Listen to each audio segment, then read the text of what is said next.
What's going on, everybody?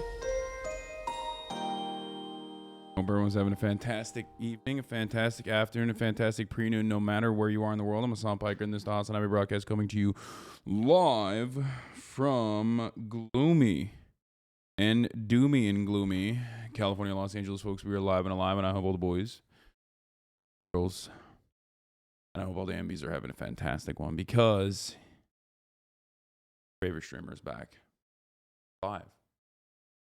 Bit of a hiatus almost yesterday. I mean, I streamed, but it wasn't like a real stream. It wasn't like a normal stream, you know? Live and alive. And I hope all the boys, girls, and MBs are having a fantastic one. Because it's a beautiful day today. Now, someone might think that it's a beautiful day today because Elon's like empire is crashing and burning. Not the reason why it's a beautiful day today. Might say, your hair looks great, King. Maybe that's the reason why it's a beautiful day. You look like you have luscious locks because you washed your hair with shampoo and conditioner again. I say nay. That's not the reason why it's a beautiful day today. You might say it's doomy and gloomy, and I don't usually get that experience in California, so I'm gonna appreciate it. I say nay, that's not the reason.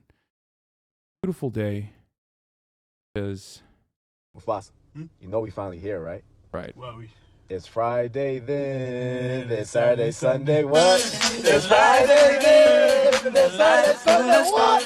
It's Friday again, it's Saturday, Sunday. It's Friday, folks. It's fucking Friday. It's fuck-a-fan Friday. It's famine Friday. It's fun time Friday. I feel like I'm a fucking...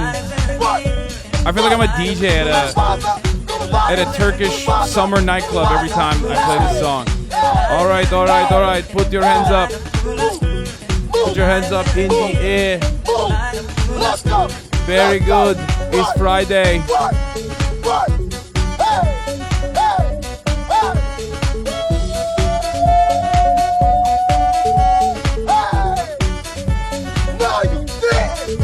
Every Friday he does it. Like, his friend is suspended in disbelief. He's like, no, you didn't. But every Friday, Bossa does it again and again and again and again. Are we getting Turk rated? What's happening? Oh, because I said I sound like a Turkish DJ. Put your hands up in the air. Put your hands up in the air. Hadi bakalım. It's a fucking Friday, okay? Fucking Friday, YOLO. Fuck a fan Friday. Okay. We're in.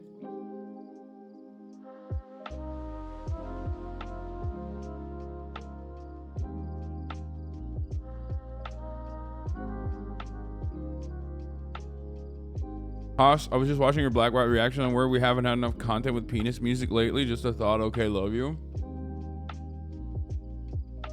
Folks. This legit always brings up my mood. I don't understand it. Yeah, it's fun. We celebrate it.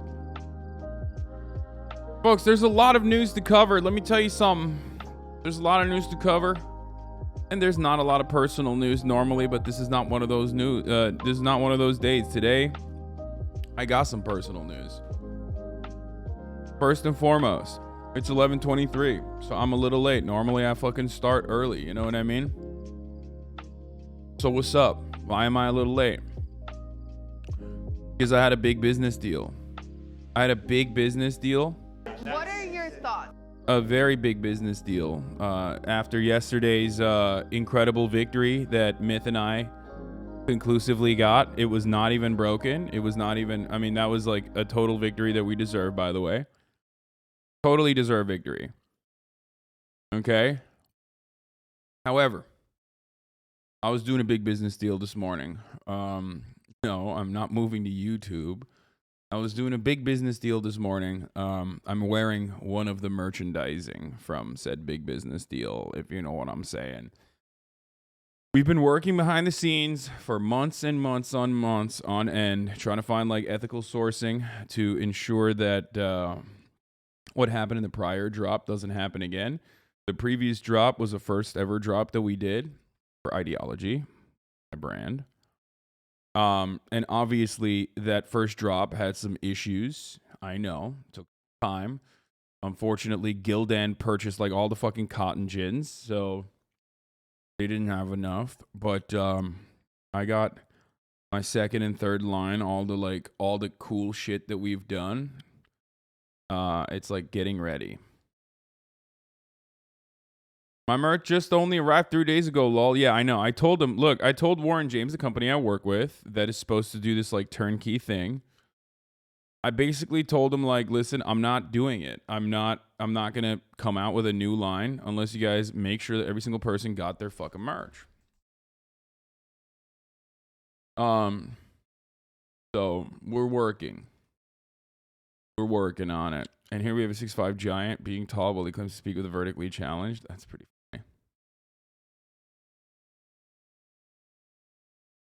Use the graphics if we are good, please. Maybe I'll show you.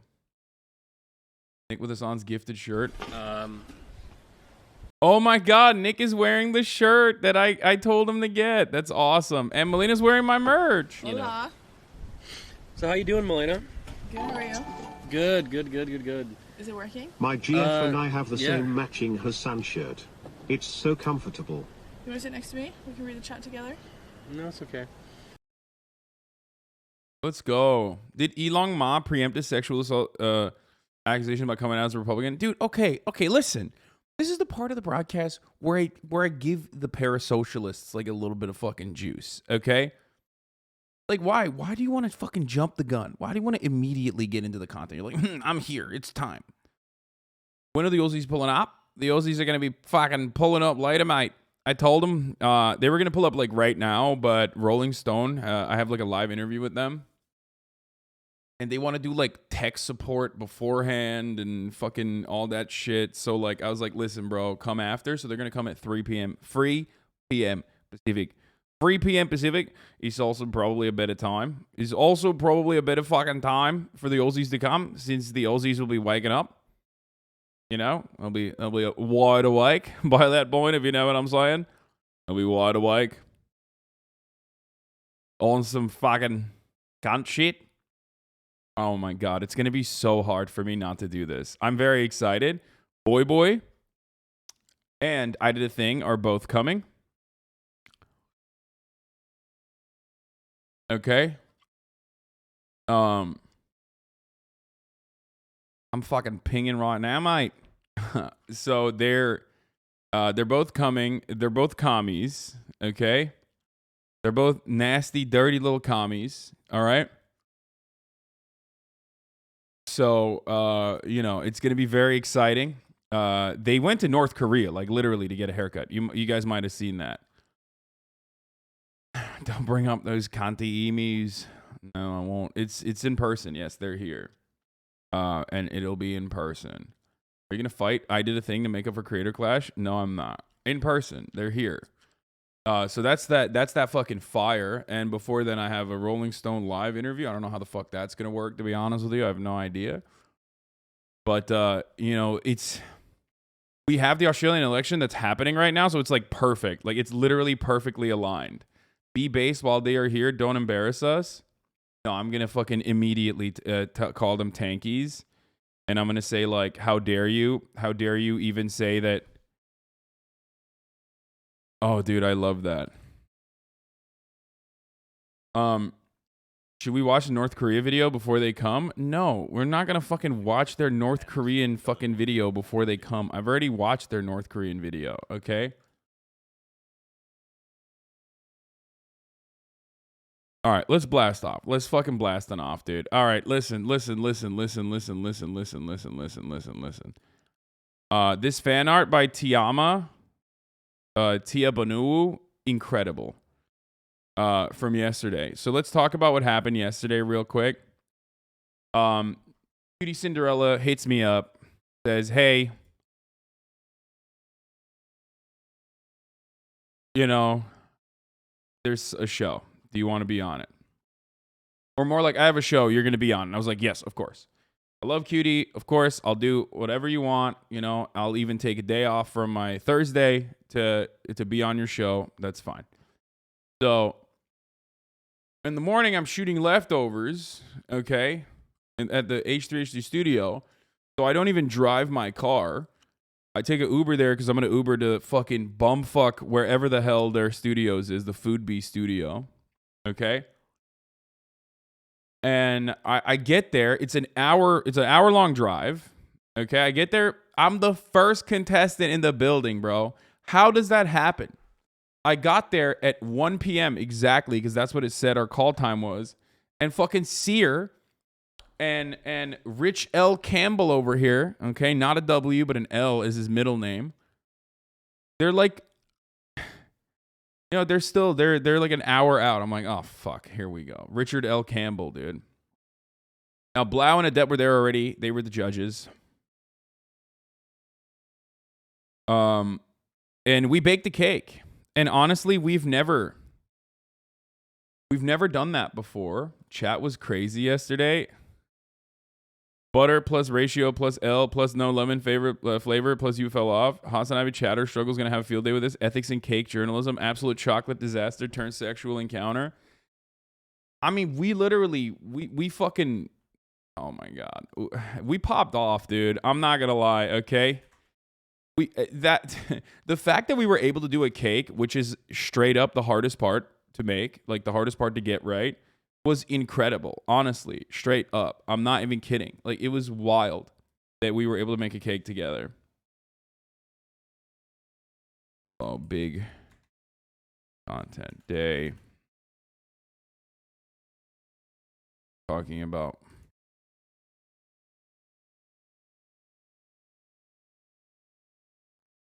experience. Myth carried, yeah, 100%. Myth was incredible. Shouts out to Myth. I mean, everyone was great. And I'll tell you this much, okay? I'll tell you this much. I'm such a fucking weirdo because, like, immediately I was like, oh, God. I felt like kind of nasty. I felt kind of nasty that we won that in the end because, like, our cake got blasted, right? I mean, it was terrible. It was actually not good. Like, it was, I ate it after the show was over and, like, it didn't, I mean, Rich cheated a lot. He cheated a lot, right? But still, ultimately, like, we weren't able to put together a fucking, like, a full cake. I don't know.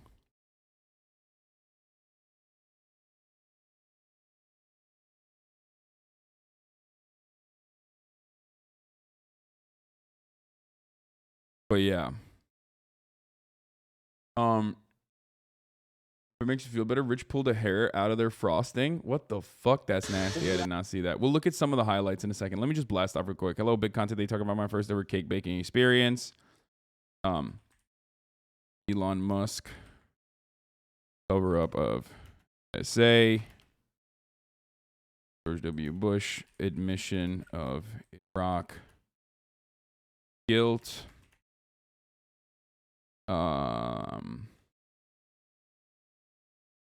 And a Rolling Stone interview live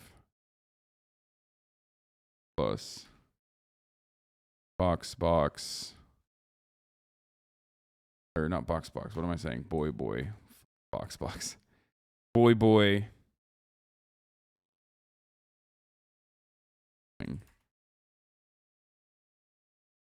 Come over. Show me Australian politics. Get in now. Dude, this is a maximum content day. Like, a lot of stuff lined up. Also, Adam Ruins Everything is going to be in the building on Monday.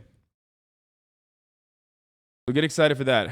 Is it like just went a bear is running after you? All you have to do is outrun your competition. Did you hear about the monkeypox outbreak spreading in Europe? There's a World Health Organization convening emergency on it.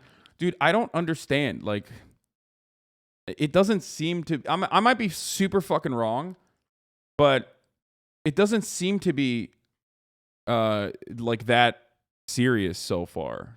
Like, it just seems more like serious from a click point of view.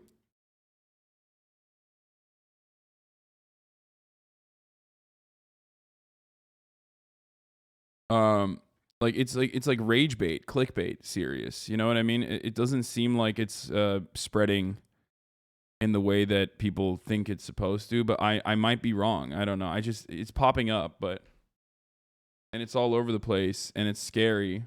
And I think in the post like COVID universe, we just take this shit way more seriously. Well, some people take the shit way more seriously. Let's be fucking real. Not everyone takes it seriously. There are still people who don't believe COVID is real. So, you know, we'll see. We'll fucking see what happens. All right. I'll start knock on wood right fucking now. All right. You got some, here, juice this. Wait, where the fuck is this? This was beautiful, by the way. What a wonderful work of art. Thank you for making that. Here you go. Juice this. This one is. But yeah, first time ever baking a cake. Myth had baked things in the past, obviously. So he had that going. I fucked it up. I was definitely weighing us down for sure. Like, I could not have been a really good. I was not a good teammate to mythological. But you know, we tried our best, and ultimately we won on teamwork, which makes the dream work. And I don't think I've seen it's been recently transmitted by sex between men. Yeah, that's what I heard too. But oh, you're talking about monkeypox. Yeah. How do you make it to 30 without baking anything? Very, very carelessly. I was going to say very carefully, but like actually very carelessly. I just have never baked. I don't know.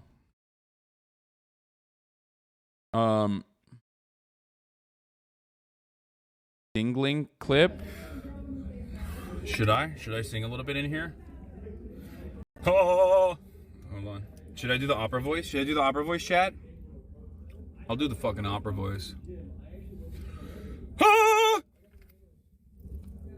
I wonder if they can hear me from the outside. Oh, la la la la la la la.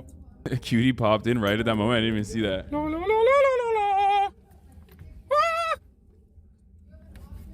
Yeah. Oh, look at these fucking pieces of shit, dude. Look at these fucking pieces of garbage, dude. You think you can come in here, look at all sexy? Oh, look at me. I'm OTK Seer. I'll be late. I don't give a fuck. Something in the air. Oh no. This edit is too funny. Jokes aside, this stream made me want to bake. Wow, dude. This says a lot about society, honestly. This is how I felt. Participating. One of the funniest moments, Myth and Seer. Uh-oh. Don't be so dramatic. Don't be so dramatic. Don't be so dramatic. You made her gag! Oh! It's funny. I made somebody else gag last night. My mom? No, you sick fuck. Oh my God. What the fuck? Yeah, Seer was popping off. He got me so good, that son of a bitch. He got me so aggressively good, okay? It was fucked up. Here's some more memes. Jesus Christ. This is what it felt like. It did feel like this when I was fucking, you know, when our teamwork totally popped off when we were doing the cookie shit. Like, we actually put together like a discernible photo and not just like a fucking bullshit. Rich, how old are you? Me? Yes. Do I have to say? No. 30. Ugh. He's lying. No. Kitty said, ugh. Serious. I'm 30. You're 30? Yeah. With that hairline? Oh my God. Oh. What the heck? Yeah. The competition's not about your hairline, Rich. It's okay. It's okay. You look great, King. Is that good? Your hairline is not as abysmal as Kitty makes it trusting you seem. with that process. It looks good. It looks good. You have been frosting that cake for. It really is the one thing that I'm very self-conscious about. Oh, is it? I'm glad you hit it. You're welcome. It really resonated. Yeah. Yeah, that's why I usually wear hats, but I thought today I was with friends. No. Rich, how old? Dude, they were so funny. I hope people didn't think I was being serious. Like, I sometimes worry when I get like overly competitive and I'm like, fuck you, and I'm like yelling. like people know that we're friends, right? Like I don't want motherfuckers to just like think that it's I mean, this was really good. He roasted and toasted me. Falling apart as we speak. As you can see, it's actively falling apart as we speak, much like me and Sear feel all of the time. Is this about society? Is it artwork that says more about society? I was wondering what part of your man. personality is expressed through that. Yeah. Look, we have to live in it, This is right? a common mistake that freshmen in art school think Sloppy. before Better they than even the get fake like art. any of the actual fundamentals down. They think that like Picasso was just a cubist because he didn't know how to draw. Actually, you should be able to put the bare bones down on that. I put the bare bones down on your mom last night. I put the bare bones down on your mom. Both of them. I think this is art degree. He destroyed me. Ladies. So a simple mistake that you made. Look at how happy he is. Look at his fucking piece of shit face. Look at it. He landed it. Your mom. Look, I think look at his face. this is art degree as well. He's like, yeah, you came back with that, but I won. Haas, why the fuck did you put sour cream in your filling? Ha ha ha. Dude, I don't know. We were trying to make it fat, dude. We were trying to thicken it. Rich just wanted uppies from you. I gave him uppies, dude. A meme for the judges. SCOTUS Republicans abolishing Roe v. Wade live. You guys are so stupid, dude.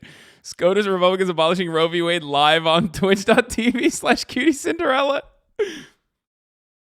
Oh, that's funny. You fucking, you assholes, dude. Oh, man.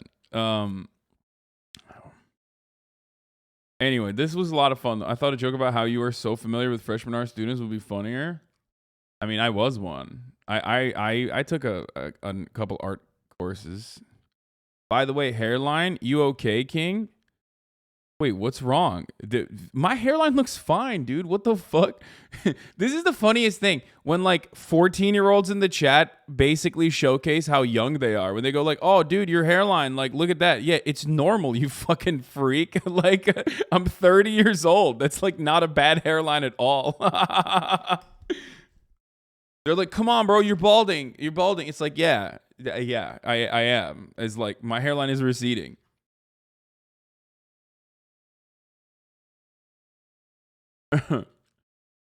It's true. Like there used to be hair like up here as well, but now it's all the way back here. It used to be here and now it's back here. What do young kids have hair just on their fucking eyes? Yeah, I mean, I want you to have the Teresa. They want you to have the Teresa Gudish hair. Dude, this is the most. Is this an Italian woman? Is that what's going on here? This is the most Italian hairline I've ever seen. As a fellow boomer who is bald, your hairline is going full boomer. What? I'm your age and wish I had your hairline. I thought about Propecia, but I'm afraid that'll make my dick stop working. This is my Vietnam. Yeah. I also haven't been taking finasteride for like the past week. How old are you? Me? Yes. Do I have to say? No. 30. Ugh. He's lying. No. Saw this already.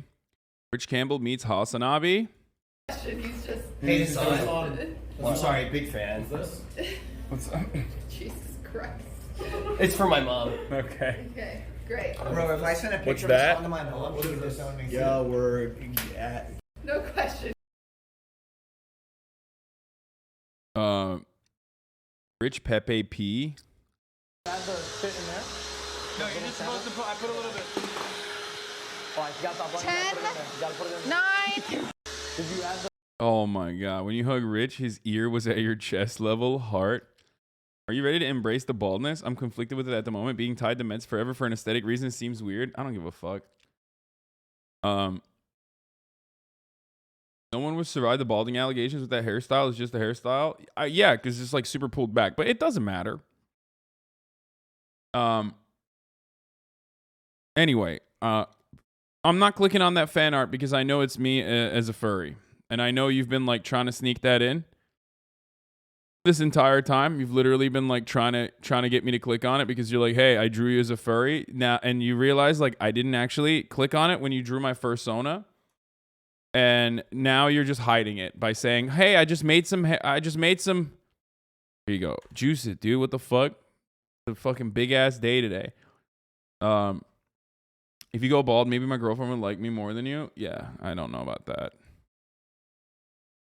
Okay, we're gonna get into the news obviously once I'm done with this, the parasocial side of the broadcast where I give you personal news. But yeah, basically, I'm working on a lot of stuff on the t-shirt side, and we're trying to find like the best possible way to ensure that you get cool and new and different merchandise. Some of it unfortunately is not available on the union side, but it is available on like domestic manufacturing side. But we're thinking about potentially things that are not available. We're thinking about working with like a boutique family owned operation.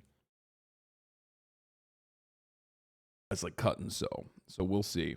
But there's literally like custom shit, and I'm actually currently wearing one of them. It's not done yet, but this is one of the fucking tees. Does it ship to the UK? It'll ship worldwide once again, as always. So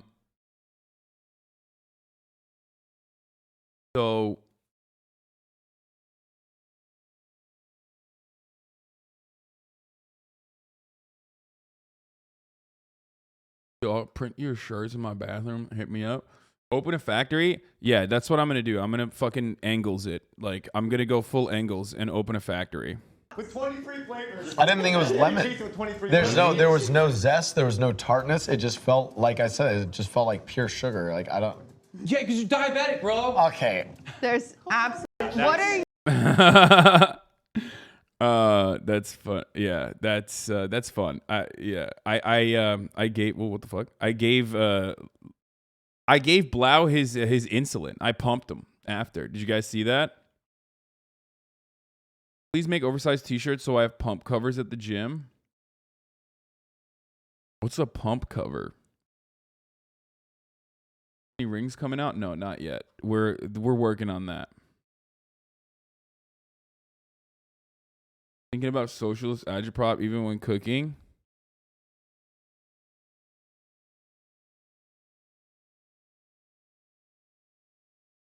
In the factory, I got 4 kids ready to work hard labor. Let's go, dude. Your fans are always dripped out.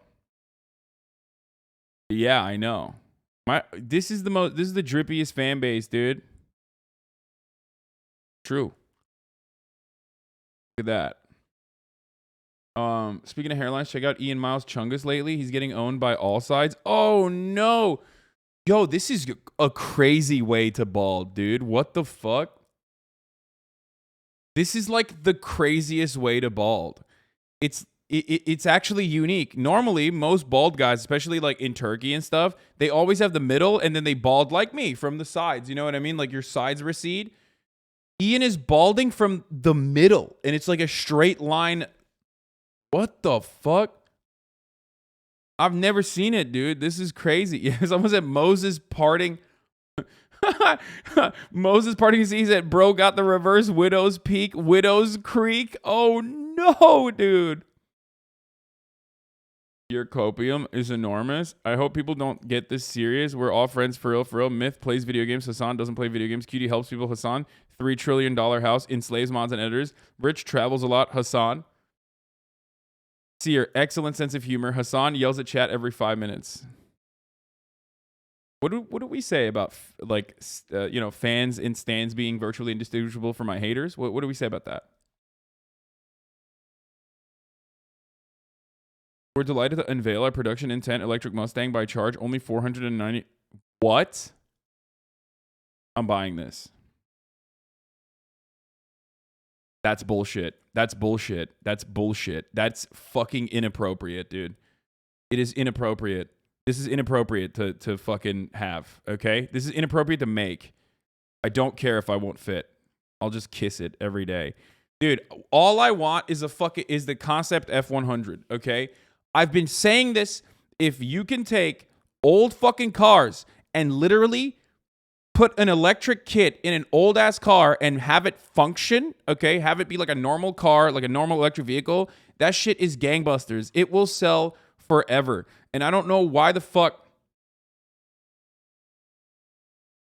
Oh God, it's so sexy, dude. It's so fucking sexy, dude.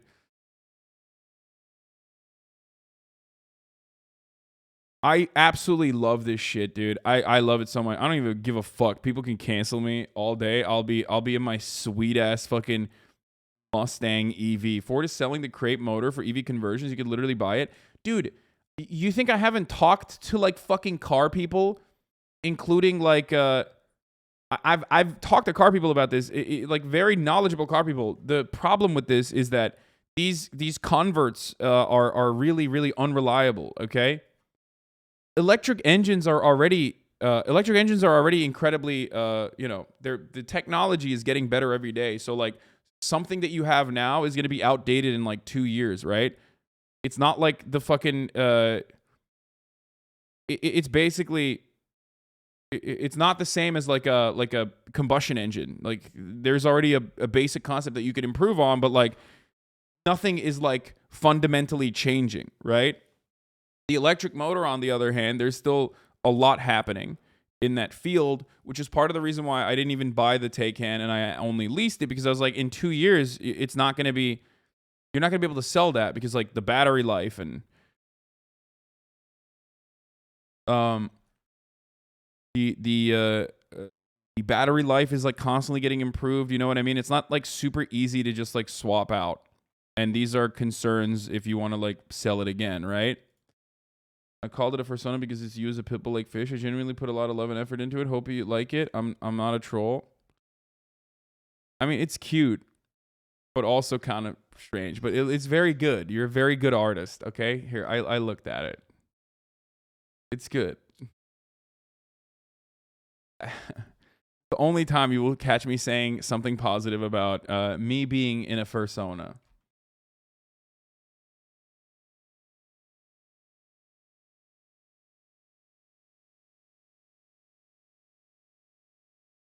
Okay.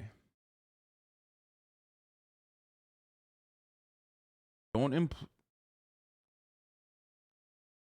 frame this and put it on the fridge, or you're fur phobic. Yeah, I am. Okay, I'm fur phobic then. Okay, that's a designation I'll live with. I'll survive.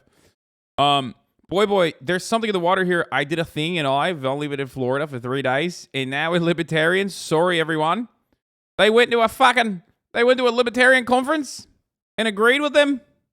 What the fuck is going on? Thought these guys were commies, yeah? Or no? Thought these fucking guys were commies.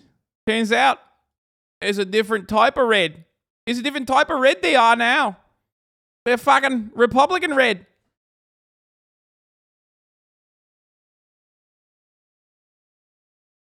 Freedom of choice for all federal workers. Not left, not right, just free. Legalized freedom, brother. Yeah, Summer Lee is officially the Democratic primary winner, by the way. So that's pretty poggers. What is this? Dude, what is this photo, bro? Dude, I love the Democratic Party fans. Like, just indecipherable and just from an ideological perspective, this photo is hitting like every avenue possible. It's like these guys in a normal functioning country, every single one of these dudes would be in a different party. Okay, well, maybe not every single one of them. Like Amy and Tim Ryan would be in a different party. Like this, Sherrod Brown would be the fucking social democrat. You know what I mean? Fetterman is like the closest to a Labor Party in this capacity, but like it's just so wild that and they posted it like, this post was fact checked by the wholesome working class Rust Belt voters. Fact check true. Oh, that's great. Sherrod Brown is freaking based, dude. He should have ran for president. Yeah, dude. I love his super based idea of like super based idea of fucking advocating for lowering the Medicare age to 55, and that's it, and just capping it there. Bro, it's the starting position. If you want to be a beast politician, like I know Sherrod Brown is a friend of unions, okay? He's like historically, as an Ohio guy, he's always been there for unions. I respect it, okay? But he's based for Ohio, which means he's like a fascist reactionary in like any country with a functioning labor functioning labor party, okay? I mean, I'm exaggerating. His main reason is always like he's an old school union guy, okay?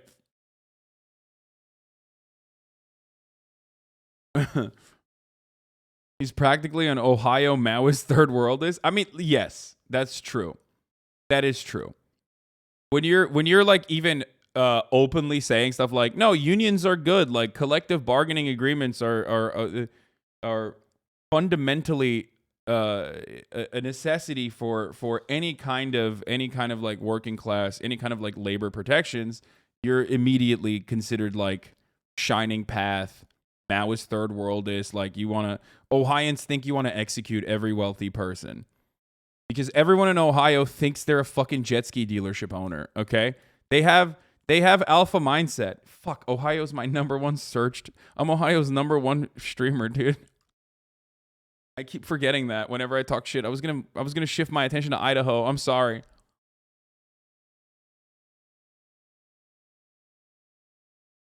You're an Ohio streamer now? Stop dissing us, nerd. Yeah, Ohio and New York. But yes, Ohio has alpha mindset, okay? A lot of you motherfuckers know this already because you're from Ohio. This is an Ohio stream. But basically, like everyone you know over a certain age, like everyone over the age of like 35 has like alpha brain mindset where they personally think that they all own a jet ski dealership, even though they're like, you know, working at Subway. And they're just like, nah, dude, like one day, bro, you don't understand. So they too think Sherrod Brown is a bad guy. I'm from Idaho and I give you free permission to shit on all of us. Anyway, the only war I support getting drafted for. New Bernie Sanders prepares for war with AIPAC and a super PAC. What the fuck? Their goal is to create a two-party system, Democrats and Republicans, in which both parties are responsive to the needs of corporate America and the billionaire class. Oh my God, they're gonna kill him, dude. Bernie Sanders, step away from the podium, sir. They got the heart attack gun. The only reason why they didn't kill, the CIA didn't kill, the only reason why the CIA didn't kill John Fetterman was because at the end of his campaign, he was like, I love Israel. I'm going to do everything I can for protecting Israel as, Israel's toughest soldier in Pennsylvania. So the CIA only hit him with like the minimum. So he just stroked out. You know what I mean? He got a stroke. Now Bernie's going to get hit with a heart attack gun again, dude. Fetterman is literally Democratic majority for Israel endorsed. That's what I'm saying. That was a shot across the bow. That was a warning shot. You know what I mean? It was a heart attack gun, but like to stroke level, okay? Baby stroke level. Bernie's in San Antonio at 5. If you're in Texas, come see him with Jessica Cisneros. Holy shit, you need this. Things to do in Ohio. Number 1, leave. Okay, I love this. What the fuck? Memes aside, I unironically find Fetterman stroke kind of sus. Am I brain broke? Yeah, dude, what the fuck? It happens, brother. He's 6'8". Big boys actually have, not a great time with health complications later on in life. Unfortunately, it's just the way it is. But,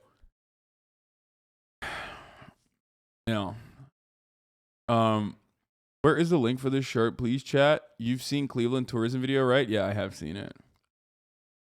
I don't know if it was a cooking stream, but it seems like you're in a more upbeat and positive today. Dude, I fucking burned 3,200 calories yesterday just by standing the entire day. And what is fucking insane to me is how tired I was. Like, when you just stand up all day, just automatically stand up all day, which is like what a lot of you have to do for your work. if you're in the service sector, especially, like, it is mind-boggling how fucking tiring it is. Like, people always are like, Hasan, I don't know how the fuck you do it. I don't know how you, like, stream for 8 hours. You know, you're trying to entertain 30,000 people for 8 hours a day. That's got to be hard. It's like, it is nowhere near as difficult as, like, being on your feet and trying to entertain people, or, you know, being around other human beings that you're, like, conversing with for 5 hours, 6 hours. It's like entirely different. Like, I literally got back home and I just fell into the couch. Fetterman equals Israel as the Bernie equals guns. Have you ever even worked at a restaurant? No, I have not. But it seems like you see that I'm in a good mood, Fletcher, a 16-month subscriber. And it seems like, personally, as a 16-month subscriber, you're like, I'm going to actually try to fuck your day up a little bit. Like, I'm trying my best. He says, you will never confront Ethan on Israel. He, like, hit that line out of nowhere. You know what I mean? Like, Ethan has, like, shifted his perspective on Israel a lot. You know what I mean? He's, like, way more to the fucking left than the average Democrat in America. What the fuck are you talking about? And then, have you ever even worked at a restaurant? You good, dude? Is there something going on? You want the attention to be directed to you? Is that what you want?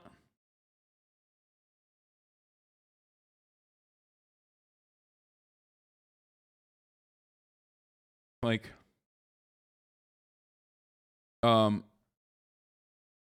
it's wild how America is one of those only countries where sitting is viewed as lazy and people are forced to stand at work. Almost all industrialized nations let cashiers sit, lol. I don't know why it's like that. Why aren't you confronting your friends right now? Dude, the thing is, like, what's really interesting about that is, like, they said that about XQC as well. Like, I have been one of the only, like, I've been one of the fucking few voices that has consistently, despite my friendship with XQC, been extremely critical of him gambling. And people are just, like, acting like I'm like defending him or something, because I'm not, like, attacking him hard enough, I guess, for their liking. And it's like, what do you want me to do? Kill him? Like, what do you, like, hunt him down or some shit? Like, I literally have been openly as confrontational as possible about it, but people still are like, no, it's not enough. Like, and I think it's partially because they just want to do drama. Like, that's it. The establishment hates me. They are threatened by me pretending to make a really bad subway in Texas. They punish me by giving me billions in weapons contracts. Watch them try and destroy me by finding out about a contract I signed not long ago. Making fun of. All right, let's do it. Have you talked about the Hillary stuff? Wait, what happened with Hillary?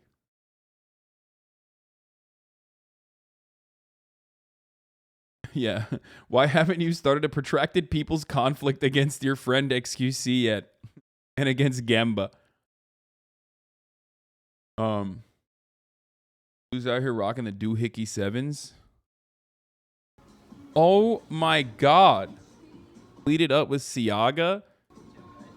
Dude, what the fuck is happening, dude? Yo, they're so bored. I feel like designers are fucking bored, dude. Hillary Duff, I'm going to assume. Wait, what happened with Hillary Duff? Hasan, I really believe that not sitting down, thinking about compliance rather than productivity is a part of the brain-breaking process. Well, look at this Elon Musk nonsense. He is responding to the person he's responding to went back 6 years to do this. Computer scientists have apparently uncovered covert server linking the Trump organization to a Russian-based bank. Elon Musk, I have reported this tweet as misleading disinformation. You have powers that be at Twitter. I would be interested to know, when you perceive control over the company, anything was done with this at any level, please advise soonest. You are absolutely correct. That tweet is a Clinton campaign hoax for which their campaign lawyer is undergoing a criminal trial. What? What is going on, dude? Like...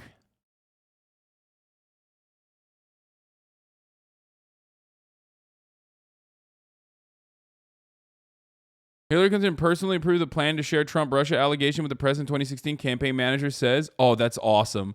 Oh, let's go. Oh, let's go, dude. Oh, let's go, dude. Ooh. Ooh, ooh, ooh. Ooh, ooh. Oh, dude, this is fucking fire. This is absolute fire.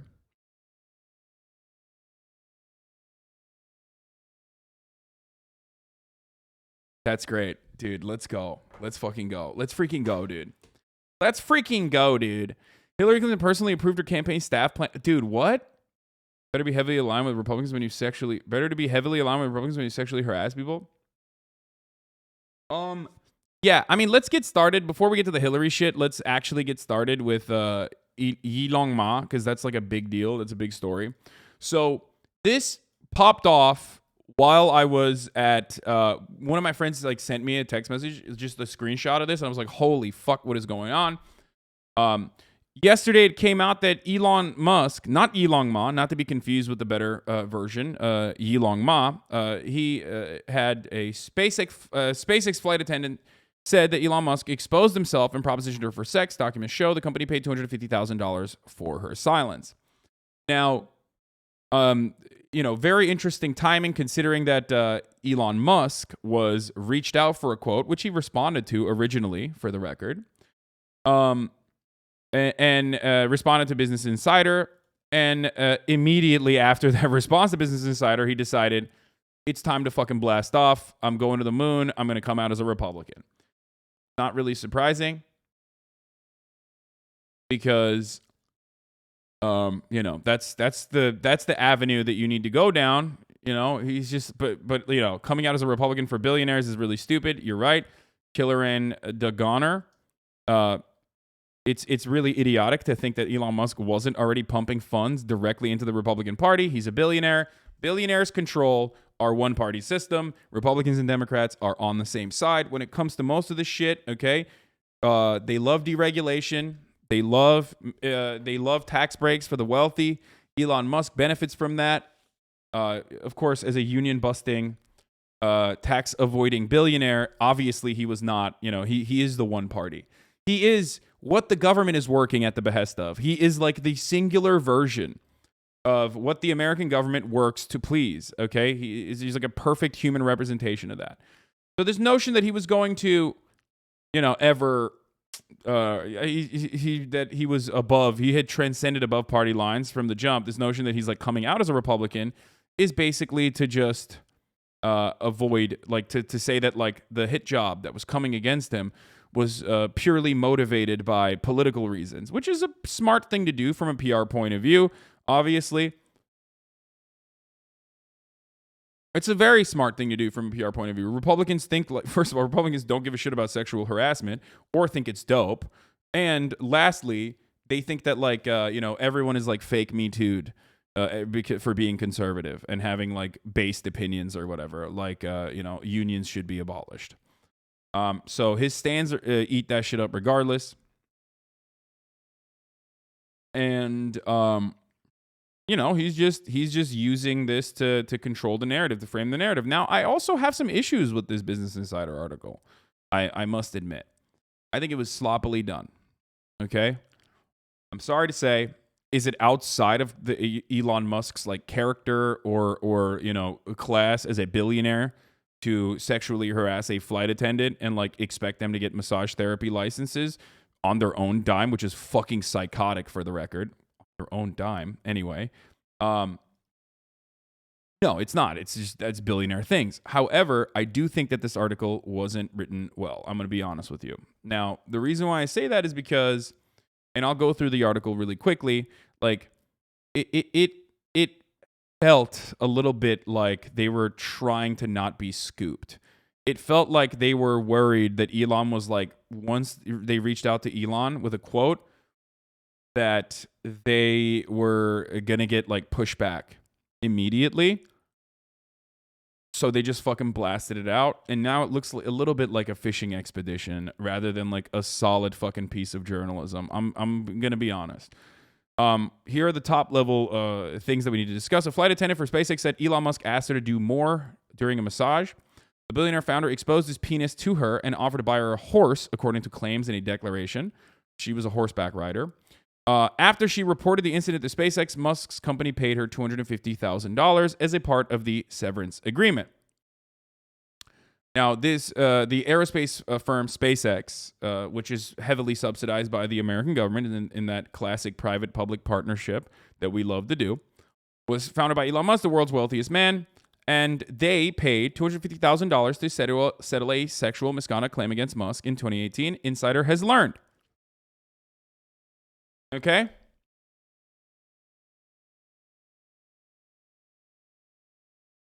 Now, never trade a horse for a handjob. Red Dead 2 NPC, probably.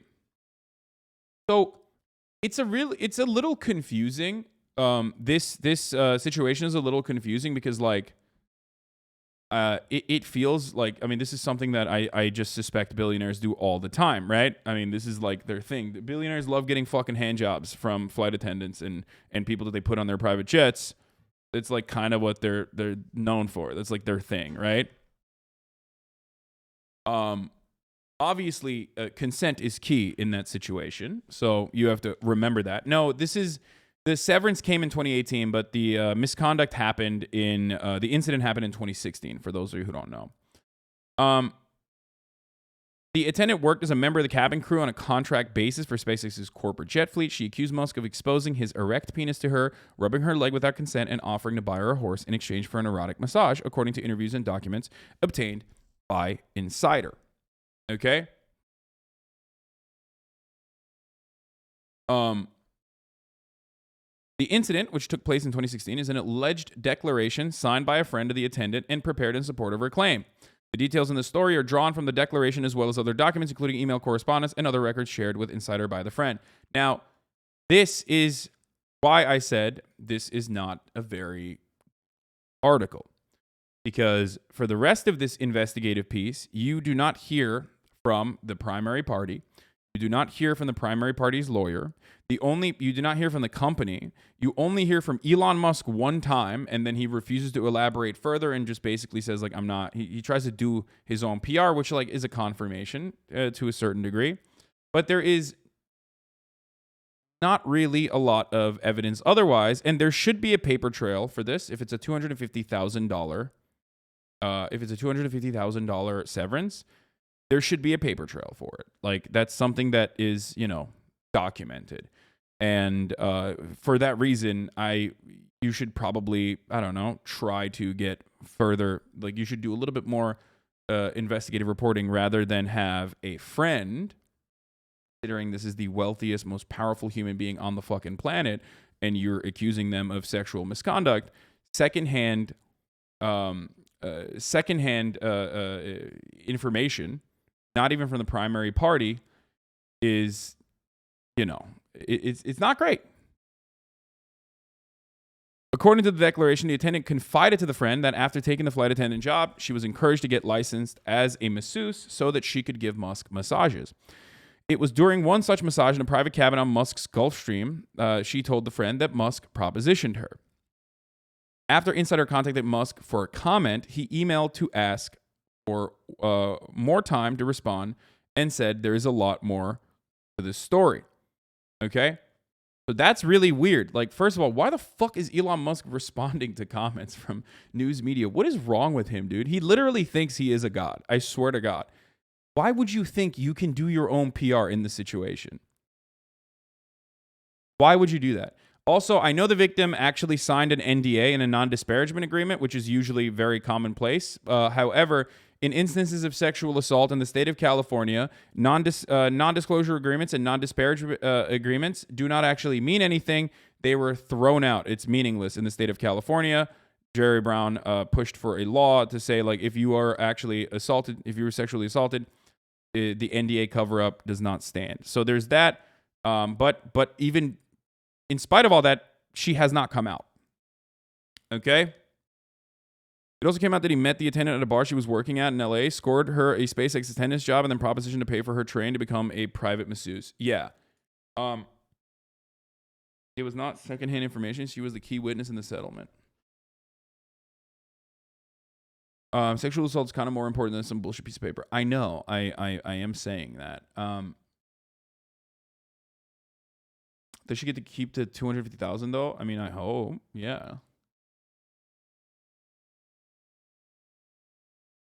Reminds me often cited phrase from Epstein, the more you do, the more you make, when referring to flight attendants needing to know how to massage. Oh yeah, literally. It's the exact same thing. It's the exact same thing.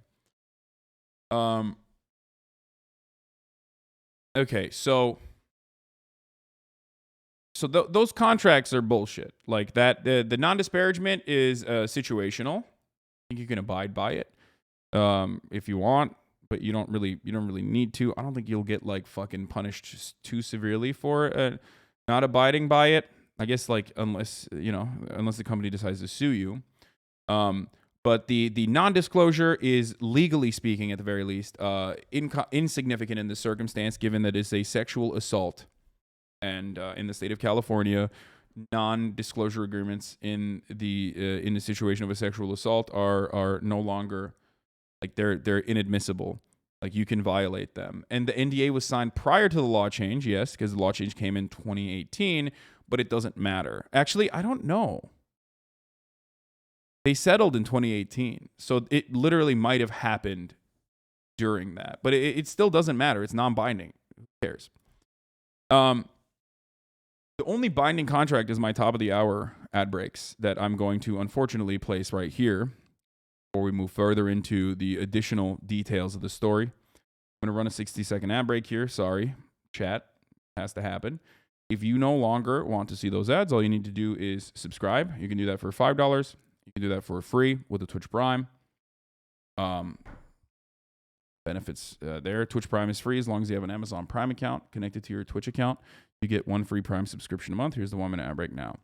So the NDA in a situation like this is more of a piece of evidence than an actual NDA. Pretty much, it like turns into basically further evidence, I guess. I don't know if it's admissible in court or not. Don't forget, Elon said he will never contest true claims and will never settle false claims. Okay, so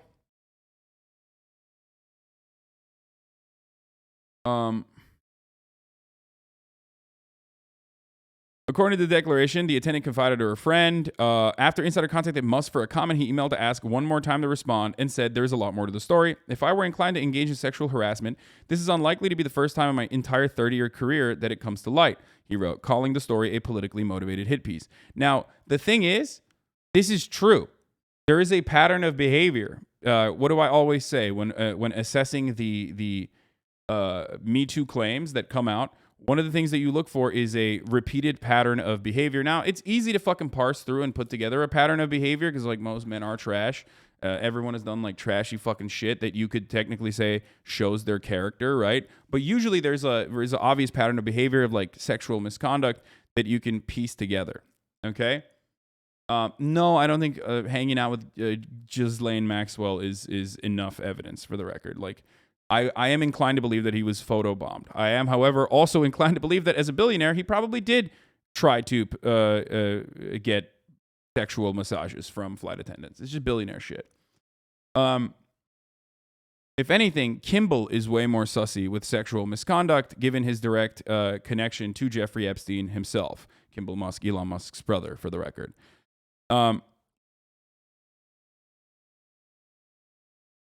Zombie for Christ has like the best shit. In 2011, Elon Musk attended an annual billionaires dinner hosted by Edge, an organization founded almost entirely by Epstein. Also attending the dinner was Epstein himself. The dinner was held in 1/3/2011 in New York. Epstein had just been released from house arrest in Florida months earlier and was at this time fighting a New York court's ruling that he must register as the highest and most dangerous level of sex offender, which he lost. At the Epstein-funded soiree, Musk was seated next to billionaire defense contractor Jeff Bezos. This, despite their much ballyhooed rivalry. I mean, I don't even know if they were fucking rivals back then. You know what I mean? Elon Musk said he's intentionally trying to provoke Jeff Bezos so Blue Origin makes more progress. It's the latest in a 15-year feud. I wonder why billionaires can completely let go of their petty rivalries. It's called class solidarity, chat. That's what it is, okay? That's precisely what it is. There is nothing more powerful than class solidarity amongst billionaires, something that the working class will never be able to achieve, okay?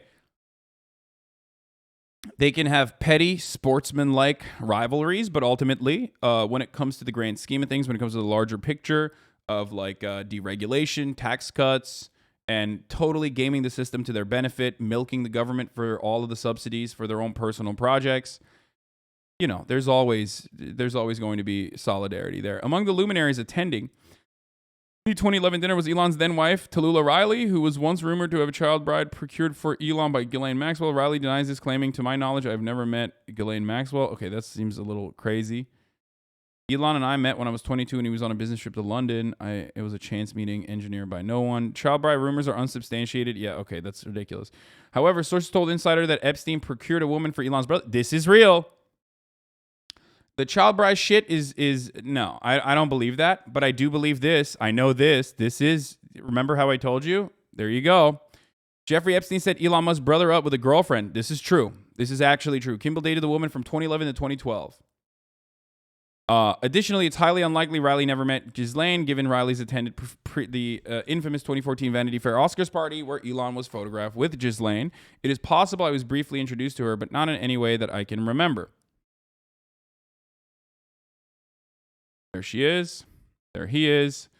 He claims that this is this is you know, a photo bombing. Elon Musk claims that this photo is a photo bombing. Riley also notes that she and Elon visited Epstein's at his Manhattan mansion. According to Elon, this meeting lasted about 30 minutes and was held at Riley's urging as research for a novel she was writing. I do believe this. Several years ago, I was at his house in Manhattan for about 30 minutes in the middle of an afternoon with Tallulah Riley as she was curious about meeting the strange person for a novel she was writing. He did not see anything inappropriate at all, apart from weird art. He tried repeatedly to get me to visit his island. I declined. A Musk spokesperson also emailed. Elon never introduced Jeffrey Epstein to Mark Zuckerberg and does not know either person well enough to do so. They simply happen to be guests at the neuroscience dinner organized by Reid Hoffman. TM Threm, thank you for the 5 get the subs. Elon dined with Epstein at least one other time at a dinner hosted by PayPal Mafia crony Reid Hoffman to put on to celebrate neuroscientists. Here, Elon reportedly introduced Epstein to Mark Zuckerberg, though Elon, of course, denies this.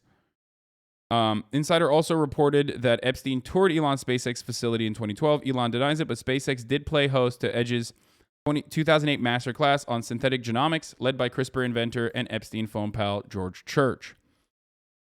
If you remember, you know, Jeffrey Epstein was like seen as like a kingmaker kind of, and that he was fascinated with transhumanism, and he like that's why Edge is relevant in this situation. Correction, it was 2009, not 2008.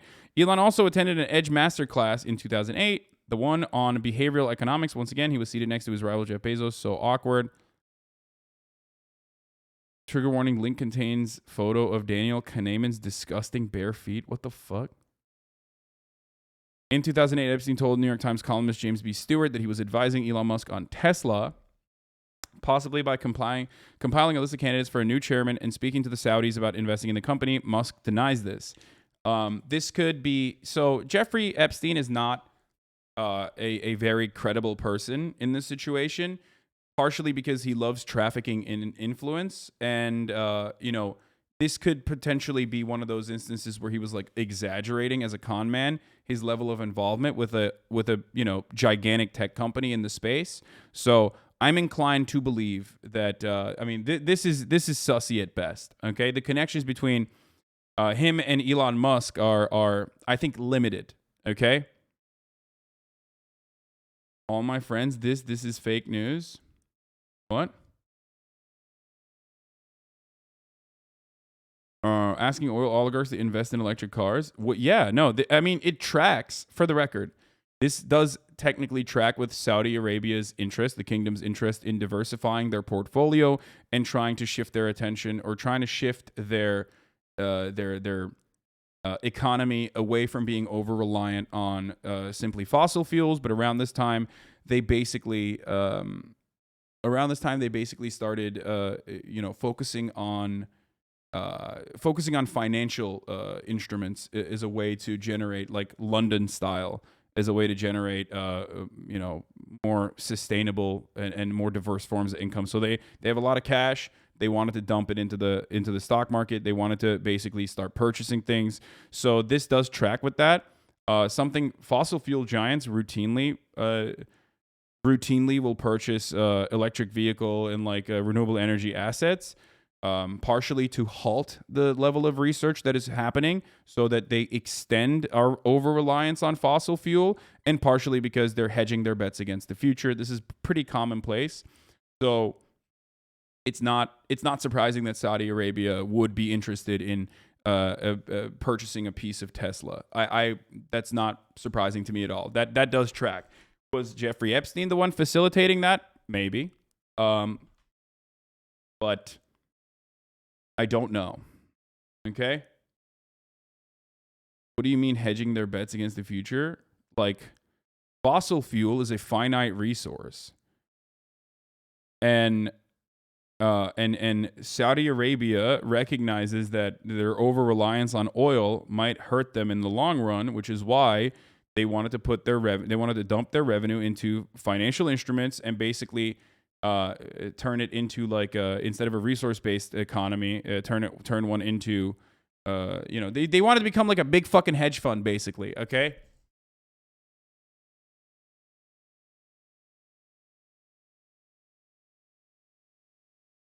I wasn't sure if you meant that they don't believe in electric. No, the reason why a lot of oil, gas, fossil fuel industry giants will purchase fucking electric vehicle companies, or will purchase, will basically dump funds into. Do you know what a hedge fund is? What did I say wrong about Saudi Arabia trying to operate as like one big hedge fund? How is that not applicable in this situation?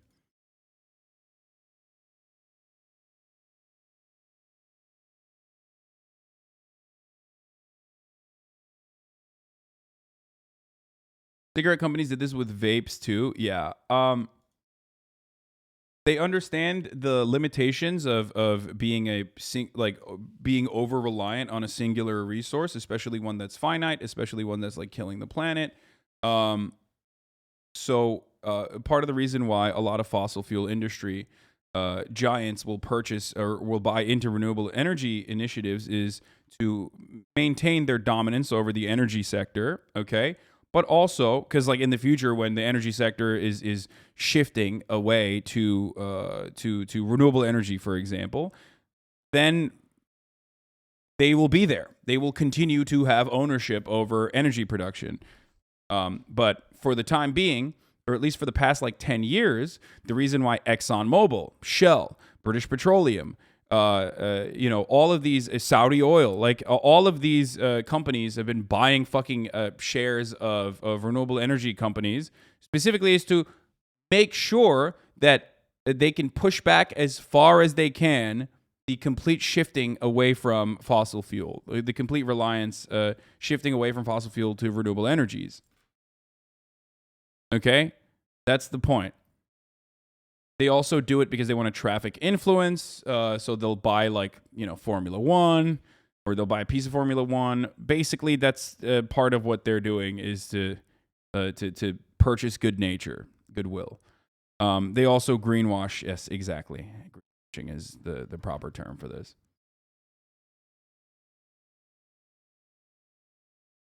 By the way, for people who don't know, hedge funds are financial partnerships that use pooled funds and employ different strategies to earn active returns for their investors. Yes. We're going to talk about the Buffalo shooter and his background in a little bit. In 2016, per an unconfirmed email screenshot, Epstein purportedly emailed Elon asking him if he met with Ghislaine at the Kung Fu practice. The Musk responds, "I did, thank you. I don't know if I believe that."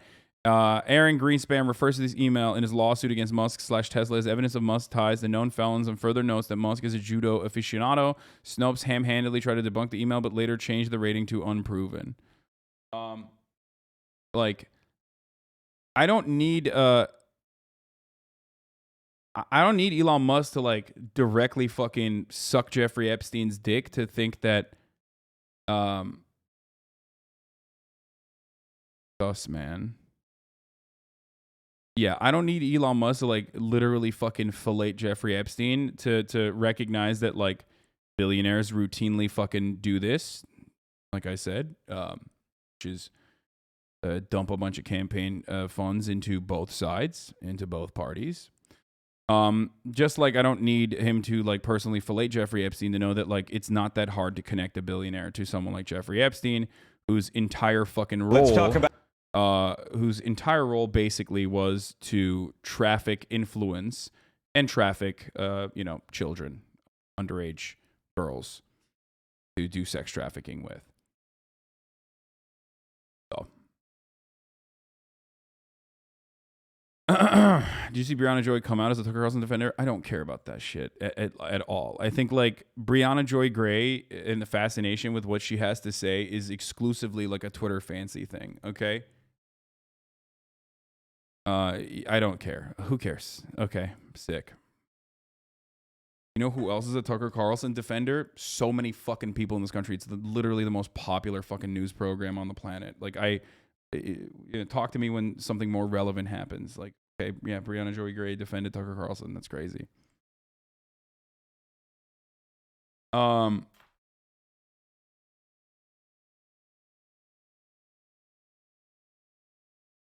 Okay, Elon Musk About what has turned into a wild story. Elon Musk responding on Twitter to allegations of sexual misconduct. Report in the Business Insider stating that Musk's SpaceX had paid $250,000 in severance back in 2018 to a flight attendant who accused him of sexual misconduct. Now, CNBC's reached out to SpaceX for comment but hasn't received any response thus far. But that hasn't stopped Musk from responding late last night on Twitter about the article. The attacks against saying the attacks against me should be viewed through a political lens. This is their standard, in parentheses, despicable playbook, but nothing will deter me from fighting for a good future and your right to free speech. Musk also said the alleged. Okay, but like right to free speech, pays to silence a worker of his with after alleged sexual misconduct. I don't know. Doesn't seem too free speech to me, my guy. Free speech for me, not for thee. Okay, I love doing free speech, and then telling people like buying people's silence basically, and putting the fear of God into them. That's chill. Incident referred to by a Business Insider never happened. Elon must be like, when I showed my erect penis, that was actually my freedom of expression, expressing my erect penis to a flight attendant under my employ. Okay? And I also personally paid for the privilege to be able to get away with it. And at least according to the article, said there was a lot more, telling them at least, that there was a lot more to the story. But, of course, this is going to become sort of another piece of this soap opera that continues. Hard to know what to make of the allegations unto themselves, of course. God damn, bro. Just come out and be like, I don't believe it. But also, it would be awesome if he whipped his cock out. I would suck it. You know what I mean? Jesus Christ. Just say it. Just say you would suck his cock if he whipped it out. Why didn't that whore suck it dry like I would? Oh, my God, dude. He says soap opera. My man says soap opera, dude. What the fuck? Like, it's not common practice for fucking billionaires to engage in these sorts of weird fucking things and then, like, pay for the silence. Literally, like, I mean, is that far outside of the scope of comprehension? Like, it's literally, he's making it seem like this has never happened before. What a soap opera, dude. What a crazy circumstance. Speech is an interesting thing because clearly were NDAs signed, and it's curious how people think of. Didn't he mention a few days ago that he was about to get smeared? Did he figure out these allegations were happening and try to preemptively discredit them? Yeah, he figured out these allegations happened when he was asked for a quote from Business Insider, to which he replied, and then tried to push back the timing of the drop by saying, I will give you more. I will give you further context, but you need to give me some time.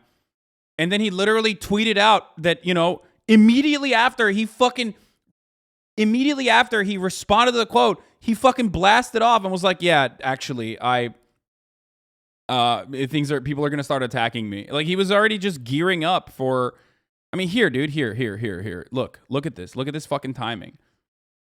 Look, where is it? Here, I'll scroll down. I retweeted a bunch of this so I don't forget. Here, Ben Collins posted this. John Cook is one of the people working on the story at Business Insider. He says, for those interested, we reached out to the principals for comment regarding the story at 9 a.m. Eastern yesterday, Wednesday, May 18th, okay? 9 a.m. Political attacks on me will escalate dramatically in coming months. 12 p.m.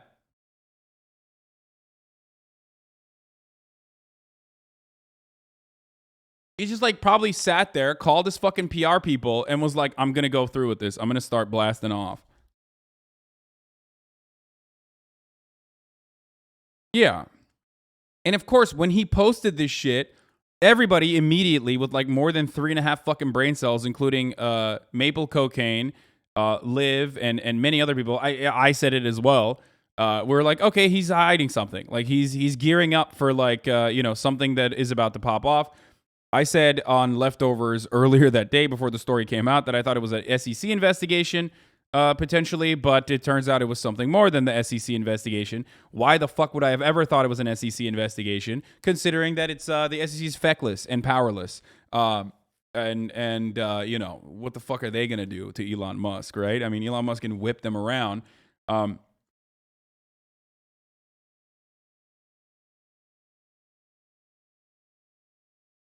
He changes parties. He changed parties at 2:45 p.m. that day. Yeah.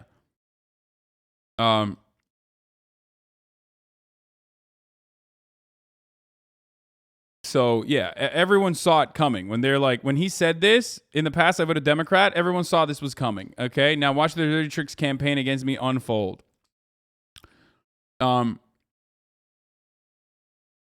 Do you think his tweet is plural to make things vague, or is it more coming? Maybe sexual assault scandal plus SEC scandal? Elon said this would happen, lol. Yeah, idiot. He said it after he realized that a fucking article was being written about him about sexual misconduct. That's not precognition. That's literally doing PR ahead of time, jumping ahead of the story. Dude, Elon Musk stands are so fucking stupid. It's awesome, okay? You're so incredibly stupid that you think it's fucking pre-watching history or something. It's not. He literally did this so you would have this kind of reaction because he knows how fucking stupid you are, dude. It's just damage control to be like, I'm Republican now, and that's why people are going to attack me. Oh, look at this story that just came out. And I mean, dude, here. This is another perfect fucking example. It's a slam dunk. Here you go. Yeah, dude. Yeah, Elon Musk was... Where is it? Where the fuck is it? I retweeted another fucking thing too. Oh, yeah. Here, this is from Pixelated Boat. Just as Elon Musk predicted, now that he's a Republican, his political enemies are smearing him by making him pay $250,000 4 years ago to settle a sexual misconduct claim. Damn, man. He's so good at predicting the future. That's why he settled a sexual misconduct claim in fucking 2018, dude. Is that what you think? Like, that's what your brain looks like when you're fucking an Elon Musk fan, where you're like, oh, yeah, no, he went back in a time machine. This is the worst Elon Musk simping I've ever seen. Oh, let's see. Elon showed me his penis, and you're mad about that? I will never understand women. Literally, the richest man in the world's cock, and you don't want to see it? You could have told the whole world's got a monster dick, and they'd have to believe you. Oh my God. Oh my God. I mean, this is like... Hold on. I'm quoting this. The dick riding, literally and figuratively, is crazy right now.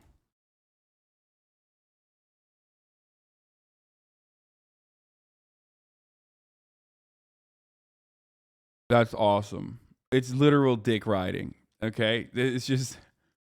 He said he's excited to tell the world that it's big. Why wouldn't you want to say it's small? Yeah, that's crazy. it's when I'm in a dick riding competition, my opponent is an Elon simp. Yeah, these guys are. Woo! Woo! The dick eating, dude. The dick eating, the dick riding, it is just out of control. Wait, hold on. I got to do a. I think I might have to do a fucking tech. Perfect. Thank you for confirming. Providing the Zoom link one more below for ease. Please tell me you have any last minute questions. Okay, where is this? Where is this?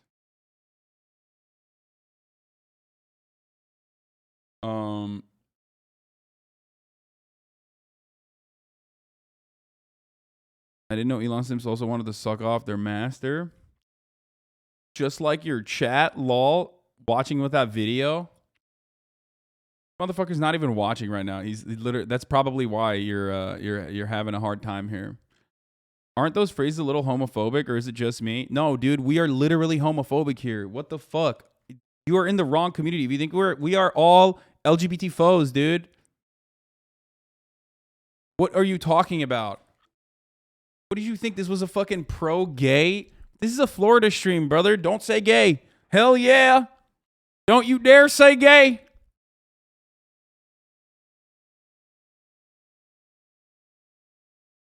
Okay, I need to do a fucking tech. I need to do like a tech thing here, but I don't know.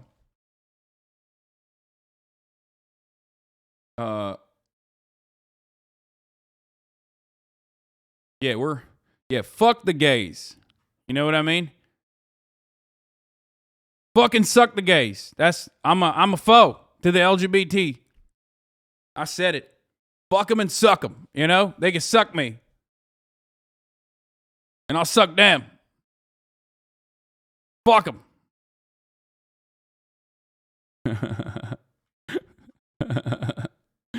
Okay. Can we scroll through Elon's replies so we can see them riding like cowboys? Casual homophobia, we on that competitive shit. Oh, that's funny.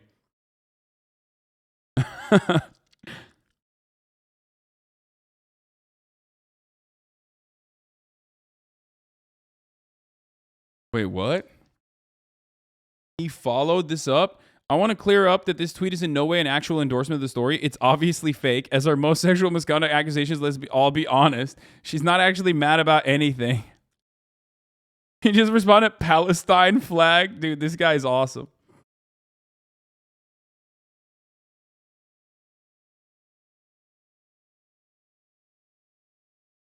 They're doing this now. Next will be claims of racism. Yeah, man. How crazy. How crazy would that be if, like, I don't know, because Elon Musk came out as, like, a Republican, how crazy would that be if, like, a court somehow found that there was severe racial discrimination occurring at a Tesla factory, so much so that, like, $130 million of awards were originally given to the victim in that circumstance. That would be so wild if something like that happened, literally also around the same time as the fucking alleged incident was happening. That would be crazy, right? They're so stupid, these people. They're so dumb. They're like, oh man, wouldn't that be crazy, huh? That'd be wild if that happened. It did happen. It's been happening. You fucking idiot. Anyway. I can't believe a white billionaire from South Africa is racist. It's crazy to me. Please stay out of this conversation if you're not a part of the billionaire community. Yeah, or the eating of the billionaire boot community. The story's kind of sus, right? When Elon hits his max erectile dysfunctional energy on Twitter, a story about him being able to erect gets hit in the news. Oh, you think he's doing PR to say like his cock can actually get fucking hard, like super hard as diamonds, hard as emerald? Mind in an apartheid mine. Wow, the man raised the racial apartheid and taking the court for racism might be racist. Yeah, it's wild. Okay. I asked how did they fake them paying her $250K? He said she was probably the one harassing people. What?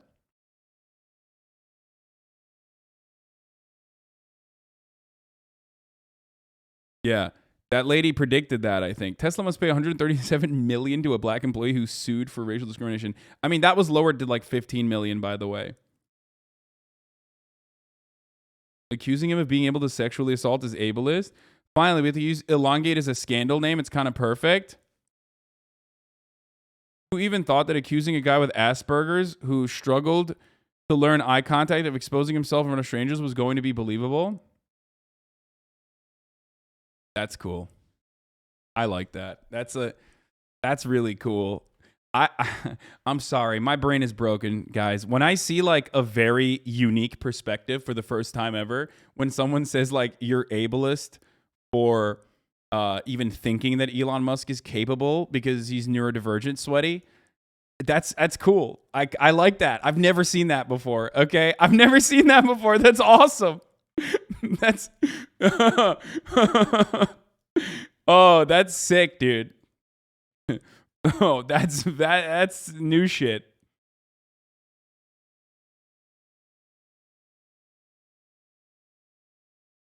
The fuck? I spent 2 hours trying to change Elon Stan's mind. I literally got him to say, I don't care about the child labor and death since he has a different mindset than other billionaires. Oh, man. How could Elon do that? He's just a small bean. He's special, so he doesn't know. Yeah, dude. It's awesome. It's fire. Doesn't he have like 200 children? How does that person think that happened? Yeah, Elon Musk. Elon Musk has the most kids, dude. Elon Musk quite literally has the most children. Okay, no one else has had as many children as Elon Musk on this planet. He has like 11. And motherfuckers are out here being like, oh, he's small being neurodivergent. Like, bro, he was having like threesomes with Cara Delevingne and fucking Amber Heard. Okay, what do you think? How does that happen, dude? You think he wasn't too much of a small being neurodivergent minor to be able to facilitate shit like that? Yeah, okay. Nick Cannon, number 1. Elon Musk, number 2 of having children.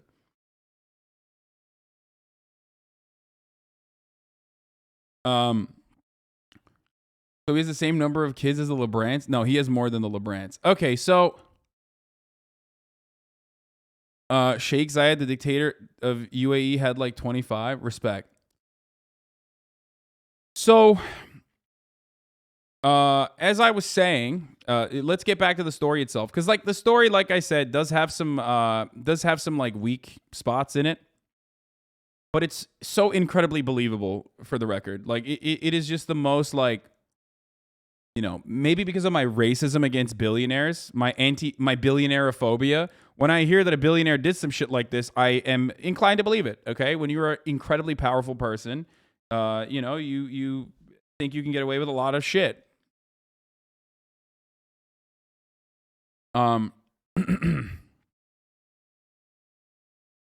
Says the millionaire pleb. No, I think millionaires do some gross shit too, but this is like, you know, the regular billionaire behavior.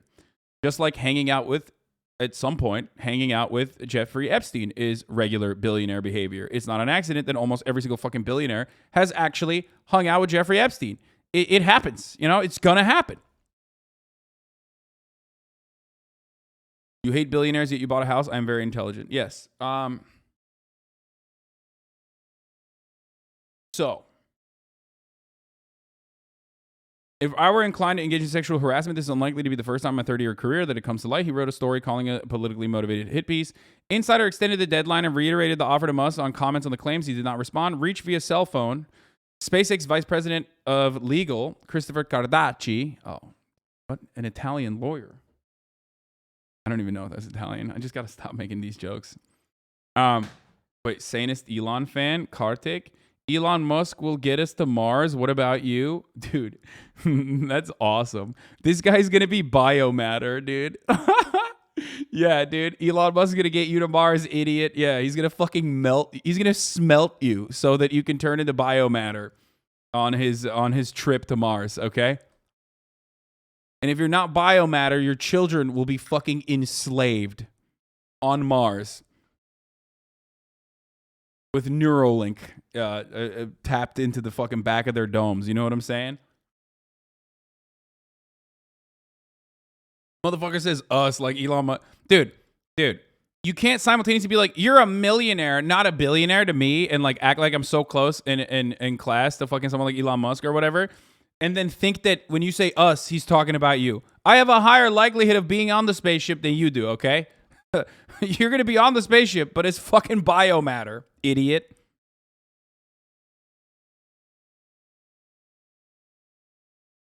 My man said us.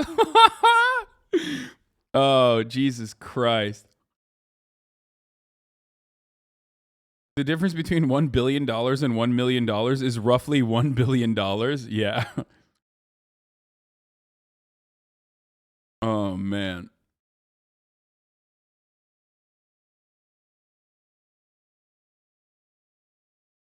No way Elon is taking you? Yeah, obviously. Also, no way am I going to fucking Mars. Are you silly? We're just joking around. We're just goofing and gaffing. People don't grasp that Musk has 1,000 times the funds you do. Yeah. Okay. So, an allegation that Musk offered a horse in exchange for an erotic massage. So, legal Christopher Kardashian said, I'm not going to comment on any settlement agreements. SpaceX has not responded to requests for comments with his general media contact email address. The flight attendant told her friend of the billionaire SpaceX and Tesla founder asked her to come to his room during a flight in late 2016 for a full body massage, the declaration says. When she arrived, the attendant found that Musk was completely naked except for a sheet covering the lower half of his body. I'm about to say some stuff that is probably going to be really tricky and people are going to get mad at me. This kind of stuff happens because Elon Musk and a lot of other billionaires don't just want to fucking hire escorts, okay? They out of like how fucking wealthy they are and the power trip that they have, just can't just simply hire escorts, okay? Why the fuck don't you just hire an escort? They're professional. They literally keep this shit secret. They literally are like, you're paying them ahead of time for this reason. But no, they have to get a good girl, okay? They have to get like someone who doesn't want to be an escort. They have to get someone who like they want to have power over. Like, oh yeah, no, it's different. Yeah, well, that's what happens when you fucking power trip and don't hire a professional person who will literally do this as a part of their job, who will do it as a secret. I know plenty of people that do this, okay? Like plenty of people that do this. That's what happens when you fucking find someone at a bar in Los Angeles and then you're like try to pay them to give you erotic massages, okay? It's just it's a part of like it's a part of that power. Confirmed HasanAbi is a pimp? No, I just have friends who are sex workers.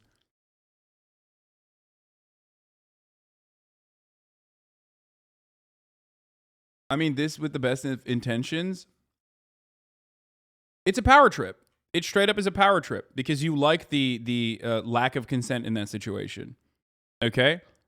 Friends? No, I mean, I've literally had porn stars and sex workers on the stream. So, yes.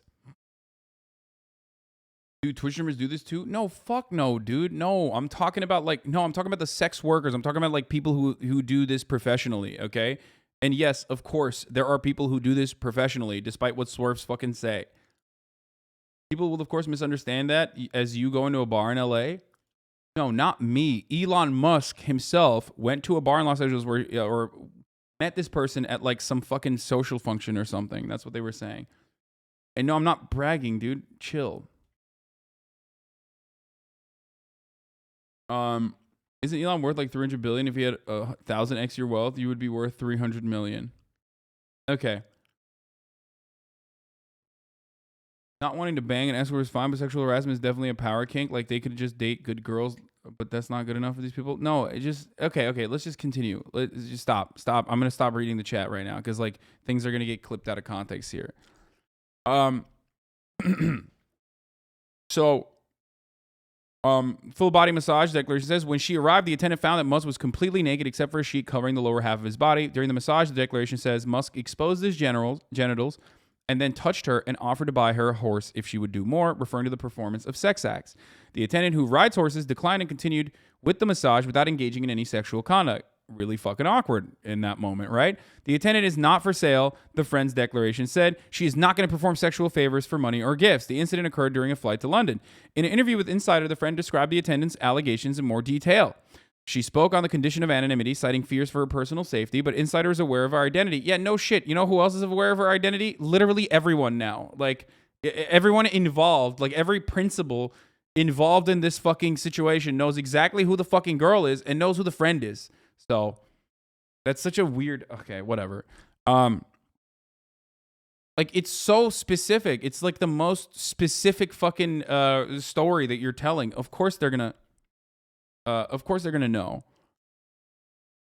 who it is. Insider is also aware of the flight attendant's identity, but is not naming her because she is claimed to be a victim of sexual misconduct. She declined to comment for the story. So this, in my opinion, is one of the worst parts of this story. It's understandable to be afraid of Elon Musk. He's the wealthiest and therefore the most powerful person on the planet. Okay? No one is scared of just Elon Musk's simps. People are scared of Elon Musk. Okay? A billionaire could technically fucking murder you. Okay? They could. They could kill you. And who knows how that would play out. Now, the problem here is not only is this hearsay, not only is this a second party that is, giving this information to the insider, but the primary party did not want to comment for the story. He whipped out his penis. It was erect, the friend said, describing the allegations. He started propositioning her like he touched her thigh and told her he would buy her a horse, and he basically tried to bribe her to perform some sort of sexual favor. The friend said the attendant told her about the misconduct while they were on a hike together shortly after the London trip. The friend described the attendant as distraught and visibly shaken. She was really upset, that friend said. She didn't know what to do. The flight attendant told her friend that work began to dry up after she refused Musk's advances. This also tracks with what they were telling, potentially telling, like, all of the contracted flight attendants on the SpaceX executive fleet, that, like, if you go out and you get a fucking massage therapy license, like, you will be more inclined to get contracted out for more flights. So that, paired up with the other alleged sexual misconduct that occurred within Tesla and within SpaceX, track with a pattern of behavior. And I do believe that they probably were just like, hey, we'll give you, like, you'll get paid more if you do sexy massages for some of our executive clients, basically. Okay? Hillary had people killed all the time. Elon could have your whole town blown up. Okay, chill. Everybody, calm down.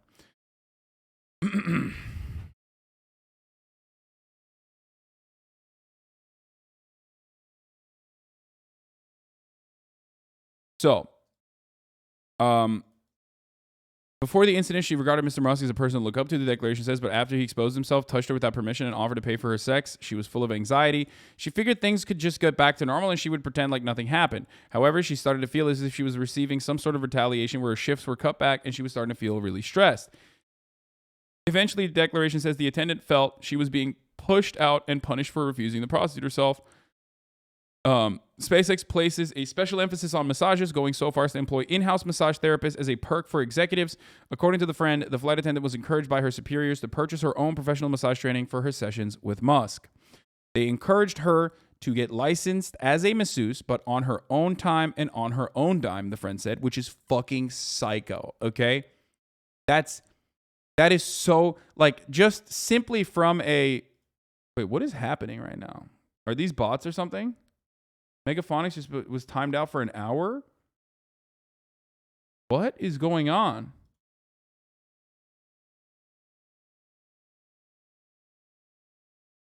Hello? Is Fossabot just like... Oh, this guy, that makes sense. Is Fossabot just like clapping people? What's happening?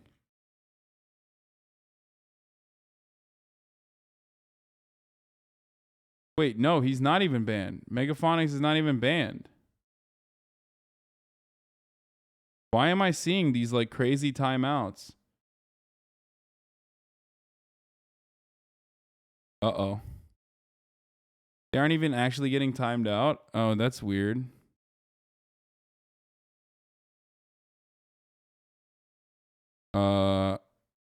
Okay. Is Aiden around? What's happening?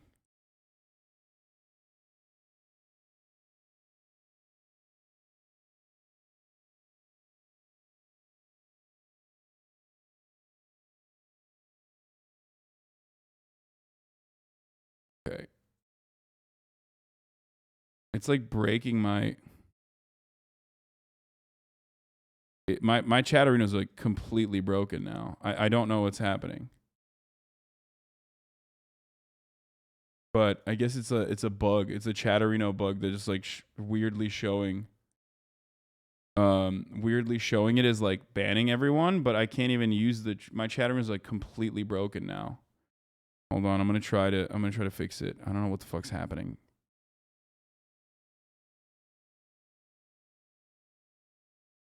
What's going on? Look at this.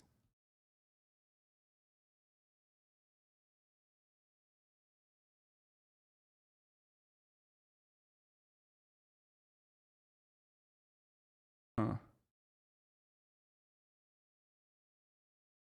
It 2 and BTTV.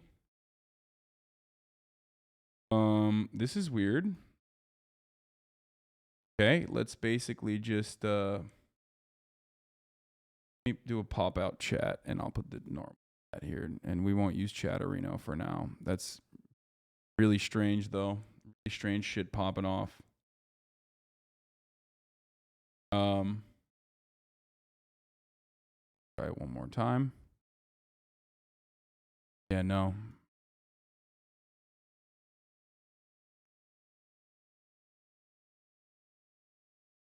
How do I pop out chat?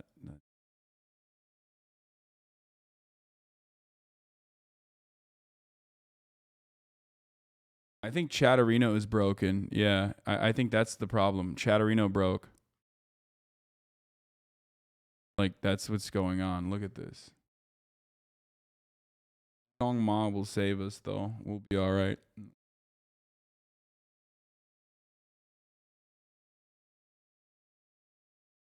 Bro, how the fuck do I pop out chat? I don't even know how to pop out chat. That's crazy.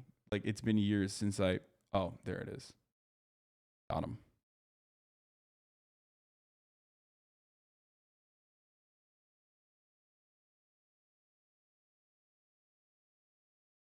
Okay. Yilong Ma. Yilong Ma will save us, dude. Okay, let me fix it. Let me fix this. That there. Okay, we're good. Chat's back. Chat's back and in front of me. Okay. Which support? Hey there. Sorry to hear about the issues you and the other mods are having with ModView. What happens when you add the channel's name? What? Hey, I'm a mod on a stream, and whenever I load moderator mode, it just gives me the ghost, and sometimes it says access denied. Yeah, I don't know what's happening. We're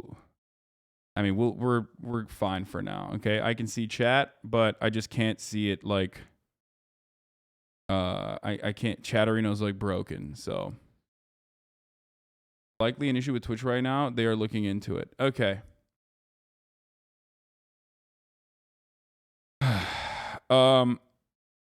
Where were we? Okay. Yeah. Oh, yeah. Here. Of that in this sort of new environment that everybody's talking about, but add this. We should. How much money is this guy you think put into Tesla that he's like personally butthurt? It seems like that this is happening. Should we have a thing just called like Today in Elon? Should we just have a banner Today in Elon and we just report whatever the news is? Shepard. Yeah, that's wild. That's some crazy shit right there. Where the fuck was I in the Elon story? So his fan base is going crazy. Oh, we were talking about the fucking actual we were talking about the actual story though, right? So they encouraged her to get a licensed masseuse, but on her own dime, on her own time. They implied that she would get to fly more often if she were to do this because she'd be able to give Elon proper massages.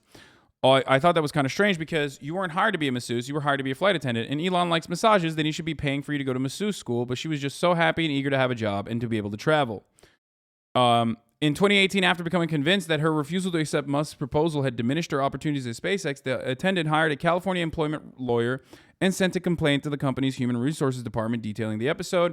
Around that time, the attorney's firm contacted the friend and asked her to prepare a declaration corroborating the claims. The attendant's complaint was resolved quickly after a session with a mediator that Musk personally attended. The matter never reached a court of law or an arbitration proceeding. What? XQC is not banned, you fucking idiots. He changed his name to XQC. It's no longer XQC Overwatch. Shut the fuck. You guys are so fucking stupid. Like, literally, look at this. Look. 15-month subscriber. XQC's gone. XQC's gone. No, dude. XQ Cow is gone. Okay? XQC is the name change that occurred, that took place like a fucking day or two ago. Why are you like this? Why are you like this? Who cares? Calm down. Let me just like fucking get through a story without you fucking losing your mind over something that didn't happen.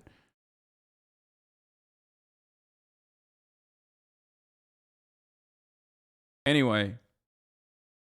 They're like this because it gives a reaction? Yeah.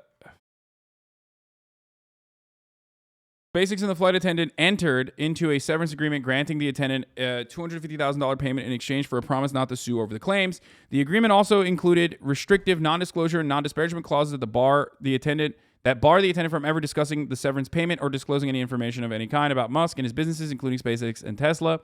Musk is currently engaged in a bid to purchase Twitter, driven by his professed belief that free speech is the bedrock of fucking whatever.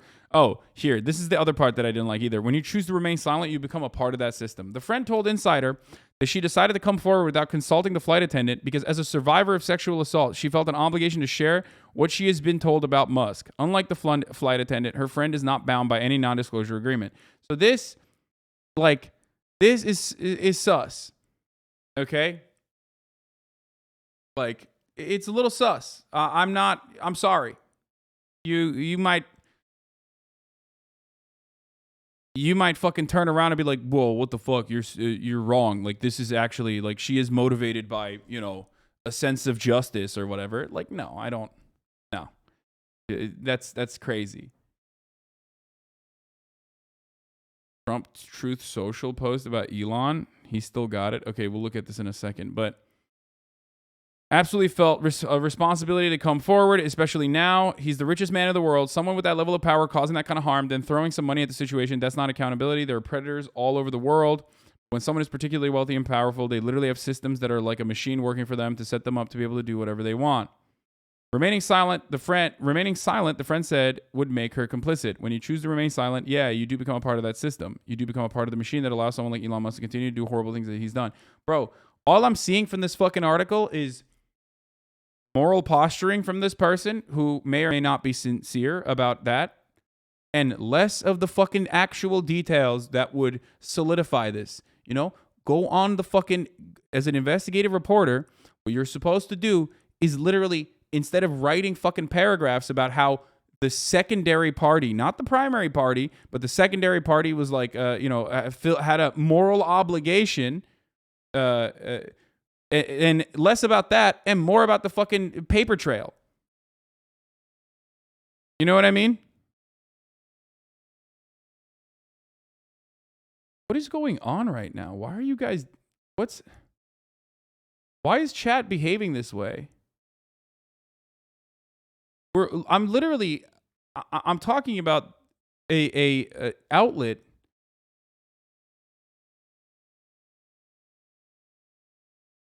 that is accusing the wealthiest person on the planet of sexual misconduct, and chat's like more fucking focused on whatever dumb shit's happening in chat. Showcasing once again that you're a bunch of fucking brainless little babies, I feel like. Why? Who cares? Yes, there's some shit going on with the bots. Stop reading fucking Chatterino and just use the regular Twitch chat for once, okay? Please, stop. They're seeing mass bans on Chatterino. Just tell them to stop focusing on it and use native chat instead. You're going to have to repeat it a couple times. Yeah, they're not actually being banned, dude.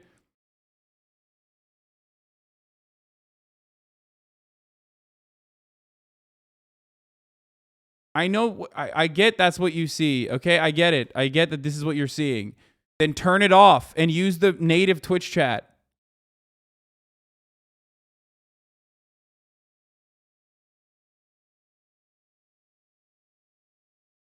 Regular Twitch chat just got cleared a couple times as well as janky everywhere. Yeah, it's fine. It's like broken right now. It'll be fine. You can turn that off for the record in your own... Oh, God. Dude, this is when I realize all my haters are correct. Like when they say you have a fucking community of like mental infants that You know, all you do is just like fucking talk about the news to like 12-year-olds. Like this is one of those instances where I'm like, okay, I guess they're right. I do have like just a bunch of 14-year-olds in here who are or people who are behaving like they're 14 years old.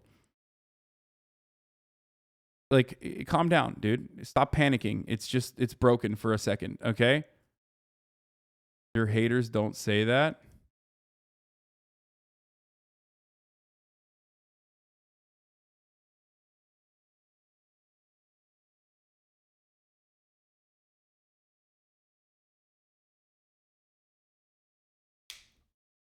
Okay. People who say they're 12 in the chat, by the way, for a meme will get permabanned. Not from me, but Twitter.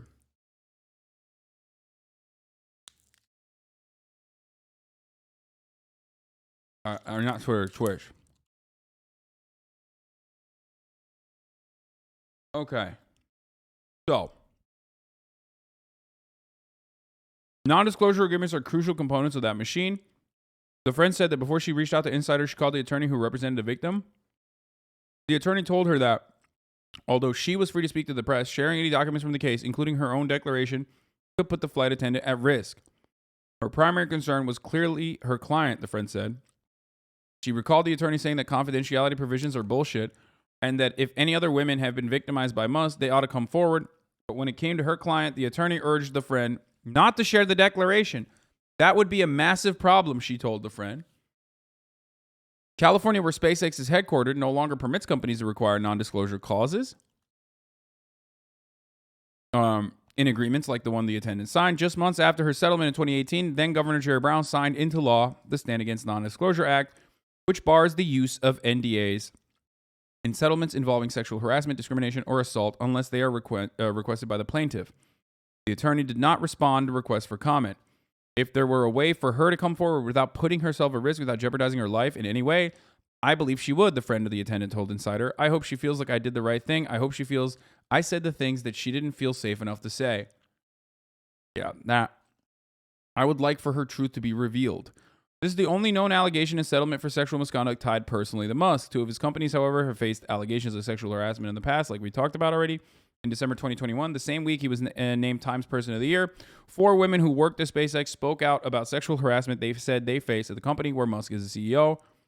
Ashley Kozak published an essay recounting being groped and touched inappropriately by male employees while she was an intern. 3 others, one of whom she said she was bound by a non-disclosure agreement, recounted similar treatment to the New York Times. In response to the report, SpaceX President and Chief Operating Officer Gwynne Shotwell sent a...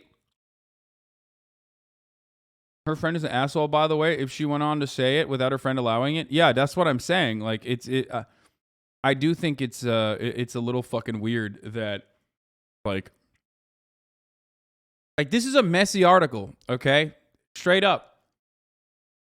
It feels like, and I'm looking at this from a media perspective as someone who is, I'm not a journalist, but, I've worked with journalists. I am in the media, okay? I'm a commentator. I have friends who are investigative reporters.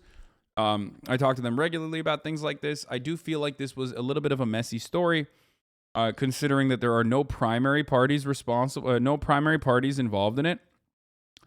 And they did not actually get like documentation or something, like, investigate the paper trail, try to bring like some kind of solidifying evidence into the table rather than like read the this is no different than a fucking Sun or Daily Mirror article. I'm sorry. Like, this is like, it reads like a tabloid piece. Now, do I believe disabled BTTV guys? Is that what is the problem? No one is actually getting timed out. Please stop thinking you're getting timed out. Literally, no one is getting timed out. If you're going to attack someone like Elon, you got to have your facts together and have a much better story than this. It just kind of kills the point they're trying to make. It looks sloppy and unimportant. I'm sorry, but stream elements and Fossabot are down apparently. Oh, okay. The victim has an NDA with Elon. If she speaks on the matter, she will be violating the NDA. Stormy Daniels got nailed to the wall for doing the same thing. The whole tell me details about my junk is him trying to bait her into breaking the NDA. If the story was fake, Elon would sue Business Insider for libel. The story is real, but I don't think the victim wants to open herself to a lawsuit from Elon. Yeah. I don't think she wants to open herself up to a lawsuit by Elon, and I don't think she wants to open herself up to the subsequent psychotic fucking... All right, Chatterino's back now. Subsequent psychotic attacks from Elon's fan base. That's the other... I think that's the other fear that she probably has.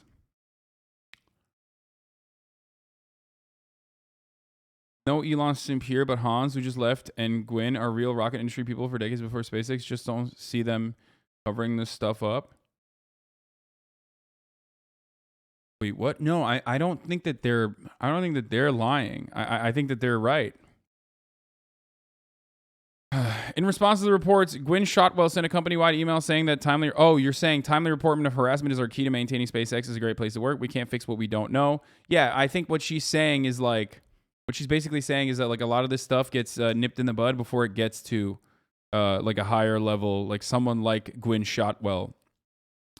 She added that SpaceX will rigorously investigate all harassment and discrimination claims and take rapid and appropriate actions when we find our policy is violated. At least 6 women have sued Tesla, where Musk is the CEO, alleging sexual harassment at a Tesla factory. Men at the factory ogled women, remarked on their clothes. Complaints said, leading some women to wear baggy outfits and use stacks of boxes to obstruct the views of leering coworkers. The women claimed they were retaliated against when they came forward. The friend told Insider that if anyone else was mistreated by Musk, she hopes they will publicly tell her story. If there are other victims, she said, I would like for them to come forward. I would like for the truth to be revealed. So, okay. It's like I said, I don't think this is a well, I'm sorry. I mean, is this believable? Abso-fucking-lutely. Okay. Elon Musk. Very, very believable. That he was doing billionaire things, right? And like I said, it kind of stems from the unwillingness of like people like Elon Musk to hire professionals in matters like this, and instead like try to get, because of their interest in power and exercising their power, trying to get like normies who are not interested in doing this, like that don't consent to engaging in these sorts of actions. That's kind of why this happens, right? And you might personally think that it's like creepy to even hire an escort to, or like someone who specializes in this sort of shit from engaging in these sorts of actions against billionaires or whatever. But ultimately, it is just the reality. Okay, there are plenty of professional sex workers that would literally do this, and he wouldn't have to pay $250,000 to silence them after inappropriately fucking violating them.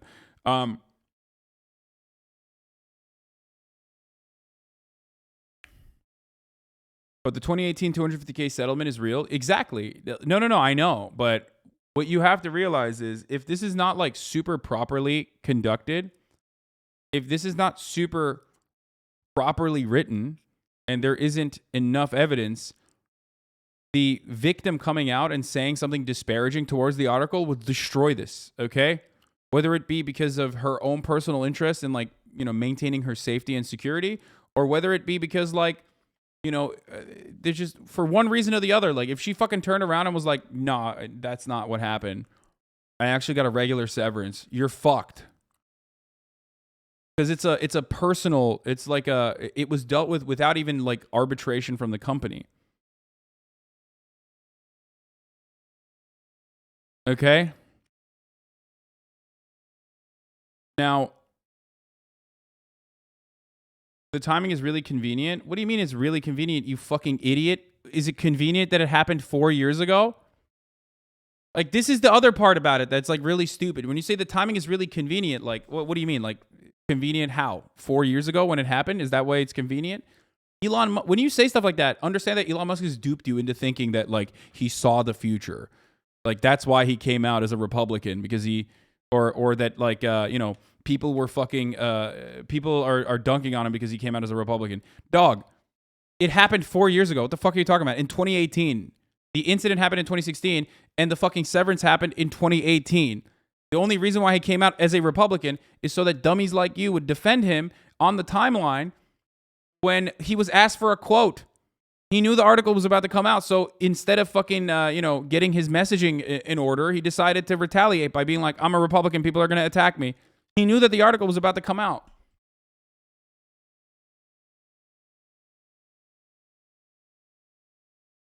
Why do they only write about it to shame him now? The Friend came out now. Insider reached out to him to let him know that the article would be published last week, so he tweeted that. Yeah, exactly.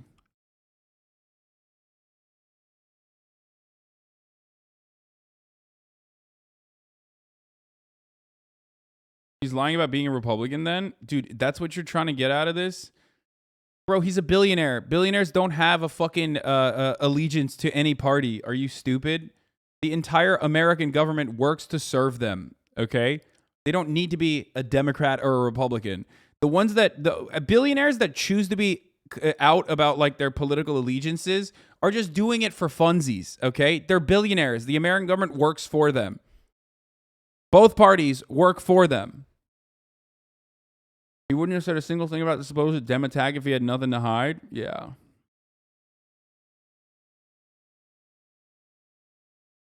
It's just like such a weird thing to hyper focus on. Like, he's a Democrat? He's a Republican? Yeah, no, dude, he's a billionaire. Okay, they control everything. They control the American government. They even control the top of the hour ad break coming at 1:20 instead of 1 p.m. because one billionaire has locked me under contract to serve you ads at the top of the hour every hour. That billionaire's name is Jeffrey Jebediah Bezos. Now, if you no longer want to see those ads, if you're like, fuck that, and then all you need to do is subscribe. You can do that for $5. You can do that for free with the Twitch Prime. You can do that by connecting your Amazon Prime account to your Twitch account where you get one free Prime subscription a month. That on your favorite streamer. I believe that's me giving you round-the-clock news coverage. After reading that story, he's insane for even addressing it. That shit would have been in and out of the news cycle in 24 hours. No, I don't think so.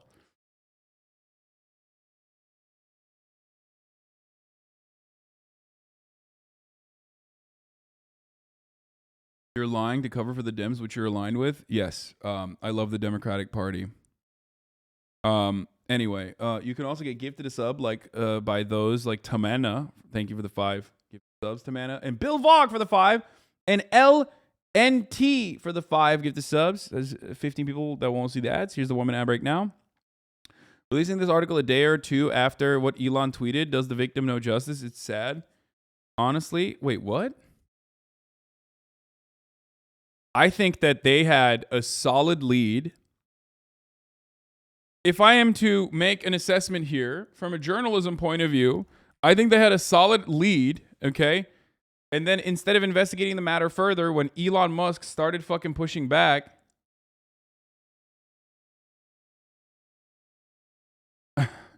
Eddie Burback DM'd me. I have to read you this DM. Motherfucker is so funny. Hasan, please don't make fun of Elon. He's trying his best to make memes and be a great man. How was he supposed to know he shouldn't show his penis to a flight attendant? He was too busy inventing cars and spaceships and tunnels and free speech. He was inventing free speech, dude. That's funny as fuck, dude. Sorry, I just leaked it, but it was pretty funny. I didn't want to keep that away from you guys. Oh, dude, Jesus Christ. Him trying to be funny now? Yeah, no, he's like, he's trying to meme his way out of this. Elon, I've been trying to reach you for days regarding the diapers. Please be aware of the failure to respond and overly... Okay. He's trying to meme his way out of it and like trying to fucking say Hillary Clinton over and over again. Dude, it's awesome. I love this. I think it's great.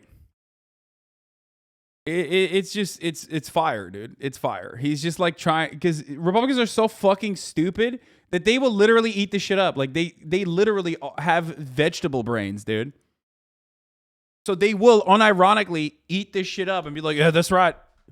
That's why Hillary Clinton wrote this article probably. Like they have no sense of fucking, they have no sense of like time frame, right? They don't have object permanence. They literally are just like, you're giving me visual stimuli. I don't understand. Like, did this happen in 2018? No, it happened yesterday. When Elon came out as a Republican, they did this to him yesterday. And Hillary Clinton did it now. Actually, it's like, what the fuck are you talking about? Hillary Clinton was not even involved in this story. No, she is. Elon tweeted about it. And it's working because they're so fucking stupid. Anyway, let's look at someone who's not stupid, my king. Gee, Elon Musk never told me that until now. He only voted for Democrats. Actually, it was quite the contrary. But now it seems, with all of his problems with a probably illegal purchase of a crummy, phony account-loaded company, fake Twitter, he wants to be a Republican because the Dems are the party of hate. I could have told him that a long time ago, but actually they are a party of sickness, greed, corruption, and absolutely horrible policy. Good luck, Elon. Have fun. Okay, I don't believe that this is real, right? He didn't actually do this, right? Because no shot. Did he actually write this? Give me the straight link. Give me the juice. This seems fake.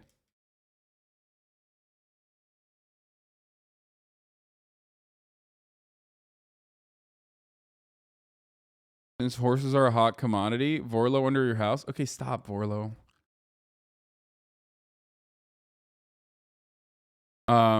Ted Cruz is doing PR for Elon. Of course he is. Cause, effect, hashtag corrupt corporate media. Dude, this is awesome. Dude, you could literally murder someone. You could straight up murder someone and then be like, Democrat. You can murder someone in like 2016 and then not get caught until like an investigation is concluded and they find you guilty of that murder. And when they're questioning you, you realize that the truth is about to come out. You say, I'm a Republican. Democrats are coming after me. And you will have literally every Republican be like, Democrats are trying to prosecute murder? Okay. Kind of suspicious. The timing on this is not working. I didn't think the truth post was real, but it is. Oh, fuck. You need an account to view it? Oh my God. Oh, what a king. Yeah, Kevin Spacey should have come out as a Republican instead of gay. True. Will you be covering the monkeypox Pelosi being excommunicated from the church stuff? Wait, what? Pelosi was excommunicated from the church? Billionaires can get a senator to personally do PR for them? Yeah, it's awesome. I am not on Truth Social. Oh yeah, Steven Crowder is pro-segregation. Pretty awesome. Very cool stuff. We're going to talk about that. Don't you worry. I saw this yesterday. Incredible stuff from Steven Crowder. You know, what a king, dude. What a god. What a legend. Just openly stating, like, openly telling it how it is. He's like, yeah, segregation is actually sick. You know, why can't we have some old ideas? We're always talking about some new ideas. Why can't we sometimes pop off with some old ideas like segregation? You know, separate but equal. That sort of shit. What is this? Sarah Zhang. I once did a fun, cute little blog about how Elon Musk follows 0 women on Twitter, not even his own mother. I asked SpaceX and Tesla for a comment because duh. And they, the PR professionals, came back to me with, but he follows more women than men on Instagram.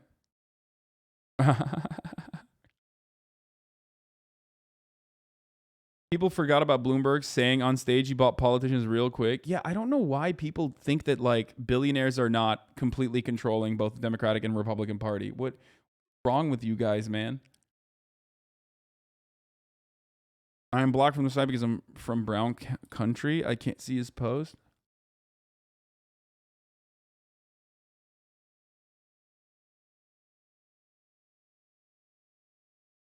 It's pretty basic stuff. Nancy Pelosi is going to be exiled from the church. What church? Breaking. The Archbishop of San Francisco wrote to House Speaker Nancy Pelosi Friday informing her, you are not present yourself for Holy Communion because of her support for abortion rights.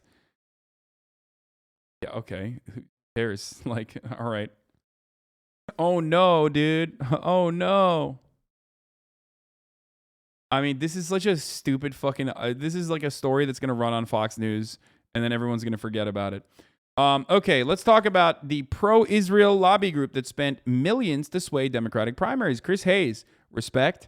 Probably the most progressive person in mainstream media that's still allowed to be on mainstream media alongside like Mehdi Hasan. Obviously, I have disagreements with both Chris Hayes and Mehdi on a multitude of issues, but They are both surprisingly very they're very good on their coverage that pertains to either Israeli acts of violence, violence perpetrated by the apartheid state, the occupying force, or even some of the actions that the Israeli lobby engages in domestic politics as they try to elect as many reactionary people as possible. So let's see what happened. So we've been covering a lot of. Yo, Ethan copied your car, Lamau. What are you talking about? Did something come out? I don't know what you're talking about.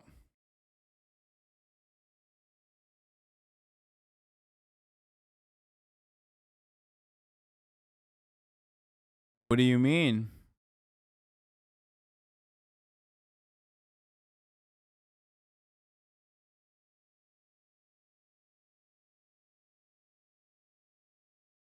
He did. He said it on the pod right now.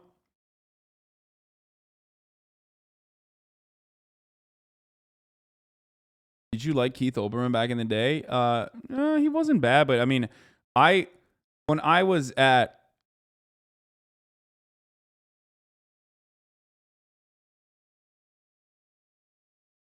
Why are you laughing? I don't know what you're talking about. Is it where's the podcast? Send me a link.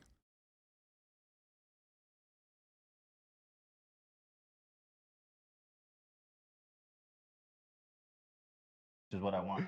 That's what I expect from a Rolls Royce, man. What? That car sucks. Did you say that it's like a light blue? Mine? Yeah. No, it's No. chalk. It's gray. Oh, gray. Okay. Yeah. Hasan's is the light blue. Right. Yeah, that's what I mine's thought he chalk. said. Yeah. No. I knew already. Yeah, he bought it. He bought a Taycan. He gave his he gave his Rolls Royce back, and he was like, "It fucking sucks." And he got the chalk. It's actually dope. I love the chalk color, but unfortunately, someone had to cancel their spec for me to purchase the Neptune Blue Taycan. And his was the chalk one. He's got the interior red leather seats too. If you guys remember, like when I was buying mine. Keep spreading your perversions, pervert. Is it the same model? Yeah.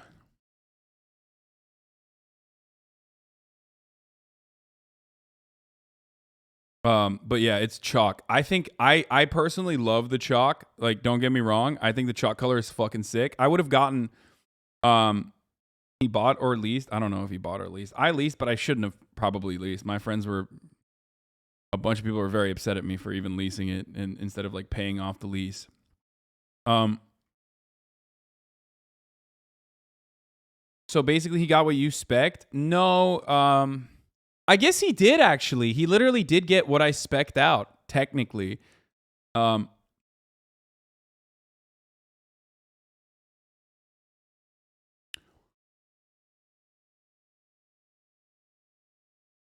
Elon's forming his own private army now. Yeah, unmute the audio. Don't they know you did it to build credit? They do. They're mad at me. My finance friends are really mad at me. They were like, "Dude, what the fuck are you doing? You already bought a house. Like, you're already building credit. Like, you don't need to build credit on a lease on a car. You know what I mean?"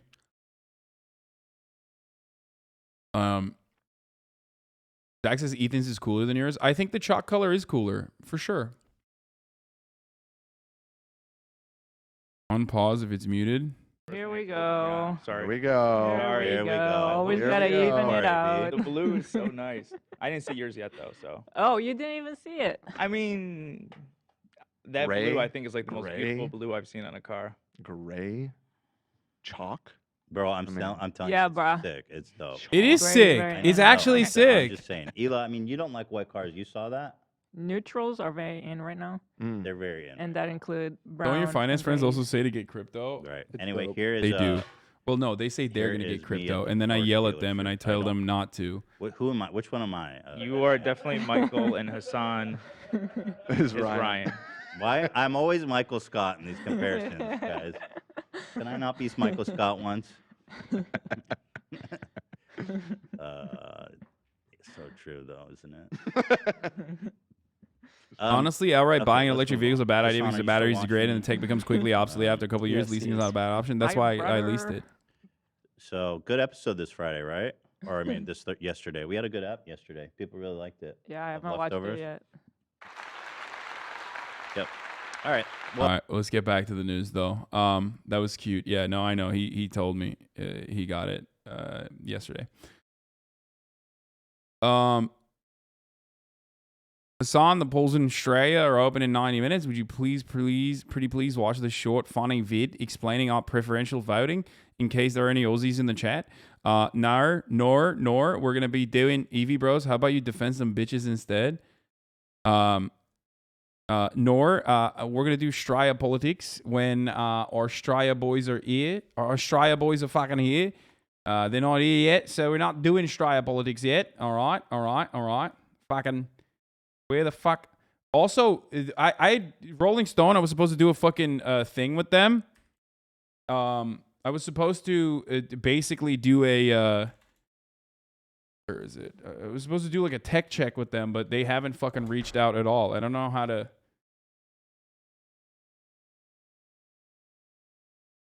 You know, they haven't reached out to me at all.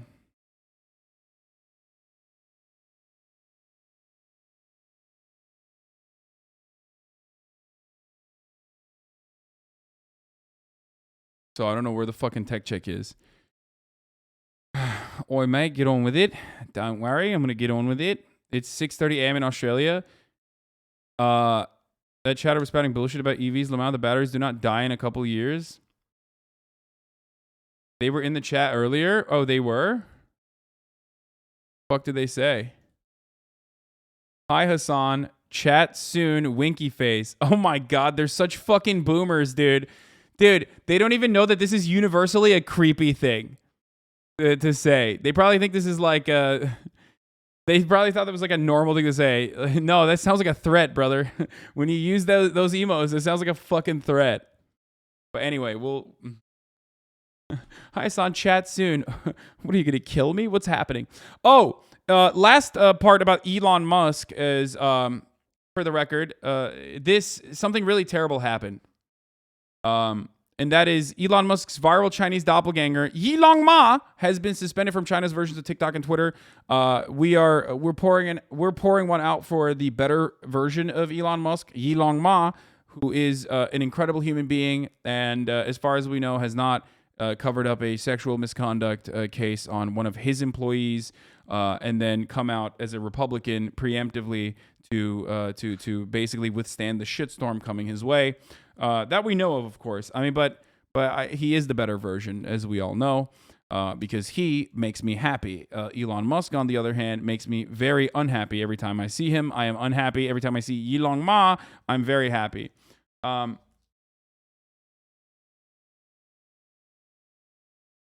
Tesla is building a hardcore litigation department where we directly initiate and execute lawsuits. The team will report directly to me. Please send 3 to 5 bullet points describing evidence of exceptional ability. Justice at... What the fuck? My commitment. We will never seek victory in a just case against us, even if we will probably win. We will never surrender and settle an unjust case against us, even if we will probably lose.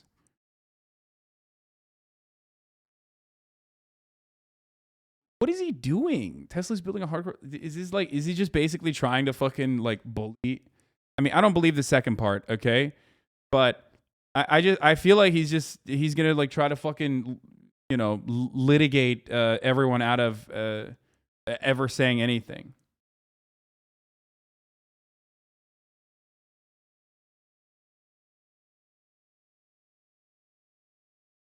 I don't know. They lost Bolivia pretty hard. But yeah, you think America trying to fucking facilitate a coup in Bolivia is the same as like a billionaire using the fucking criminal justice system that is designed to give favorable outcomes to billionaires in the way that it was intended to? You think those two are similar, dude? One's an entire fucking separate country at a time when like the American empire is not as hot as it once was about fucking facilitating coup d'etats. The other is literally, like what the system is designed to do. Why do you think arbitration favors the company 98% of in 98% of the situations? Like arbitration favors heavily the company. Why? Why do they also have arbitration agreements in your employment contract? How do you think that happens? Why is it like that, you think?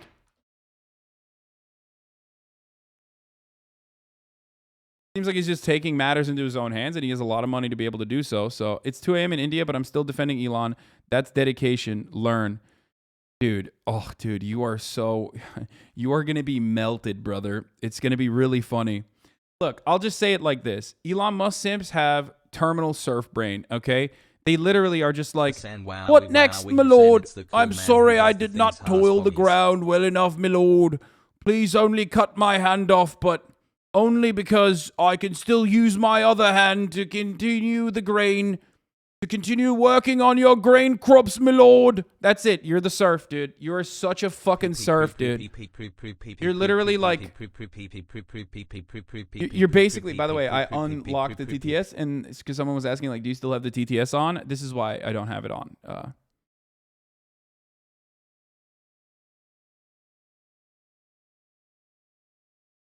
Yeah, I could still fillet with one good hand, my lord. All I need is one good hand. Fillet.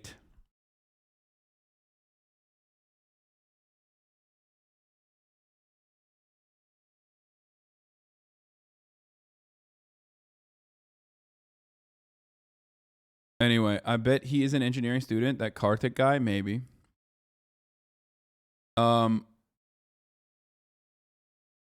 Anyway, Tesla is 10% away from being margin called. Yeah, so what is happening to the Tesla stock? Okay, I'm not a big stock boy, but kind of wild that Tesla stock is down in the aftermath. Hi, Hasan. Rolling Stone, like fucking DM me or something, or email me. What's going on? I thought we were supposed to start this combo in like 20 minutes. We never did a tech check. Do you want to do a tech check? I don't need to do a tech check. I'm going to be live alongside you anyway.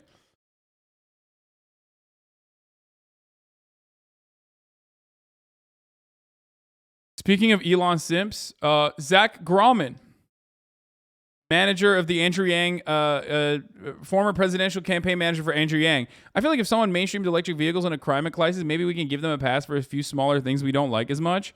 We just tweeted this before I saw the allegations. It seems worth clarifying that I am indeed anti-sexual assault. Was due for a good ratio. Happy Friday. That's awesome. I love that. My man was up at 4 a.m. like thinking of ways to defend Elon Musk, trying to cover up sexual misconduct.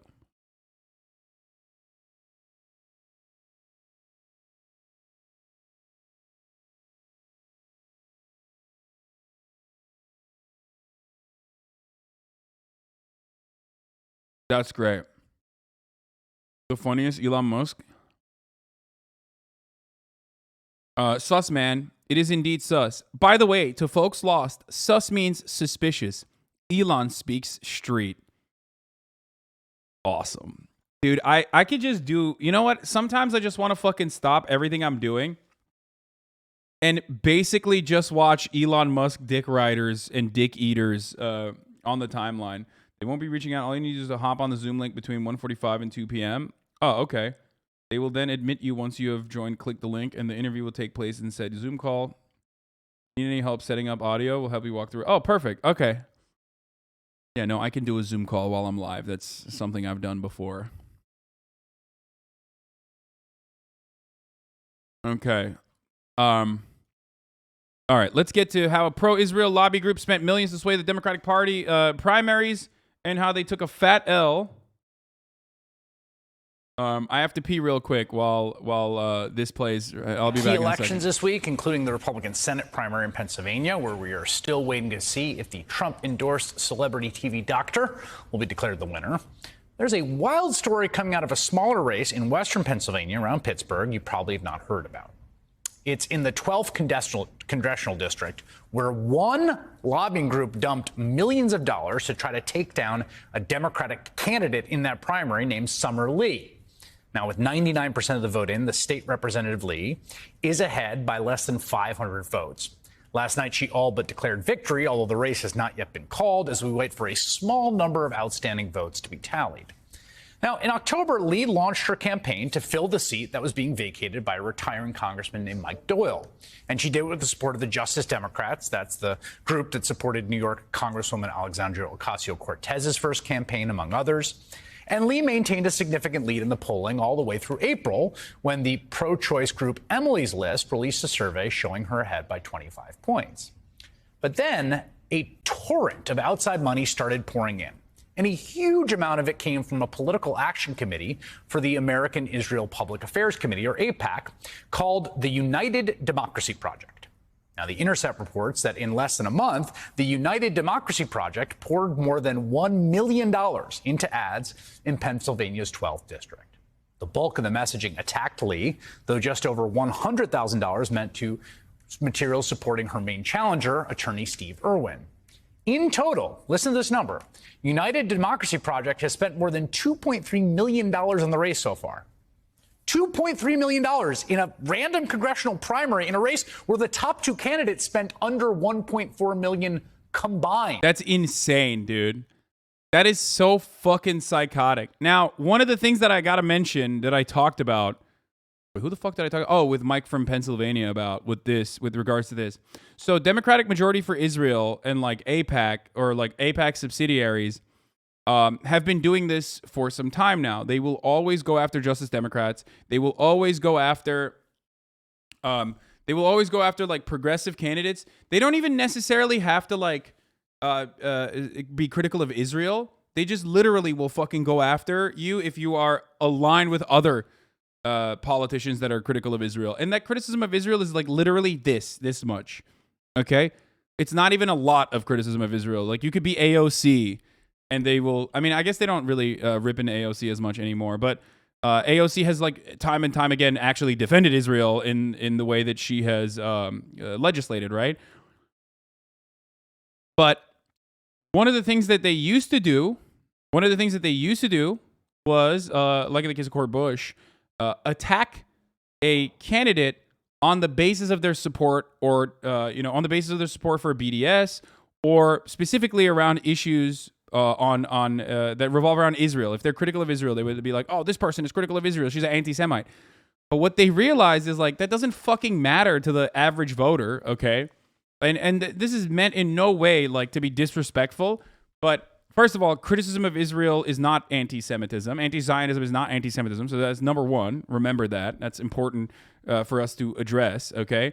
And two, ultimately, literally remove Israel from the conversation and put another country there, and not a single person would in a million years be like, wow, that's completely unacceptable. Like, can you imagine if like the Saudi lobby was straight up like, running? There was like a Saudi lobby firm that were operating inside of America, straight up being like, these candidates that are anti-Saudi are Islamophobes. They're running Islamophobic attacks against Saudi Arabia. Okay, it's really fucked up. It's really, really unacceptable. Like, would anybody give a shit? Would anyone give a shit about that? Like, would that actually change anyone's attitude? Would that change anyone's, like, you think people in fucking, like, Missouri and shit are going to turn around and be like, what do you mean? Oh, my God, I cannot believe that this person is extremely critical of Saudi Arabia. That's crazy to me. Wow, I'm really going to change my mind on this. Okay, so obviously that didn't work. The original attacks where they were like, oh, she's really, really bad on Israel didn't fucking work. Oh, Summer Lee versus Steve Irwin. Okay, dude, come on. Come on. Steve Irwin didn't deserve that. Not this Steve Irwin, but like the other one, okay? Who's a national hero. And I'm literally going to fucking talk about Australian politics in a little bit. And you're setting everyone up for failure in that situation, okay?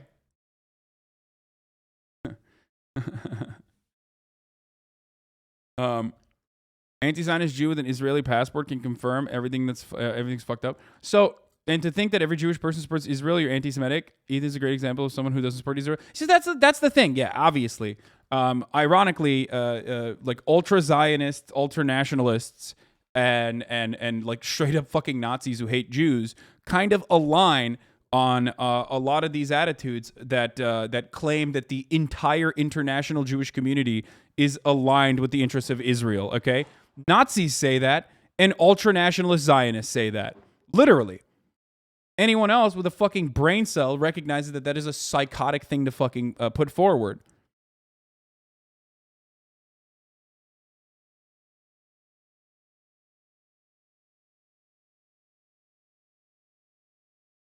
Anyway, evangelicals only support Israel because the rapture theology. They think only 144,000 Jews will be saved. Yeah, I know. I've talked about this before. So living in Missouri can confirm nobody knows what Israel is here. So basically what ended up happening is like the Democratic majority for Israel decided to no longer just like attack candidates on the basis of like how critical they are of Israel, because they realized that that wasn't a great way to fucking effectively spend all their money. So they decided to like attack Summer Lee on whatever the fuck was important in that campaign. Like, what were some of the things that they were attacking her on? Like they were saying that she was a spoiler for the Democratic Party. Like she was a Democratic socialist, and therefore like, you know, she likes third party candidates or whatever. And like, she's trying to take over the Democratic Party and yada, yada, yada. Like, so they're not even attacking her on like Israel positions around Israel anyway. And that's as of last filing at the end of April. And the United Democracy Project, which is a sort of anonymous sounding name, has been dumping enormous amounts of cash in other races too. The Washington Post reports that in Texas's 28th congressional district, quote, it has spent $1.2 million to help Democratic Congressman Henry Cuellar defeat challenger Jessica Cisneros. Last week, in the final weeks of a special election in Ohio's 11th district, United Democracy, combined with other pro-Israel group, quote, spent another $500,000 on ads against progressive Democratic candidate Nina Turner. Now, to be totally clear, there's nothing illegal about this. In the 12 years since the Supreme Court's decision in a case called Citizens United, outside groups and corporations have been allowed to spend unlimited amounts of money in elections. Of course, the concern of those who oppose that Citizens United decision is that there's just something fundamentally corrupt. By the way, remember when Ilhan Omar got like widespread fucking criticism and even death threats, like a fuckload of death threats, like more than she normally gets, specifically for basically saying things that are a summarization of this entire fucking news article that Chris Hayes is now posting on MSNBC? Just think about that for a second. Remember when people literally were saying like, oh, Ilhan Omar is like such a gigantic anti-Semite for saying like AIPAC has a profound amount of influence over legislation or over Congress. That's crazy. It's wild that the Democrats literally punished her for this. I will never forgive and I will never forget that. It was one of the grossest, most disgusting things that the Democratic Party has done. And they do a lot of disgusting shit. About a single entity spending at this scale and essentially becoming the dominant player in a race. And it doesn't matter who they are. It could be any group from the ethanol lobby to teachers unions. If the candidate is elected, where a group pours in $3 million, $2.5 million in a race, right? It's pretty clear that person who's elected is pretty beholden, right? They're incentivized to orient their public life around the fact that this particular interest group put them in office. And that's precisely the kind of tacit quid pro quo issue that made Citizens United such a terrible ruling and has wreaked so much havoc in our election system. But there's also something else I find insidious about this particular use of big money. I'm surprised they aren't reporting this on this, right? Usually mainstream news channels would avoid anything that seems to cast doubt on Israel-based ideologies and funding. What do you mean? It's one fucking broadcast and one broadcaster. It's not the most popular channel. Every other channel is constantly fucking running propaganda and even making assertions or making claims similar to, anti-Zionism is anti-Semitism, yada, yada, yada. It's just, it doesn't even matter because Hayes saying this doesn't really change the game in any meaningful capacity. Because you see, the United Democracy Project... It's like me fucking being on Twitch and saying this. You know what I mean? Like, who cares? ...exists to bolster the United States' relationship with the state of Israel. It's the issue they care about is whether the U.S. is staunch and unflinching in its support of Israel. And of course, there's an active debate in Democratic policy circles about how staunchly supportive or critical we should be, depending on the actions of the Israeli government, particularly in Gaza and the occupied West Bank. But here's the thing, crucially, that is not the issue that this PAC is engaging in when it gets involved in these races. I mean, if the United Democracy Project, right, wants to spend millions of dollars running ads saying Summer Lee is critical of Israel and we don't think she should be, support Steve Irwin because he will stand by Israel. Yeah. Well, then, they didn't even do that. They didn't do that because they realized that doing that didn't work with Cori Bush. They straight up tried that with Cori Bush, realized that fucking failed because people were like, okay, I don't give a fuck. Shut the fuck up, dumbass. And then now they're like, okay, well, I guess like random voters care less about like someone being critical of like a foreign nation in a domestic fucking congressional race. And they care more about like, you know, I don't know, their issues or whatever. And because it's the Democratic Party primaries, they tried to, and these are like active Democrats that vote in the Democratic Party primaries, obviously. If you're voting for a candidate in the Democratic Party's like congressional district primary, you are really tuned in to MSNBC and you are really tuned into the Democratic Party. You're ride or die for the Democratic Party. So they were trying to hit her on like, oh, she's going to be bad. She's not going to work with Joe Biden. Have at it. That's democracy, at least in the Citizens United version. That's sort of how it works now. But the thing is, they recognize Israel is not the top issue for the voters in Pennsylvania's 12th district. And so what they did instead was launch an almost comically disingenuous attack, claiming Lee is not a real Democrat. She calls herself a Democrat, but Summer Lee said she wanted to dismantle the Democratic Party. Dismantle it. And she's done everything in her power to do just that. When Joe Biden was running against Trump, Summer Lee attacked Biden's character, said he'd take us backwards. And Lee refused to support Biden's infrastructure plan that's now rebuilding bridges and roads in Western Pennsylvania. Summer Lee, more interested in fighting Democrats than getting results. The irony of this, the inherent irony of this is so funny, as like you're literally a PAC not even working within the interest of your PAC, okay? Like the entire purpose of like PACs is that you're supposed to be not directly attacking a candidate and like only tackling the issue itself. Now they've moved beyond the fucking issue itself and they're just directly attacking the candidate and fighting Democrats and not getting results. UDP is responsible for the content of this ad. Wait, why was she against Build Back Brandon? Fucking no shot was she against Build Back Brandon. Get the fuck out of here, dude. Are you stupid? This is a fucking democratic socialist. Obviously, they probably are misrepresenting what she said. Wild, right? So here's this group, UDP, you've never heard of. They're saying, like, Summer Lee is bad because she's not a real Democrat. We want authentic Democrats. But they don't care who a real Democrat is. They care about whether Summer Lee is sufficiently supportive of Israel or not. I mean, on the homepage of their own website, the United Democracy Project calls themselves, quote, an organization comprised of American citizens. She was against the bipartisan deal like we all were. Yeah, she probably was like against the bipartisan deal, wanted the fucking real Build Back Brandon to go, go further. And she wanted to be aggressive or some shit. So they took that and then made it seem like she was against it. The ad said that I was just curious if there was any Smith of justification. No shot. Sorry for coming across as aggressive, by the way. I just mean like, when you see ads like this, remember, it's just like, it's clip chimping. Like this is what politicians do. This is what political operatives do. They clip chimp and they do this kind of fucking dumb shit all the goddamn time. My interview is about to happen. So I'm going to finish this video and then move on. Democrats, Republicans, and independents. I'm going to be talking to the Rolling Stone that America's magazine. Partnership with our democratic ally Israel benefits both countries. The spokesperson was exceedingly clear about their motivations in a recent statement to the Washington Post, saying, quote, our goal is to build the biggest bipartisan coalition in Congress for the U.S.-Israel relationship. Again, that's their stated goal. That's what they care about. They care about that over everything else, to the point where they have endorsed over 100 Republican candidates who voted to overturn the 2020 election results after the insurrection. And again, it's a free country. That's their right. They can support whoever they want. Okay? But no one should be taking any lectures from them about who and who is not a real Democrat. We should all be really clear about what this is really about, because it's going to keep happening. There it is. Okay, let's do this real quick. Hold on. W banner.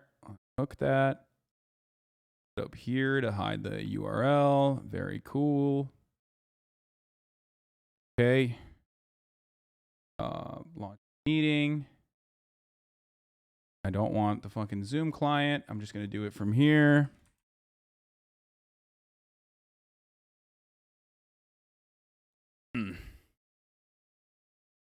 Start the virtual camera.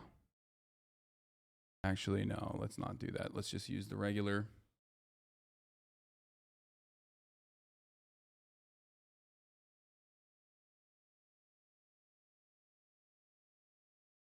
Let's see if I can do the audio and video preferences. Without joining. Okay, I'm joining the meeting. I'm in the personal meeting room. Better hear that sweet Virginia at some point. Tell them you measure everything in Ariana Grande units of measurement. I don't know what that means. I don't know what you guys are saying about that. All right, I'm connecting. Oh, all right. Hello? Patrick, I'll let you take it away. All right. Appreciate you. All right, here he is. Hasan, can you hear us? Yes, absolutely. What's going on, guys? Oh, wait, can you, we can can't you hear me you. well? Oh. Wait, hold on. Oh. Wait, hold on. Uh-oh, there's a little bit of... There's some feedback I think happening. he's connecting his audio. Can you guys not hear me?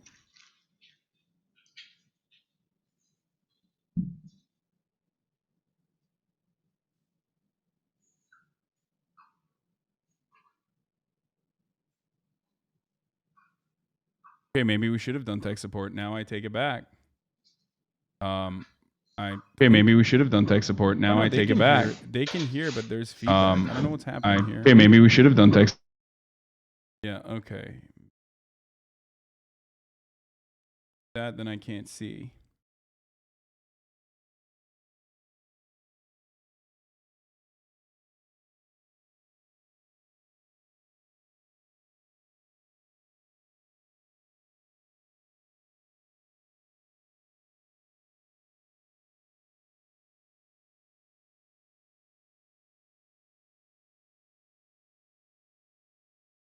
Oh, they have my stream open, probably. They should not do that, I don't think. Why don't we, as he tries to, I think it's just his audio source issue. I can hear you guys. Can you hear me?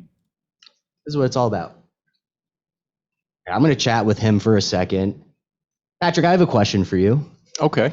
So since you've been covering DC since the end of the Bush administration, what do you think Biden's legacy, what are we seeing from this first year and a half? What do you think the media legacy is going to be? I mean, it's early.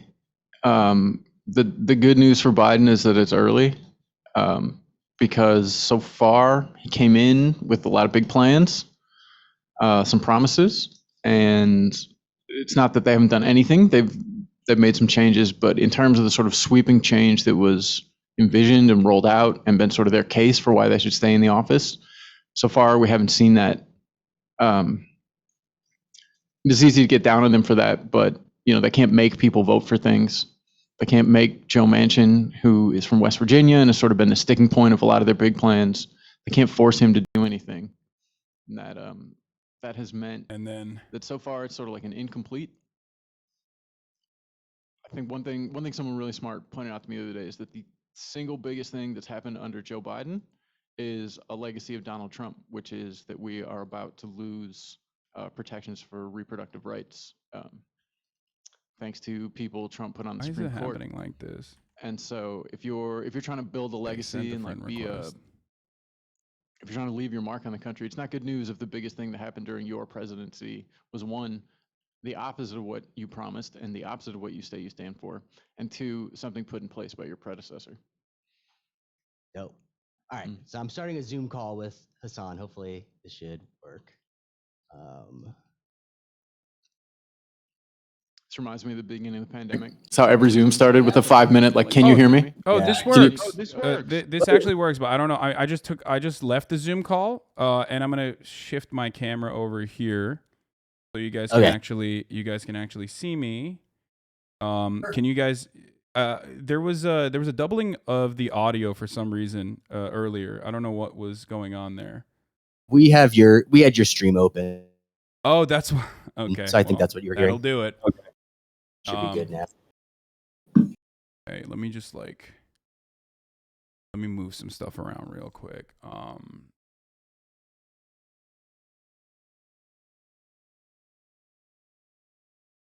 right. Cool.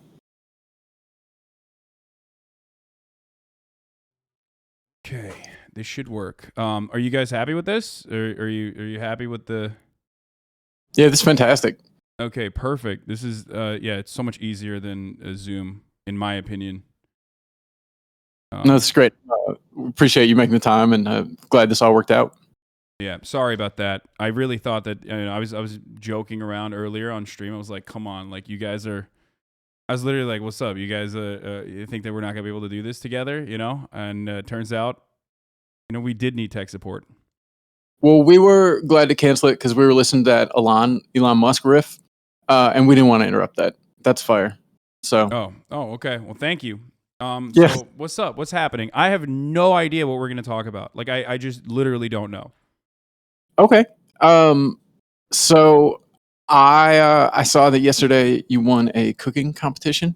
Is that what's next? No. I will not be.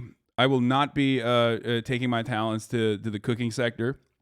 I thought personally that because I watch hours and hours and hours of MasterChef. I thought that it was going to be super easy and that I was going to be able to bake something with ease, and I was wrong, completely wrong. So that's not in my future. But I did win yesterday. Yes, I did win in a cake baking competition. Well, congrats on that. We were excited for you. Thank you. So I figured want to talk to you a bit about like new media versus old media. Okay, perfect. And I was enjoying listening to your show the other day, and it occurred to me like, what do you think the sort of the legacy media outlets, CNN, New York Times, Washington Post, infinitely superior Rolling Stone, like what's one story that you think they have exactly backwards, and how would you like them to fix that? That's a great question. With respect to how legacy media operates and how independent media operates, I would say, like, I can't speak on specific stories, but what I can say is that legacy media severely lacks the human component, like the personality component. It's too manufactured, it's too manicured, and I do think that that plays a role in legacy media not being as appealing to the younger demographic. On top of that, though, if we're gonna talk about like individual stories, I think a coverage of Palestinian rights, Stephen Donziger, who was recently allowed to leave the house arrest that he was subjected to by civil court for successfully defeating Exxon. I think it was Exxon. I always miss it up, Exxon or Chevron. That rarely got coverage in legacy media. It was Chevron. I said Exxon, but it was Chevron. And things that honestly routinely go against the established order, like things that criticize capital, labor rights, the momentum, the labor union momentum that we're seeing all around the country. I feel like that doesn't get a lot of press coverage. It's changing right now, but I do believe that legacy media, for the most part, is like trailing behind. What do you think? I guess you look at legacy media. What do you see and think like, okay, that piece of that I can take from that, I can build on that. Like there's some virtue there. What do you see as some of the upsides of it? What are the upsides of legacy media?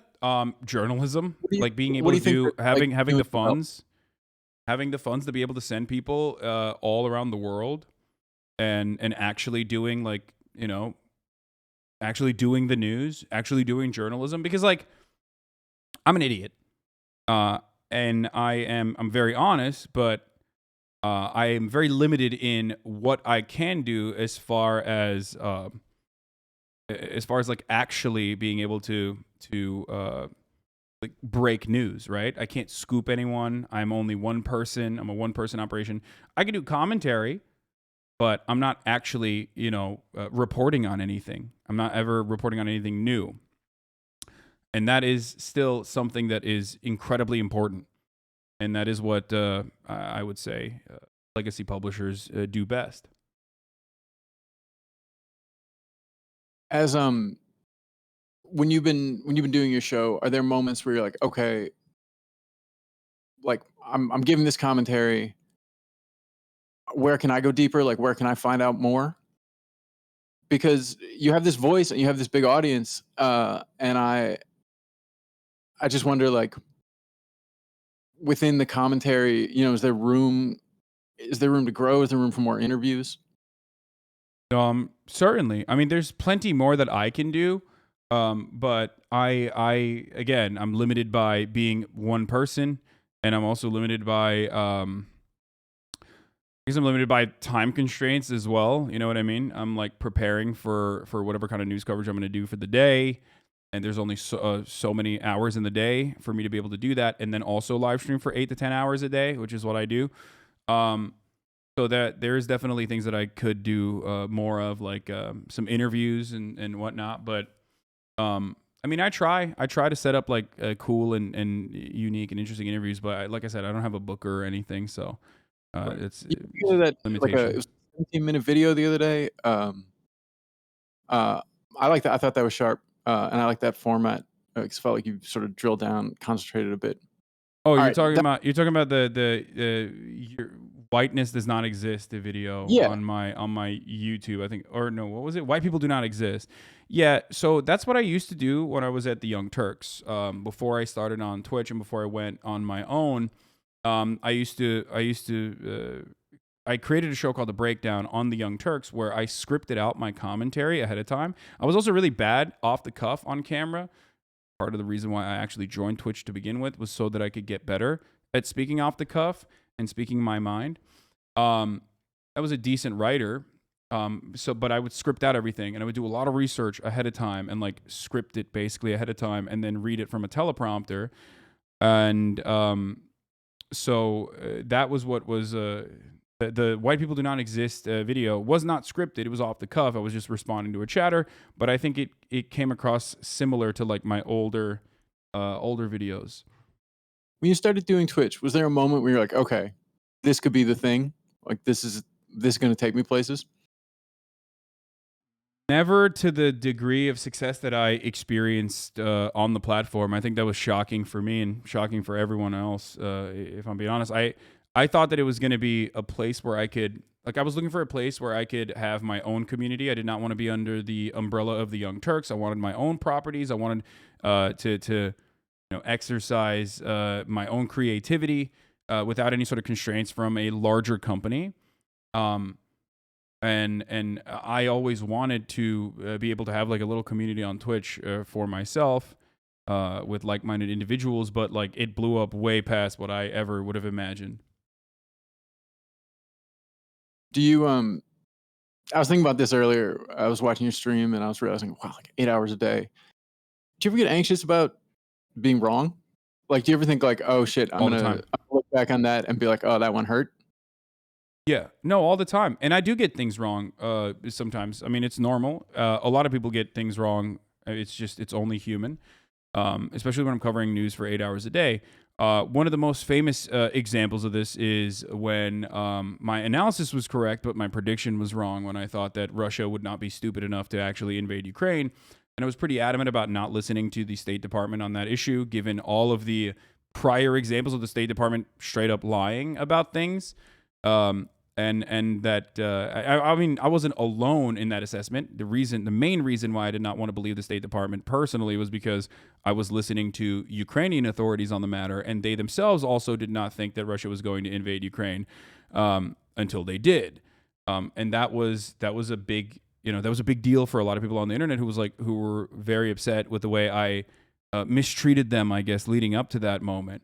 There was also a little bit more, anxiety and anger, considering that it's like you're taking a position where like America is not immediately the villain in the story, and it seems like you're making America to be the villain in the story. Any kind of anti-imperialist rhetoric is going to be met with a lot of anger and frustration from even leftist and progressive audiences, because American exceptionalism and American foreign policy is just the norm. It's the hegemonic attitude, and we're all living in the imperial core.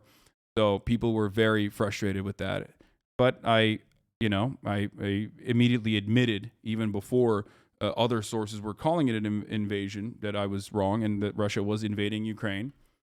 And, while that probably affects like the way some people see my coverage, and I'm sure it has, Ultimately, I tell people all the time, like, sometimes I'm going to get stuff wrong, but I'm always going to be honest with you. I'm always going to tell you what my biases are personally. I'm not going to hide that, and I never have. And I'm going to tell you if I'm wrong. I will correct myself. When people come to your show for the first time, what do you hope that they get out of it, and what do you hope that, like, if they come back like a week, a month later, like, how do you hope that changes their news consumption experience? How do I hope, like, people's news consumption experiences changes when I get something wrong? Is that what you're saying? No. I'm saying when people come to your show for the first time, like, what do you hope that they get out of it? And then if they stay for a month, like, what do you hope you've helped them understand in a way that they might not have? I believe I have a position that is not necessarily discussed openly in many circles, including even, like, college, and certainly not in media. But it is actually widely shared by people. They just have never communicated their desires from an ideological perspective. What I mean by that is that I am a leftist. I believe in socialism. I believe in I believe in a different way of organizing the economy. And I think that a lot of people, if you were to talk to a lot of people about the actual realities of like Marxism or a Marxist or a socialist organization of the economy, they are going to be way more susceptible to agreeing with you as long as you don't use those words, which I rarely ever do. I don't normally say, like, I'm a socialist. I rarely ever come out and say it. I rarely say anything beyond I'm a leftist.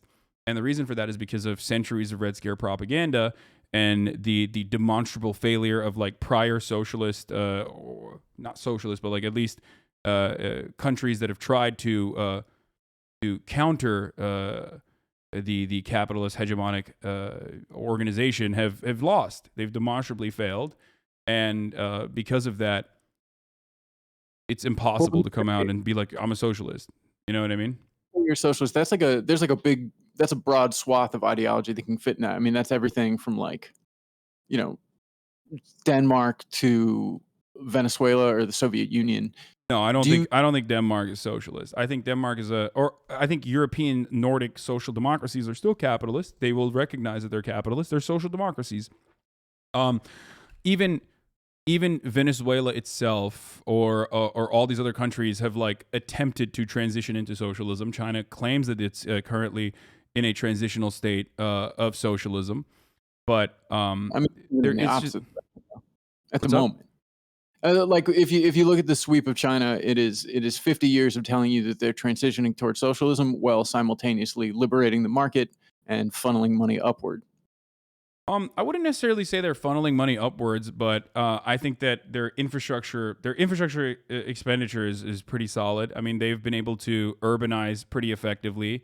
I think that is a socialization. There's an aspect of socialization similar to, or rather not dissimilar to, Nordic-style social democracies. But of course, they're not, like, there's still private ownership. And it's not like China is famous for its, like, worker organized worker councils or their worker organized, like, governance. It's not the case. But they do some cool stuff with billionaires every now and then when they make them not billionaires. Yeah, I was listening to your take on baby food poisoning and how China handled it when they had the melamine in the milk versus sort of the current approach. Yeah. I think, like, America loves executing mentally ill black people in places like Texas and Florida. They love it. They literally get off on it. It must be a kink or something because there's no reason for it. Instead of that, maybe we should actually, if we're going to have capital punishment, why not use it on people in actual positions of power? So this is a question I had about you, because one thing I've noticed is, like, you lay it on the line, you don't mince words. But sometimes I think one thing that's hard for people who don't watch a lot of Twitch or have never been in, like, the World of Warcraft general chat is they struggle to gauge, like, what's a bit, what's literal, what's like a figurative thing.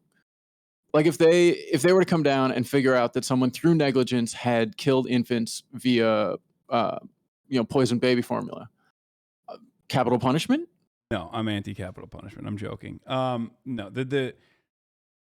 no, of course not. Obviously, I'm not a believer in capital punishment. When the subject matter comes up and I'm talking about it seriously, you'll know what my position is, and I am, of course, anti-capital punishment. I think it's gross. It's disgusting, and I do think that America is trailing behind the rest of the world. Surprise, surprise. I think our entire carceral system is just absolutely awful and dehumanizing. There's a reason why Norway considers it to be a human rights abuse to send prisoners to America, and they refuse to do so because it is horribly dehumanizing. It's one of the worst and one of the most like unchangeable aspects of American society.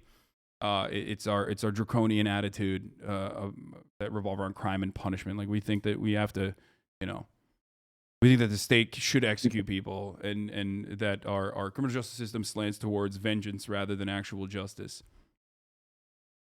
Okay, if you were, gifted magic powers, what do you think like the first 3 steps would be towards fixing that? 3 steps towards fixing our prison system?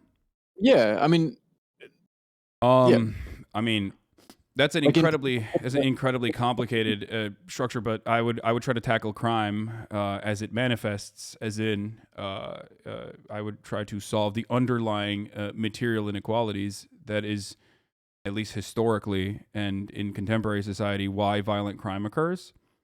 And you can't do that without, you can't actually solve crime without solving the underlying material reasons for why violent crime manifests. So I would try to work on that, the inequality in underserved neighborhoods. And I mean, beyond that, I don't know.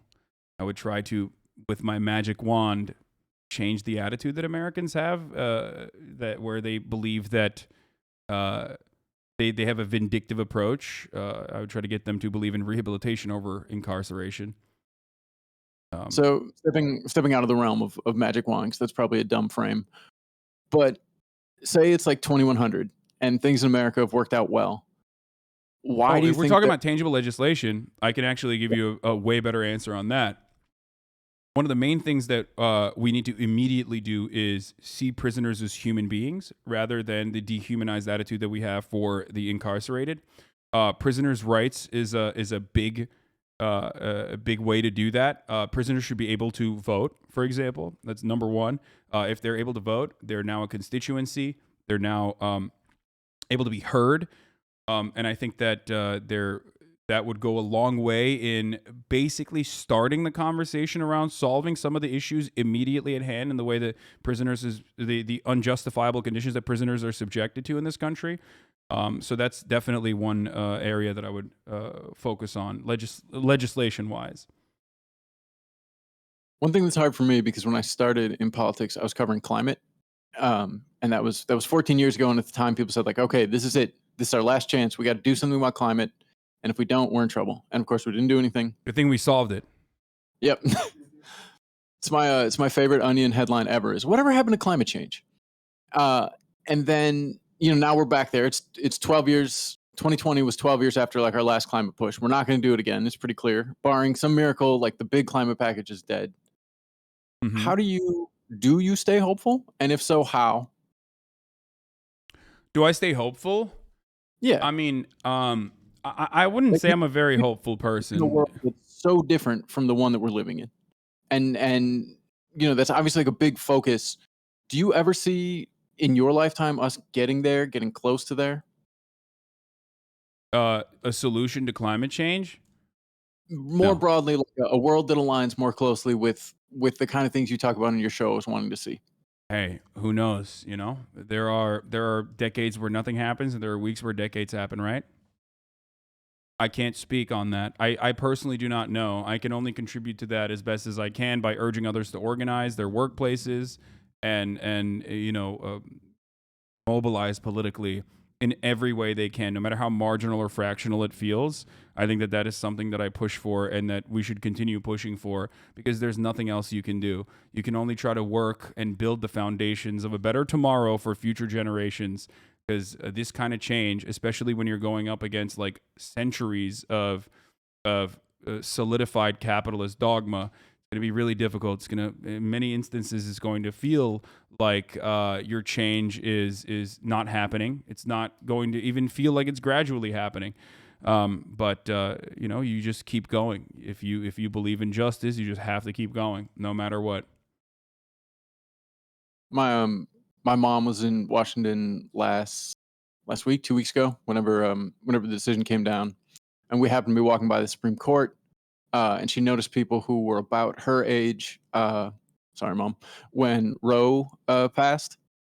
And she had this moment where she was like, this 50 years, this 50-year struggle, and it looks like we're going to turn back.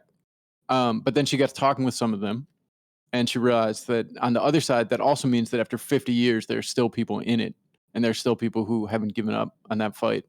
And that was like a poignant moment for me when I was getting a little mopey about climate change and things that I care about. Including reproductive rights. Yeah, I mean, I think that hyper-focusing on wedge issues such as abortion rights, when it is basically established that 70% of the country has, since the decision on Roe v. Wade, virtually an agreement. Like, there's a supermajority agreement on this issue. The only reason why it's something that people are talking about is because it's a wedge issue that the Republican Party utilizes to mobilize a very active voter base of evangelicals, right? This and like school segregation, pro-segregation for schools, of course, is the two key, is like the two political things that have historically mobilized evangelicals. The only reason why we ever, in my opinion, discuss this as a back and forth and not like established law of the land is because the Democratic Party is feckless and inept and is unable to actually offer a progressive agenda that they run on oftentimes, so that the Republicans can react to that progressive agenda. So Republicans look for different ways of making themselves seem different than the Democratic Party, when on a lot of issues, they are perfectly aligned. Oftentimes deregulation, maybe the Democrats are at a slower pace when it comes to deregulation or play the defensive role against deregulation, but the Republicans are very effective at dismantling federal agencies. They're very effective at dismantling regulation. They're very effective at sidestepping the legislative branch and hyper-focusing on court packing, which they've done so well, including all the way up to the Supreme Court.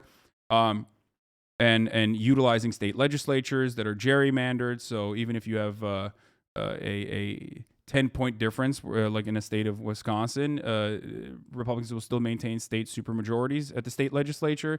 They've completely changed, slowly but surely, through many, many years, the entire system. And it's easy for them to do so because their ideology aligns perfectly with capitalism. It's much easier to starve the beast, and it's much easier to take a anti-government approach when that approach also is fundamentally positive for the corporate bottom line. Deregulation is great for corporations. It improves profit margins. So that's why they're very successful, and that's why they have to find different issues that they can hyper-focus on so that they can continue mobilizing their base of voters. When you say the Democratic Party is feckless, do you see that as a question of like the individual people at the head of it, or something more structural? I mean, structurally, yes, absolutely. I think that the people are just the Democratic Party's like leadership is, yes, they're cowards, but also I guess they're just operating on their own on their own interests. They're not actually I don't think they're motivated by empathy in the way that they present themselves.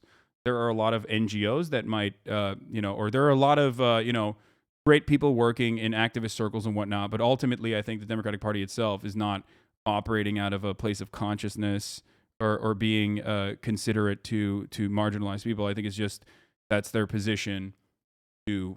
That's the song and dance that they play, and this bears itself out in the lack of momentum that they put behind actual legislation. When it comes down to it, Obama had a filibuster-proof Supreme Court.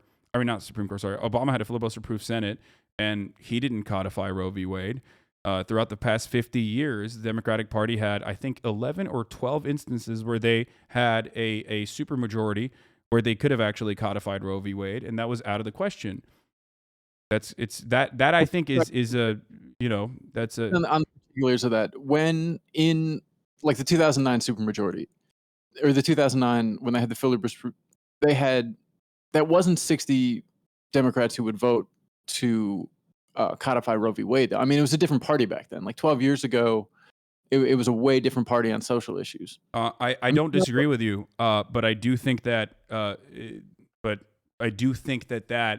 is built into the Democratic Party's. That's built into the Democratic Party, is that there's always going to be a rotating villain. There's going to be a Joe Lieberman, or there's going to be someone else who is a spoiler. If it wasn't for Joe Manchin now or Kristen Sinema now, it would be Maggie Hassan or numerous other senators, or even, I think, a group of centrist congresspersons could actually build a coalition and dismantle build a coalition and basically dismantle whatever legislative agenda item that the Democratic Party has that Obama ran on. So I do see that. But I think the lack of opposition to internal disagreements and not properly whipping votes in favor of your legislative agenda is because the Democrats are comfortable playing the role of like people who are safeguarding our institutions and defending against the accelerationist fascist Republican Party. They just sit back and take the wedge issues as a gift delivered to them. And I think the Roe v. Wade example is perfect for that. Their failure over the course of the past 50 years is coming back in a way where they can use that now to try to mobilize their base in the midterms when Joe Biden is deeply unpopular in the country. Do you see a tension, when you talk about the two-party system and the huge overlap between the parties? I hear the nuance. Do you worry that what some people hear is like, well, it's all the same, don't vote, it's hopeless, who gives a shit? I'm sure that regardless of what I have to say, that the plurality of voters or voter eligible, the plurality of the voter eligible population already feels that way. Now, what we have to ask ourselves is Hasan Piker, a Twitch streamer who gained a little bit of a fraction of prominence over the course of the past couple of years, responsible in any meaningful capacity with the voter base not being interested in voting for either party? Or do we think that it's nearly decades and decades of ineptitude from the Democratic Party and decades of horrible agenda items from the Republican Party that effectively dismantles the state and harms marginalized people, that is pushing the working poor away from voting because they feel as though neither party represents their interests at all? And in a lot of instances, they don't even have the time to vote. That is also by design, as you know. It's just not even that easy to vote in many circumstances. You might be a felon. And like in the state of Florida, you might actually have the entire state pretty much by wider margins agree that you should be able to vote. And then Ron DeSantis can come in, even though he defeated his competition by like a very slim margin. He can effectively say the 1.5 million ex-cons that now are eligible to vote, because that's how democracy works, will still not be able to vote, and will subject them to a poll tax. All of those things happened. If this isn't an issue you're familiar with, it's one to read up on. Sorry, just talking to the people. It's a couple years ago, seen as this like really hopeful thing, this moment where Florida got together and decided that a felony should not disenfranchise you from democracy. There was a lot of hope around it. It was seen as like a model for going forward. And in the years since, it's just been rolled back repeatedly in the most like sinister of ways that has more than like a slight resemblance to things that were done in the Deep South, in Reconstruction, and then again during the Civil Rights Movement. Absolutely. But to go back to the earlier question, of course, one Twitch streamer, popular though he is not responsible for the vast majority of people sitting out. Yeah. But we only have the lives we have. We only have the window we have. And within the window that you have, how do you walk that line between pointing out similarities between the parties without giving the impression that that not voting, that there's not a substantive difference between sitting out an election and voting in one. Well, I mean, my community does not sit out elections. I literally door knocked for Bernie Sanders, urged people, and used our gigantic Discord server to continue getting people to go out and, engage in get out the vote initiatives, because ultimately as much as I hate to admit this, I guess I don't, but I mean, Noam Chomsky is correct that it is still the harm reduction position to still vote for the Democratic Party, but that's not going to stop me from,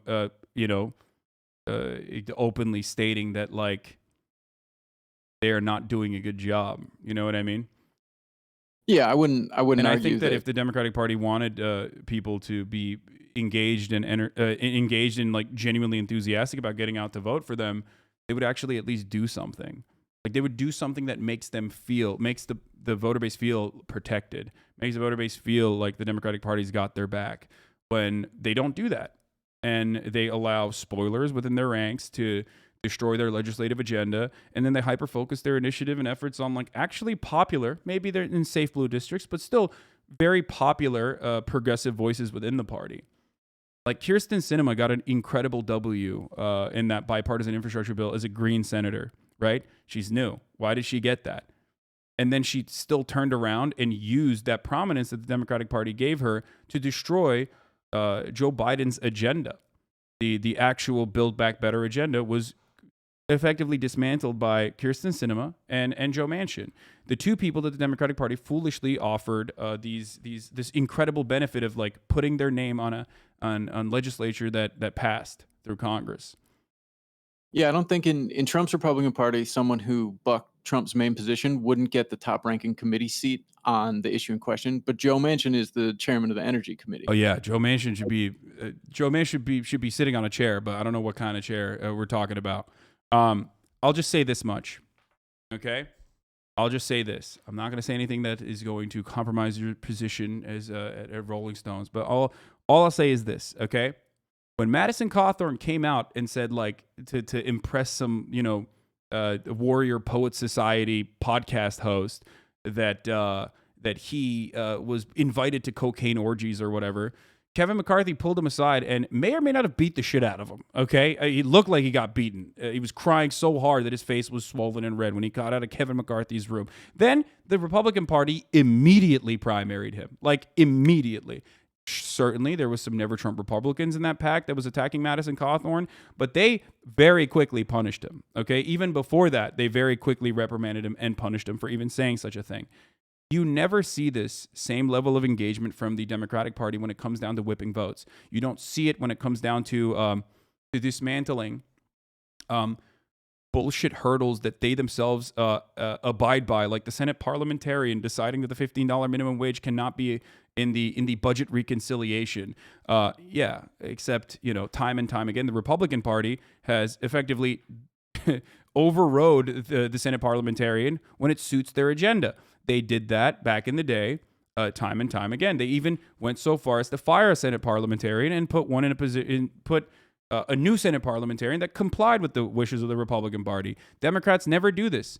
Now, at a certain point, you have to stop and think, perhaps the Democratic Party isn't doing this because it's not in their best interest to do this. Perhaps the Democratic Party isn't, genuinely interested in pushing for a $15 minimum wage. Perhaps they're not interested in genuinely codifying Roe v. Wade because they also see it as a good political tool to mobilize their base.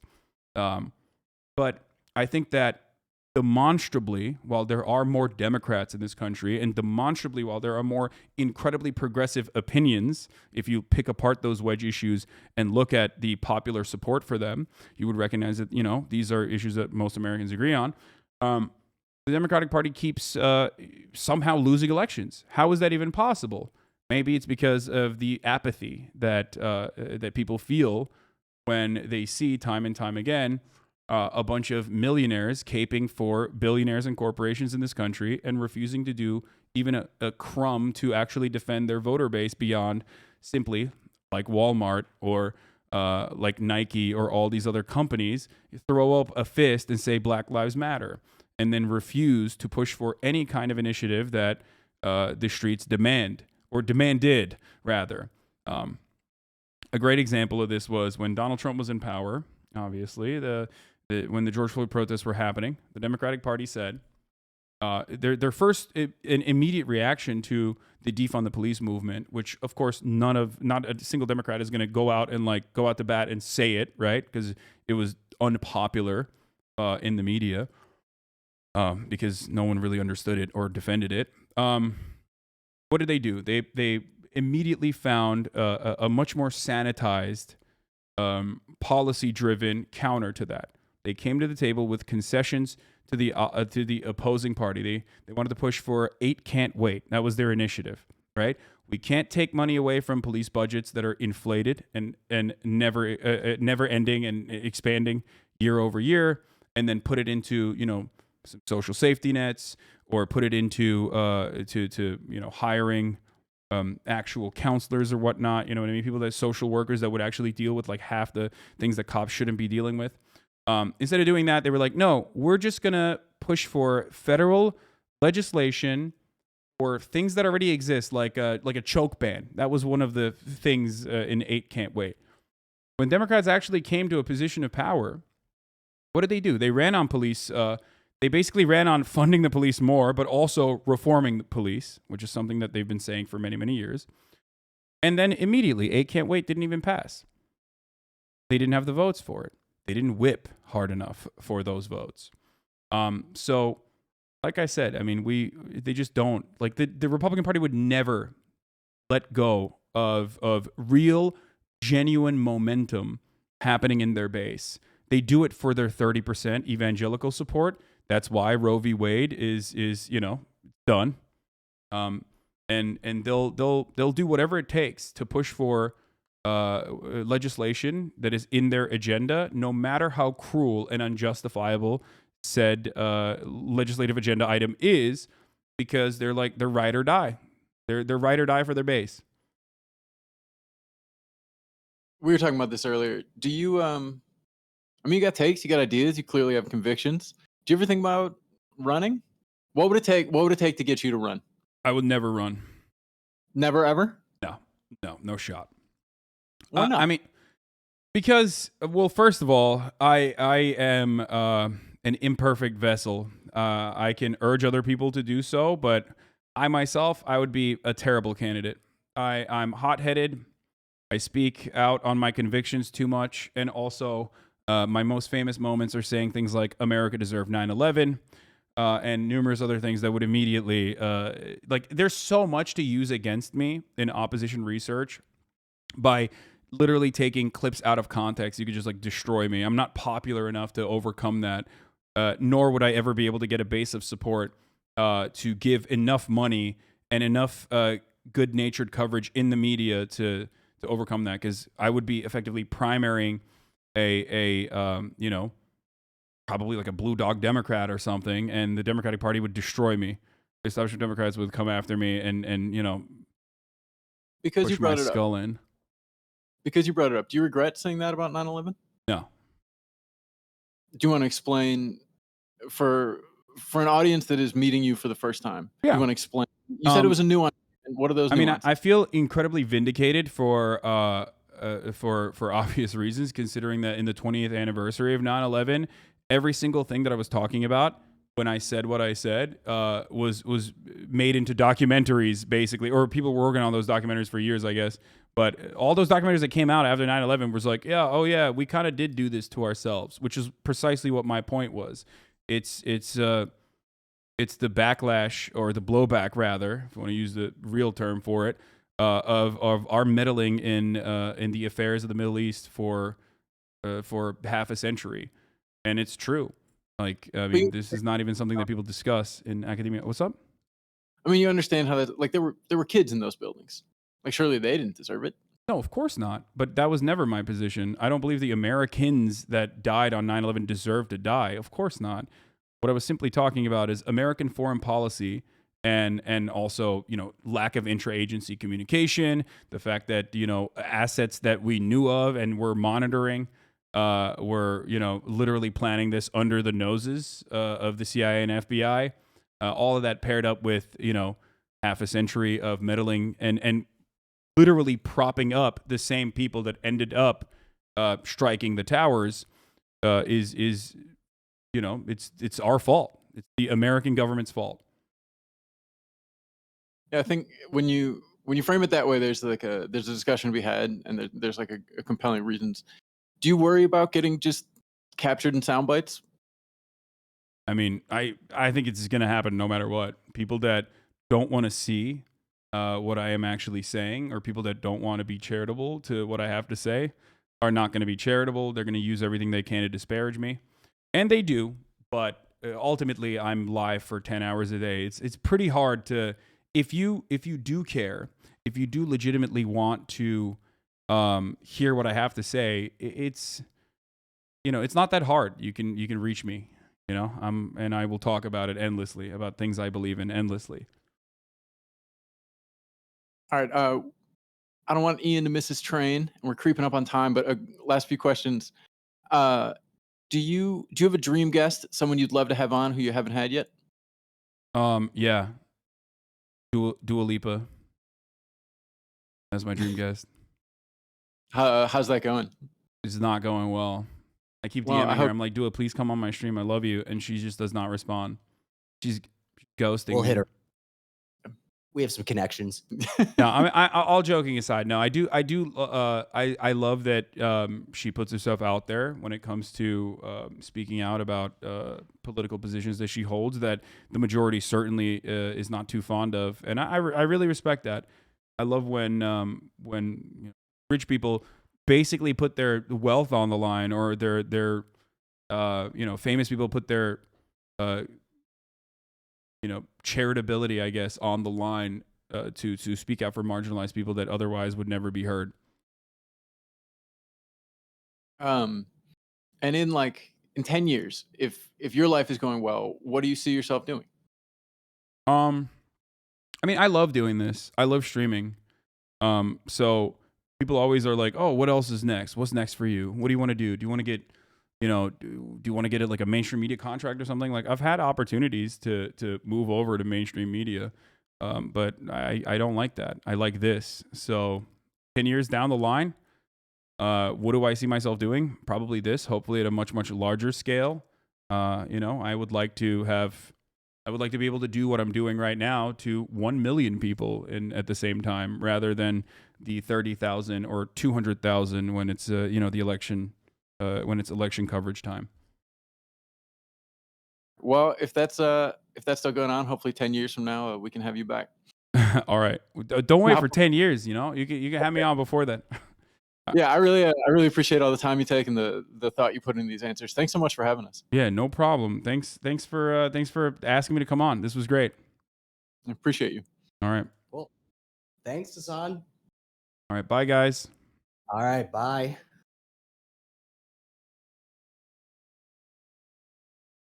Okay, that was the Rolling Stone magazine.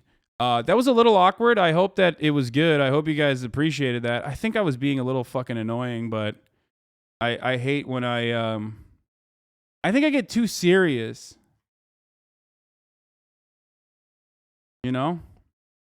Coffee Dave, thank you for the 10 gifted. The creator of the Dogecoin calls you I know Comrade you and, Hasan. Comrade Hasan were talking about online gambling yesterday. Yeah. I'm gonna do an episode on that, like Twitch gambling and like the The Drake whole situation. steak. Yeah. What the fuck? Comrade Hasan?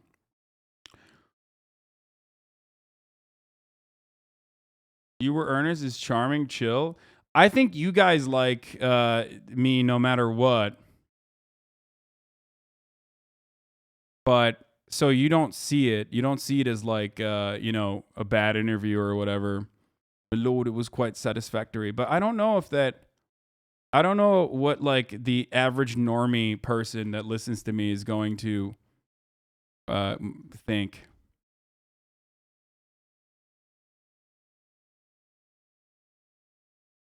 The Joe Manchin chair thing sounded like you wanted to put him in an electric chair, lol. Oh, I would never say that. Thank you, DPLVSN, for the 2 the subs. I would never imply that. There was a lot of lip framing of the questions, so you had to reframe some of the questions to address them properly. I think you did it the best you could, in my opinion.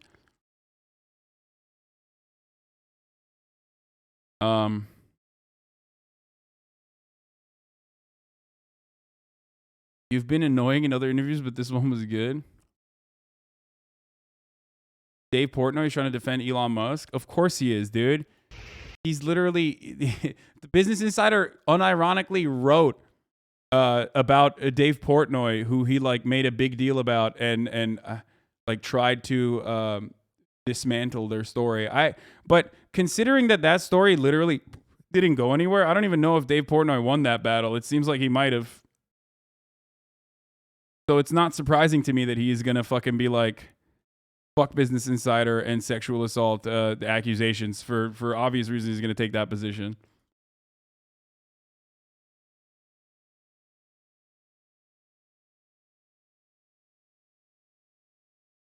Making the distinction that you don't believe Americans on 9/11 deserve to die and were innocent is important. You seemed intelligent and confident in your position, so I assume anime PFPs on Twitter are going to tear you apart for ableism or something. I think the biggest issue is you answered them as if they were a part of the community and up to date with established Hasan lore, so they're definitely left with, well, children died in the towers, Hasan, surely they didn't deserve it stuff. Well, I mean, I also responded to that. I don't think children deserve to die. The other guy on Rolling Stone loves you. No, they were nice. They were not bad at all. That was a great interview. My favorite moment was when I asked if you regretted the 9/11 crimes. You said no. Yeah.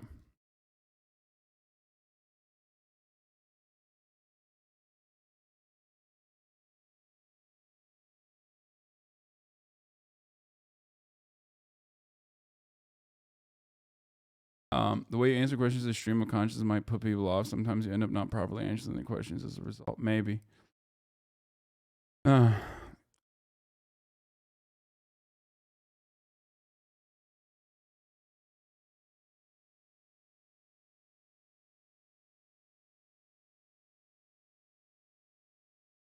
Sucks when you're in regular conversation, all of a sudden you have to defend your 821 takes or China. It wasn't awkward, but I'm sure it was enough.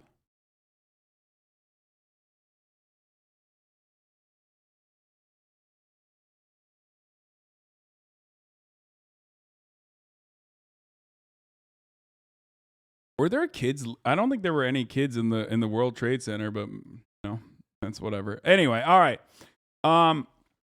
Okay, let's hit up I did a thing, see what the fuck they're doing. Let me fucking DM them real quick and ask them where they're at.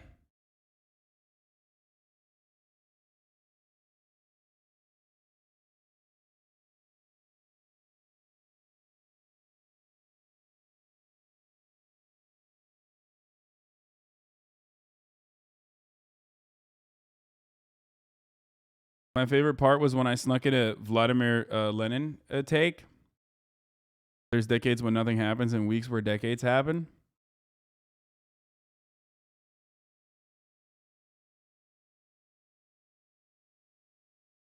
I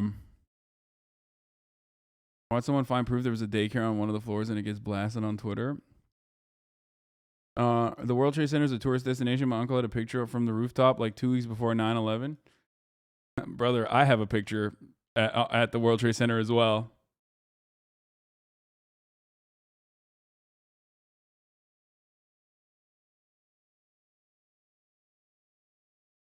This is my favorite part.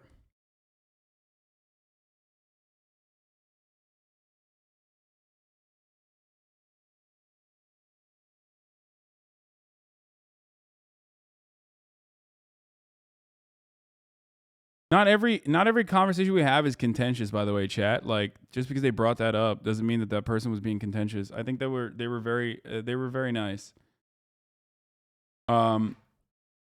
Thoughts of your pictures? I thought your pictures were on the rooftop in New Jersey. Yeah, that's me celebrating. Buffalo mass murder suspect charged as families grieve. In Buffalo. This is a weird thing to fucking cover. This is a weird angle to cover it.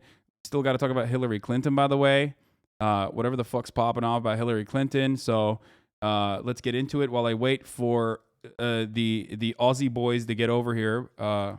Boy and I did a thing. Kind of weird there were no questions about Twitch on streaming from Rolling Stone, just media and politics. I mean, I don't know. This is like the fun shit.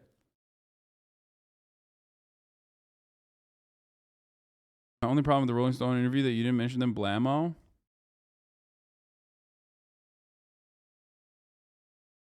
A little awkward at first, but it picked up well. You explained things well. I think the interview did a worse job of anything. No, they didn't do it worse. They did a great job. Okay.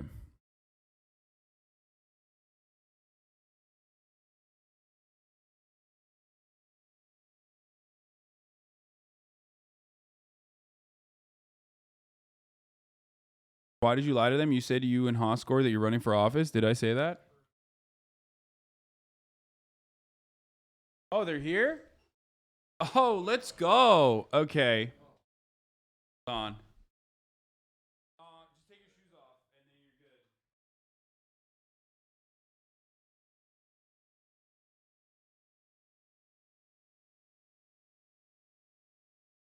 I only have one seat. Like that's you guys can both speak on it, or we can use the third mic. All right, we'll just get in real quick. Here. See, boom. We're gonna use that one probably.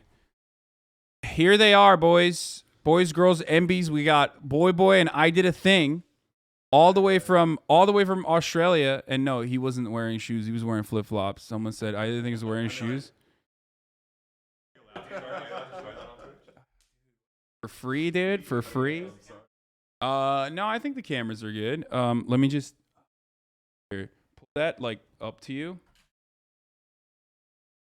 and then you pull that up to you. It should work. But here, speak real quick. Hello. Speaking. Hi. Does that work? Is that on? Yeah, I'm gonna wait. You speak on that one. Hi. I'm talking into the microphone. All right, do it again. Yep. Hello. I'm still speaking. Okay, now it works. Okay, perfect. We just had to level. I had to readjust the levels. This is what streaming looks like. Are you wearing it? Are you wearing an NRA shirt? What are you? A Bass Pro Shop shirt? Yeah, we're trying to fit in. We're trying to be Americans. I love that, Is it working? Is it working? It's working. It's working so well. The back's even better. Dude, I do the same shit. Like I love conservative merch. They got the best merch. What do you got in the back? My one's very wholesome. Proud American. Fuck yeah. Okay. And what does mine say? NRA member for American by birth, NRA member by choice. Yeah. Very true. If anything Republicans love, they love choice. So it's something that they're really fond of. All right. So for those of you who don't know, these two boys right here, they're fucking disgusting commies. Okay. Yeah. And I myself am a proud American who hates communism, obviously. Before we get into weird Australian politics moments, which you guys, I'm assuming you have like ready. Right? Yeah, we do. Okay. Oh, yeah. And we can take a look at some of that stuff because I think there's an election going on in Australia. Literally right now. Like just started, right this moment. Like this hour. Yeah, start voting now. Yeah. So I would love to go through like some of the candidates and like all the weird shit that's happening. But before we do that, I wanted to give a little bit of background on what you guys do. We've watched your documentary in the past of going to North Korea to get a haircut. Oh, hell yeah. Yeah.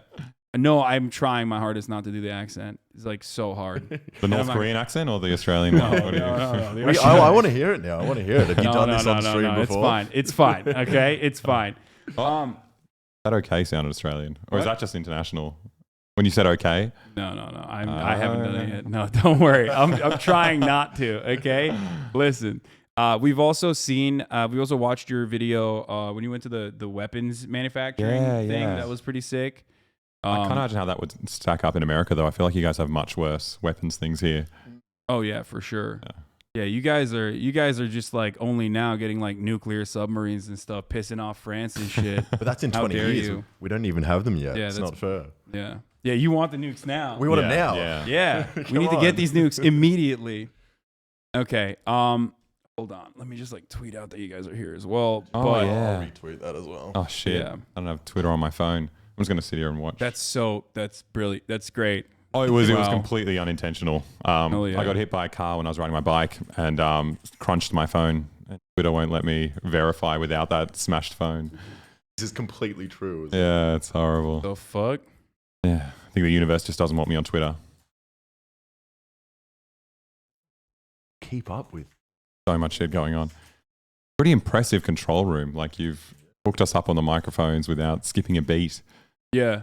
No, I mean, thank you. Keep gassing me up, boys. This is great. Yeah. Did you ever practice streaming before you started streaming, or you were just like No. the start was just super haphazard? Just No, at first it was dog shit. Like I literally started streaming by putting a camera on my PlayStation and like streaming it from there directly, and it was awful. And then I just like throughout the years I got a PC, started streaming on the PC, and like just built it slowly but surely. It's been happening since like 2018 at this point. So at this stage, it's like this is the closest I can get to a professional studio. Okay. Things that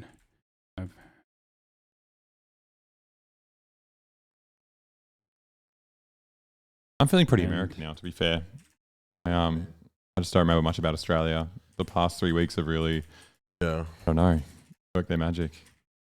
News here is just so much more exciting compared True. Yeah, and the advertisements. Yes. Okay, here.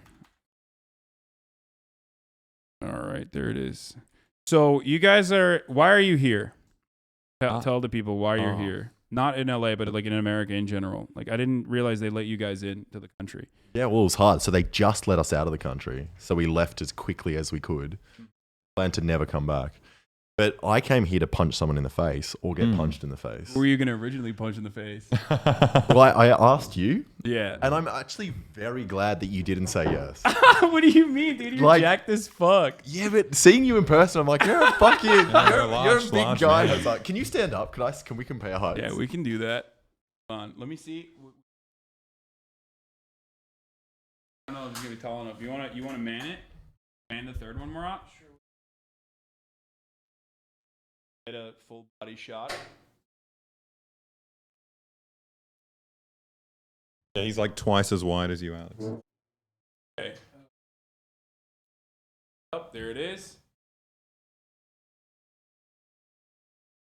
Your vascularity's out of control. Okay. Yeah, but I don't know if that helps with boxing though.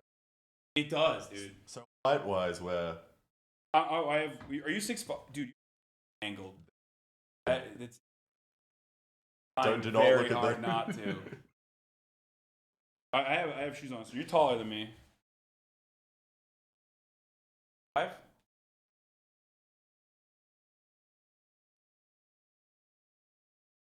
I am wider than you, though. Oh, wider.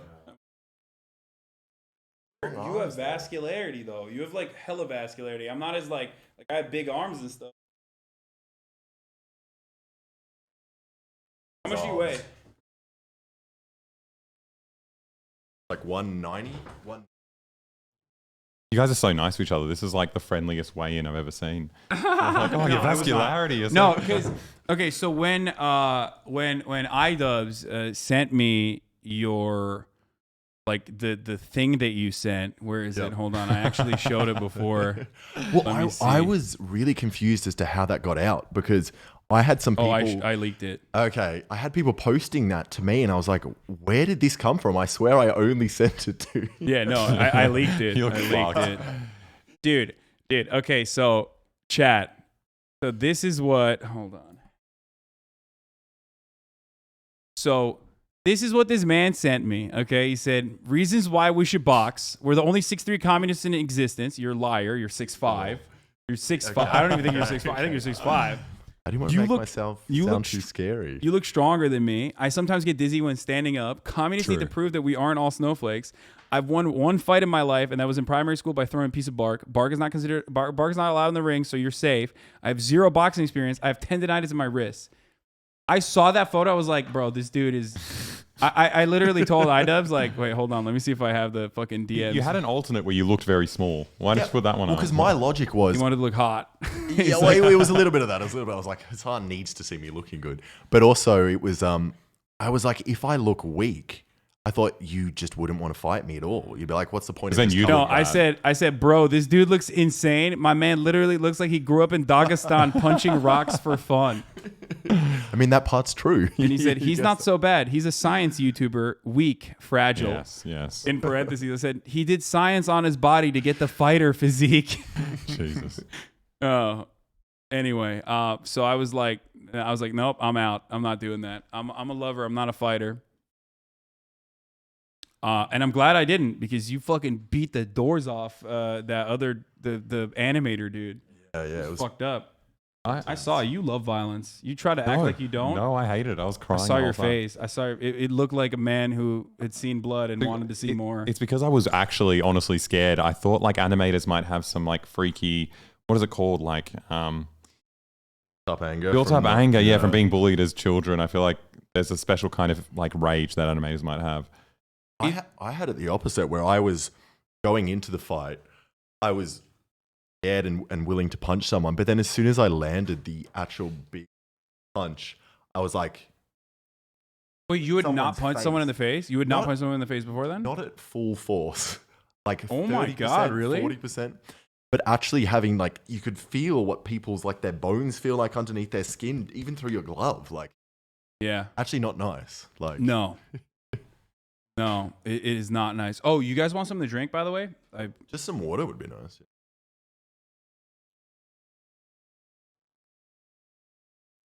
But is like it's ionized. I don't know. It's like, yeah. Let's have that here. That's Yeah, not, oh, That's yeah. illegal in Australia.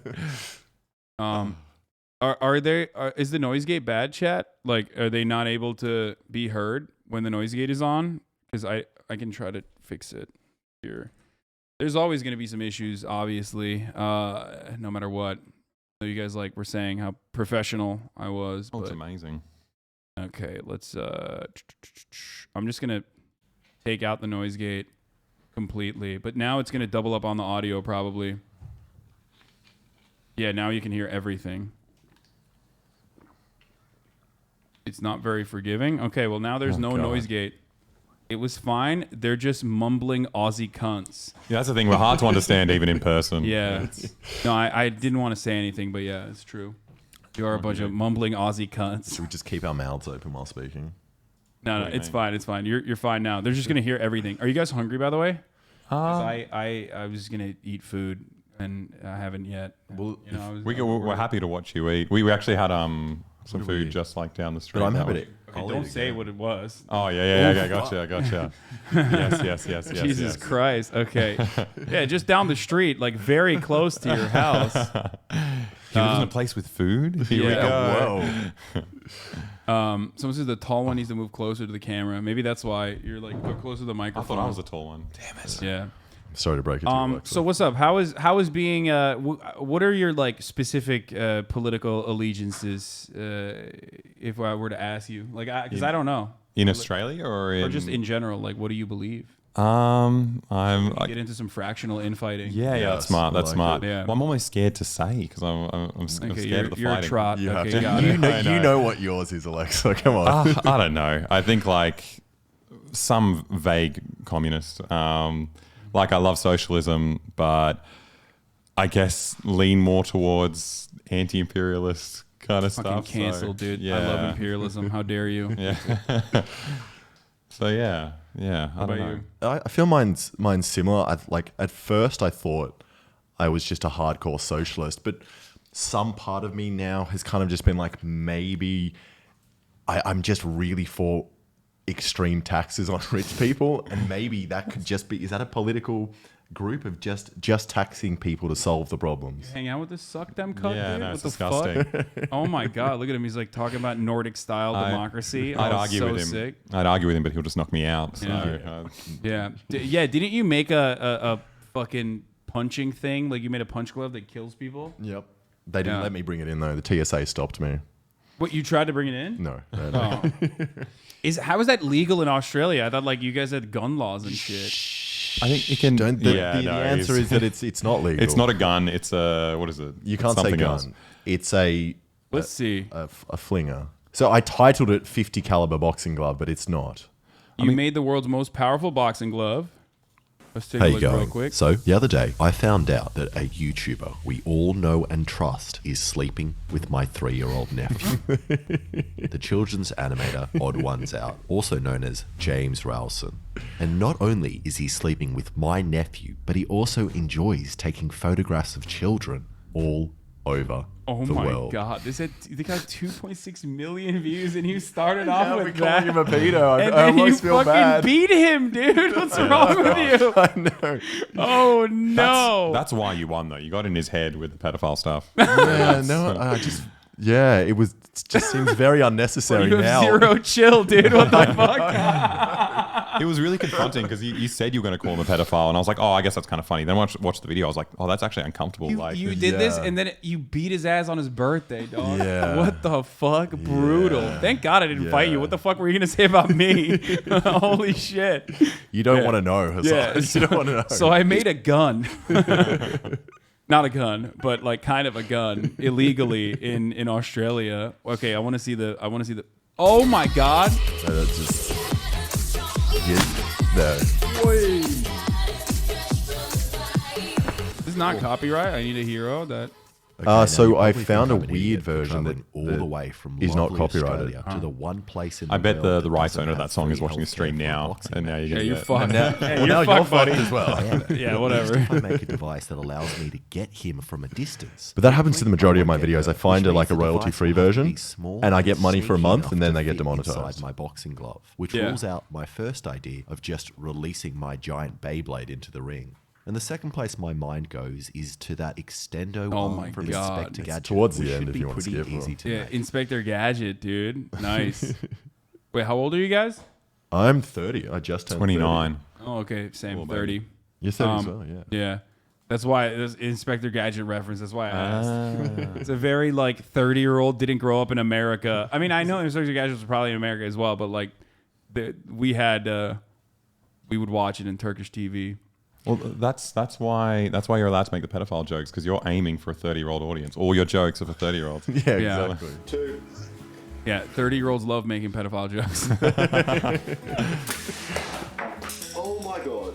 And that was super fast and was probably at Yeah, so all this stuff, a lot of the stuff I do on the channel is like Science? Probably science, yes. That's So a let's nice- go with that's that a nice way science. to call it. This guy does science stuff. Yep. Yeah, Murat does too. Oh, nice. Yeah, he's not on YouTube for Boeing. Oh, no way.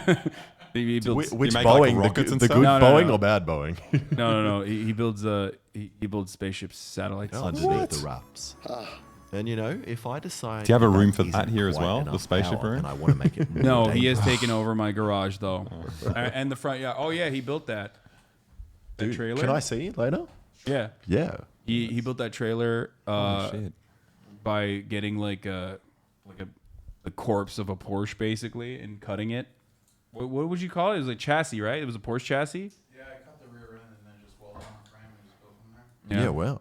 Do you ever feel useless when people you know can do stuff like that?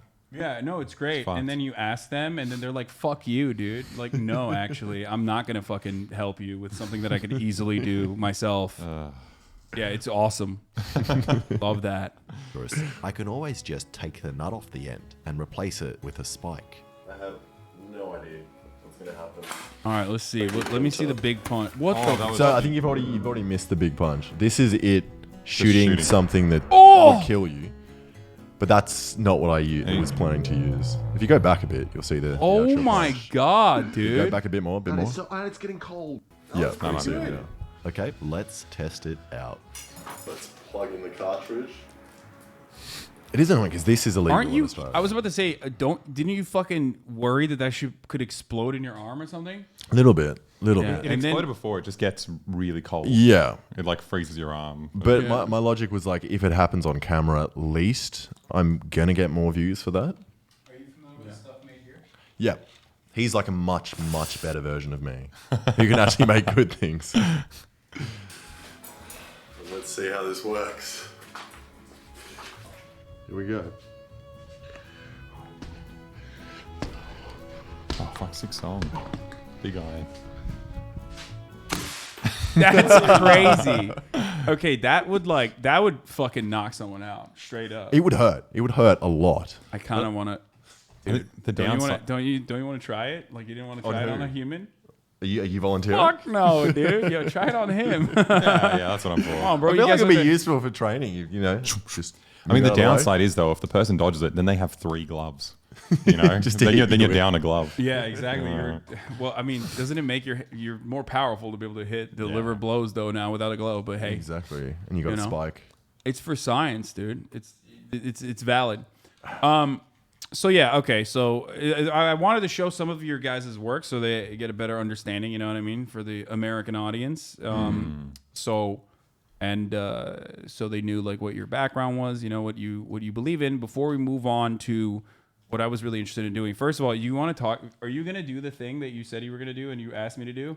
I think we still might try to do it. Yeah, we Maybe found with some someone other else, but- candidates. That Okay, we won't leak it then. We can say what it is just without the political context. Yeah. So then it's unstealable. We asked, can we say it? Yeah. You can say it. I don't give a fuck. We asked Hasan if he'd shit his pants with us. Yeah. Just I put said on, no. Put on adult And for diapers. some reason, you've said no. Yeah, no, there was a weird that. It must be like a cultural difference in Australia. Yeah. I mean, everyone's shooting their pants all the time. Yeah. So happy to Our do Prime it. Minister does it actually. This is true. Is that true? Is that? Oh, we're gonna. Yeah. Well, I've seen I saw ScoMo and Engadine fucking come up in there already. I saw your current leader fucking tackle a child. Oh, amazing. Recently, I mean, where is it? I mean, People we in have. Australia respect that kind of show of strength. Oh, really? Yeah. That was a great move for him. His PR team loved it. I just loved it that in the video you can clearly see that all the photographers have lined up behind the children like they knew it was going to happen. Oh, They yeah. were just like, yes, please, tackle that I would have boy. been so happy whoever got that shot. What is this? Okay, hold on. Let me. Yeah, Scotty tackling a child. Let's take a look at that. Let's look at some, and then we'll look at some other funny moments from Australian politics. What's happening? Just fucking full body, dude. I The love Prime Minister just accidentally bowled over a kid while playing soccer in Tassie. Oh, Is there that? you go. I'm getting more comfortable. That's better than most Americans. I'm gonna pop it out. Don't you worry. I like that. It's Pauline Hanson level Yeah, of that's like accent. extra Australian. I like that he continues to hug him a bit afterwards to pretend that it was all like amiable. Yeah. No, I just wanted to give this child a hug over there.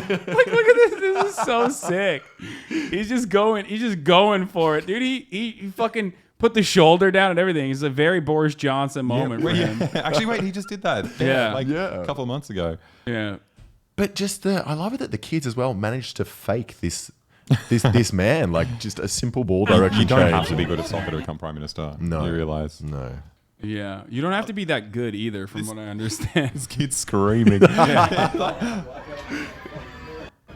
Oh, it's beautiful. Yeah. So one of the things I immediately want to talk about is who this person is, okay? Because from what I understand, this person, I think I sent you that tweet. Yep. Maybe. This person is my new favorite character in politics in general. I think I know who it's gonna be. I tweet so much, dude. Holy shit. Where the fuck was it? God damn it. I thought it was like last night or some shit. Oh, here it is. Pauline Hanson. Now, apparently, there's a lot of anti-vaxxers in Australian politics. Yeah. It's popping off because Australia always biting our style, trying to be like America. It's not a big deal. We'll get there one day. I Yeah. reckon we're catching up. Yeah, and from what I understand, she's one of the anti-vaxxers. She said, "I can confirm I'm at home self-isolating after testing positive for COVID. I thank all of those people who have sent their well wishes, and I look forward to disappointing all of those who hope that I drop dead. I will survive to some people's disgust." What the fuck is this? So amazing. Why did she post this? I think that's her angle. She's like, I don't know. I think she likes to pretend that. Actually, no, she doesn't pretending. Everyone does hate her. Everyone, to be fair. Like, But how is this like? How do you campaign like this? well, Everyone fucking hates me. wow. No, I think it's one of those angles where like all her voters are like pretty hardcore racist, so they kind of feel the hatred themselves. Like, well, everyone hates me because I'm a racist, so this is someone who represents me. And then it brings them all closer together. Yeah. And makes her voters stronger. Okay, very cool. She's done- is she popular? I mean, she's been around for a while. To be fair, she came out in the '90s, and her whole brand was like, I hate Chinese people. Yep. And Oh, then, sick. We've and- got some good videos Yeah, we can start showing if you want. Oh, Want- hell yeah. She's got some great How are ones. you going to pull it up? You Maybe just, can I just send it to you on Twitter? Or we can do it. Yeah, let's do it. We can do it through Twitter or Discord's even better. So you haven't actually. seen anything else from her? Because she has some fucking great No, ones. so here's the thing. I like. I'm not even entirely certain if Australia is a real country or not. So I just haven't like focused on anything Australia related up until this moment. So it's like a first reaction for everything. You know what I mean? This is That's great. perfect. So much. Also, I just the only thing I know about Australia is that like what do you call it? It's like America Light in many ways, but like with a funnier accent and like skinnier people. Also, don't show any your camera angle. Shit. So. Like an 18th century colonial forces discovering Australia for the first time. No, I just Well, I also the other thing I know about Australia is obviously you guys got owned by emus, so there's that. yeah. There's that thing, and you're cucked by the Queen and the CIA. Oh yeah, both of them. Yeah. Which is crazy. It's hard to decide which one we love more. Yeah. Yeah.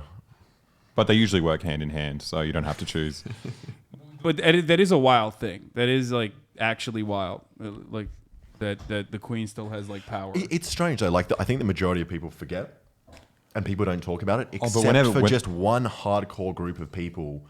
Like, just what would you say She they are? Like fucked us. 30 to 50-year-old, like even white older. women, Yeah. maybe probably older than that. They just hate the Queen? No, love Love her. her. So like whenever the marriage Obsessed. happens, like what was the royal wedding recently? No, there was just a 24/7 live stream of that. We got fucked by the Queen that time when we just filmed our North Korea video, and we had no followers on YouTube, we had nothing.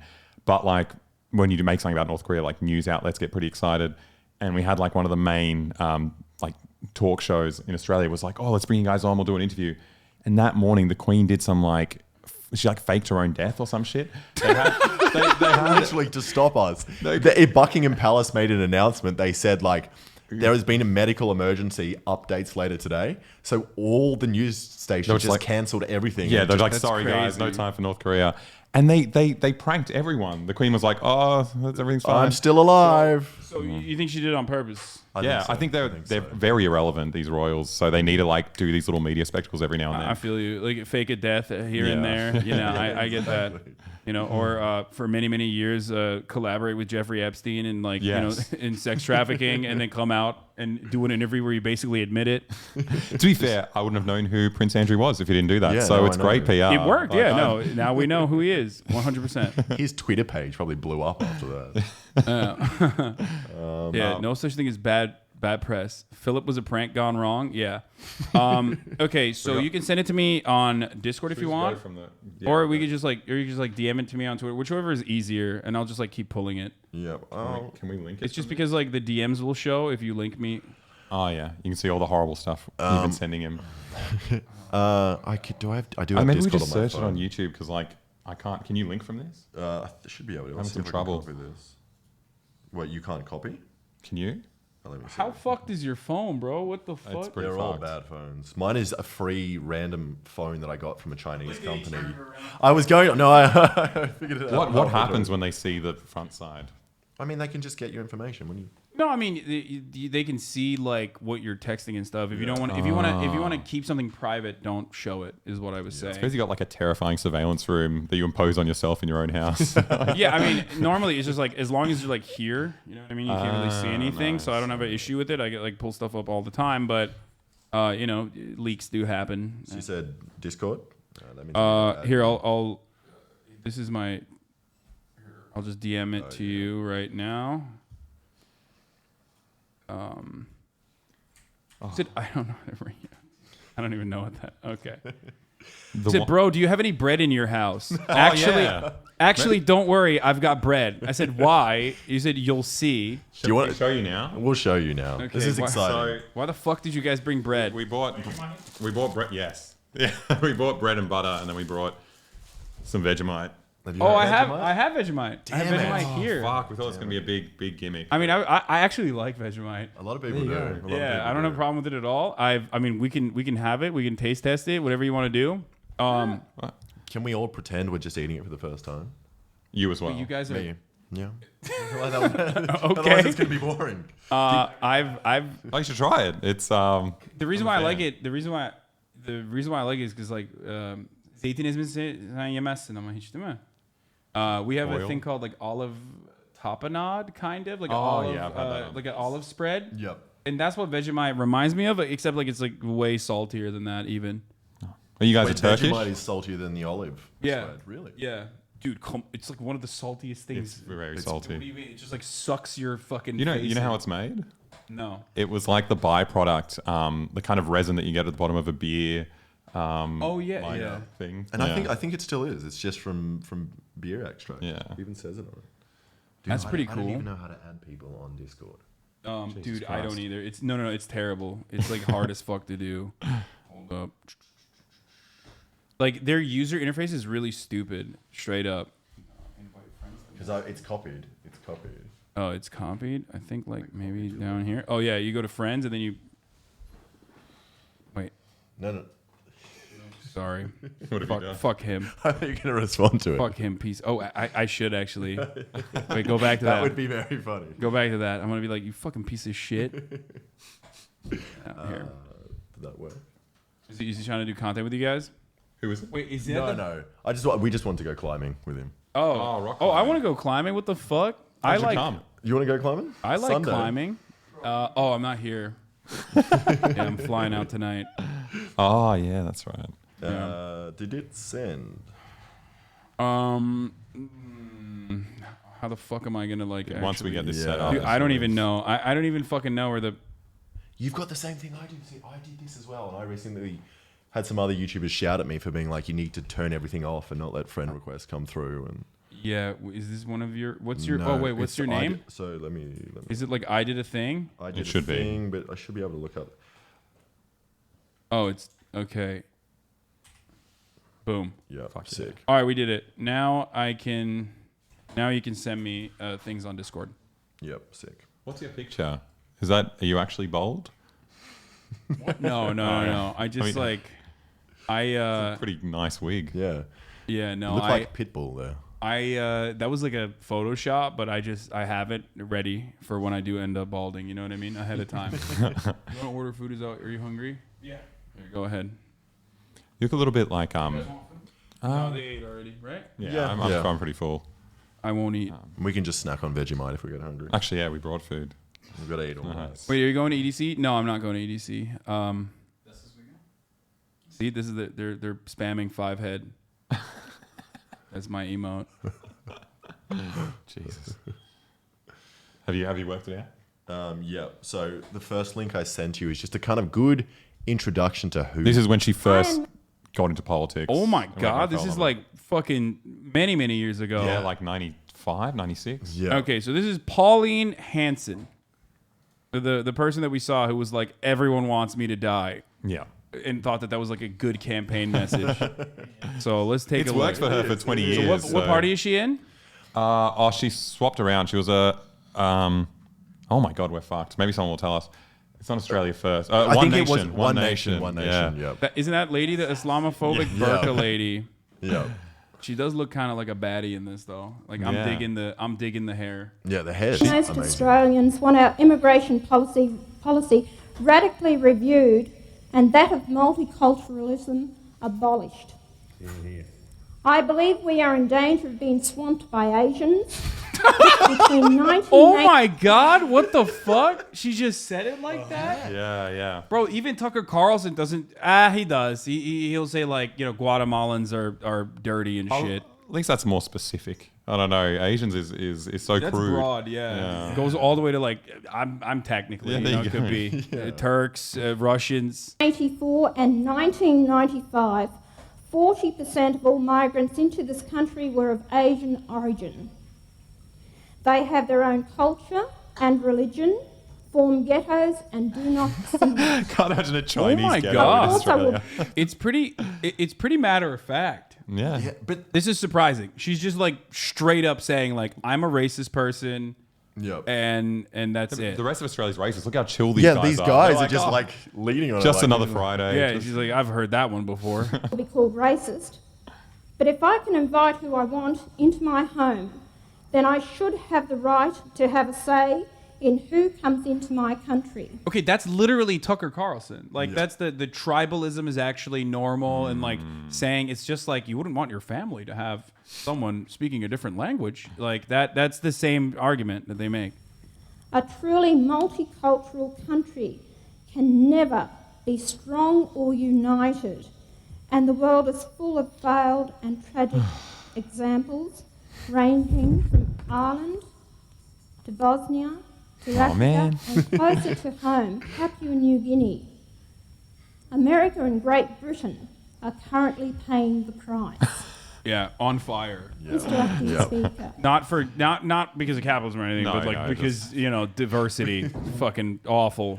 But it's just such a back. Why is she saying Bosnia? What the fuck? I mean, it's like multi-ethnic country. You got Muslims, Catholics, Orthodox. This guy's Serbians. Oh yeah. Okay. Wait, what the fuck? If she considers Bosnia to be multi-ethnic, I mean that like. It's just like minor differences. Yeah, I mean, identical otherwise. Yeah, like I personally think you're all Turks. Sorry. Yeah. that's fine. Yeah, I'm so alright with that's that. my take on the Balkans. It's funny how much everyone tries to differentiate over there. Like they have exactly the same food, and it's always like, no, this is Greek coffee. Yeah, This is the coffee that the Greeks invented. Yeah. I just love her stance though, because it's so funny to just like.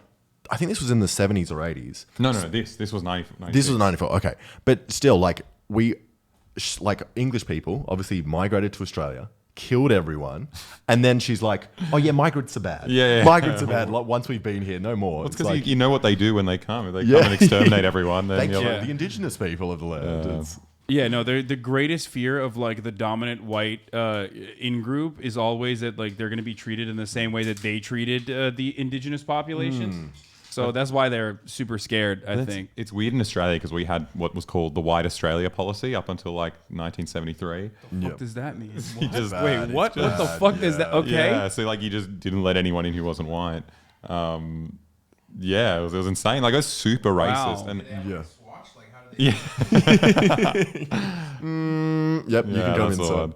Just get too tanned and you can't come into Australia. Like That's crazy, Yeah, dude. I think it's kind of amazing that we got away with it in Australia. Like, it feels like there's some weird sex appeal to Australia that we don't get the same flack as South Africa did. Yeah. But like, But you guys didn't have like apartheid though. we kind of like no, we didn't. But like, we had No. we had other fucked up stuff. We Like had, you didn't. Well, that's what happens when you're like a prison colony that actually successfully did a genocide, rather than like keep the indigenous population as like basically slaves. or Yeah, secured. yeah. Like that's America just did the genocide and then imported on ships Slaves. the African people to enslave them. Australia didn't do that, I guess. No, we want to start from a clean slate. Dude, Australia was like Australia was like Oregon. They were like, we don't want to be around black people, so we're not going to do the slavery thing. Is that what happened? I don't know. I'm just making it up, but that is what happened in It's Oregon. Very similar though. Have you heard of the stolen generation? The stolen generation. Stolen It's like- generation. No. So basically, it was this idea that like in order to deal with the indigenous population, we either have to wipe them all out, which seems too brutal. So what we'll do is like I think it was called assimilation. They Canada. But you steal And children. America. You too. steal children, put Yeah. them into white families, and then get them to breed with white people Yeah, and until then they just got eventually- bred out. Like, Oh yeah, no, that's okay. So Same theory. residential schools in Canada had like a nearly identical tactic. I mean, that's just like genocidal colonial superpower stuff. Yeah. Yeah. We did it too, but like I think America, from what I understand, was like way more. America just like straight wiped out like a larger percentage. I think of. They did that a lot to Native Americans. Yeah, that's what we're talking about. Yeah. yeah. Kids that would just be taken away. Well, yeah, if- America did it too. Yeah. If the system works, you saw them do it in America, and you're like, well, here we go again. That's Yeah, it. you know who else saw what America was doing and was like, "That's pretty good," The but maybe Nazis. not. Hitler, Adolf Hitler. Not the best track record, America. What's going on? All right, let's continue. Orwell was a great Australian and Labor leader, and it is a pity that there are not men of his stature sitting on the opposition benches today. Arthur Calwell said, and I quote, "Japan, India, Burma, Ceylon, and every new African nation that last are country? fiercely Ceylon? anti-white Ceylon. Is that and Thailand? anti-one another. Doesn't exist anymore. Do we Siam. want or need any of these people here? I am one red-blooded Australian who says no, and who speaks for 90% of Australians. What? No shot. 90% of Australians were like, "That's sick. I'm with it." I mean, I don't know where she got that statistic. I'm sure it's not that high, but obviously she got in, so everyone was supporting her at the time.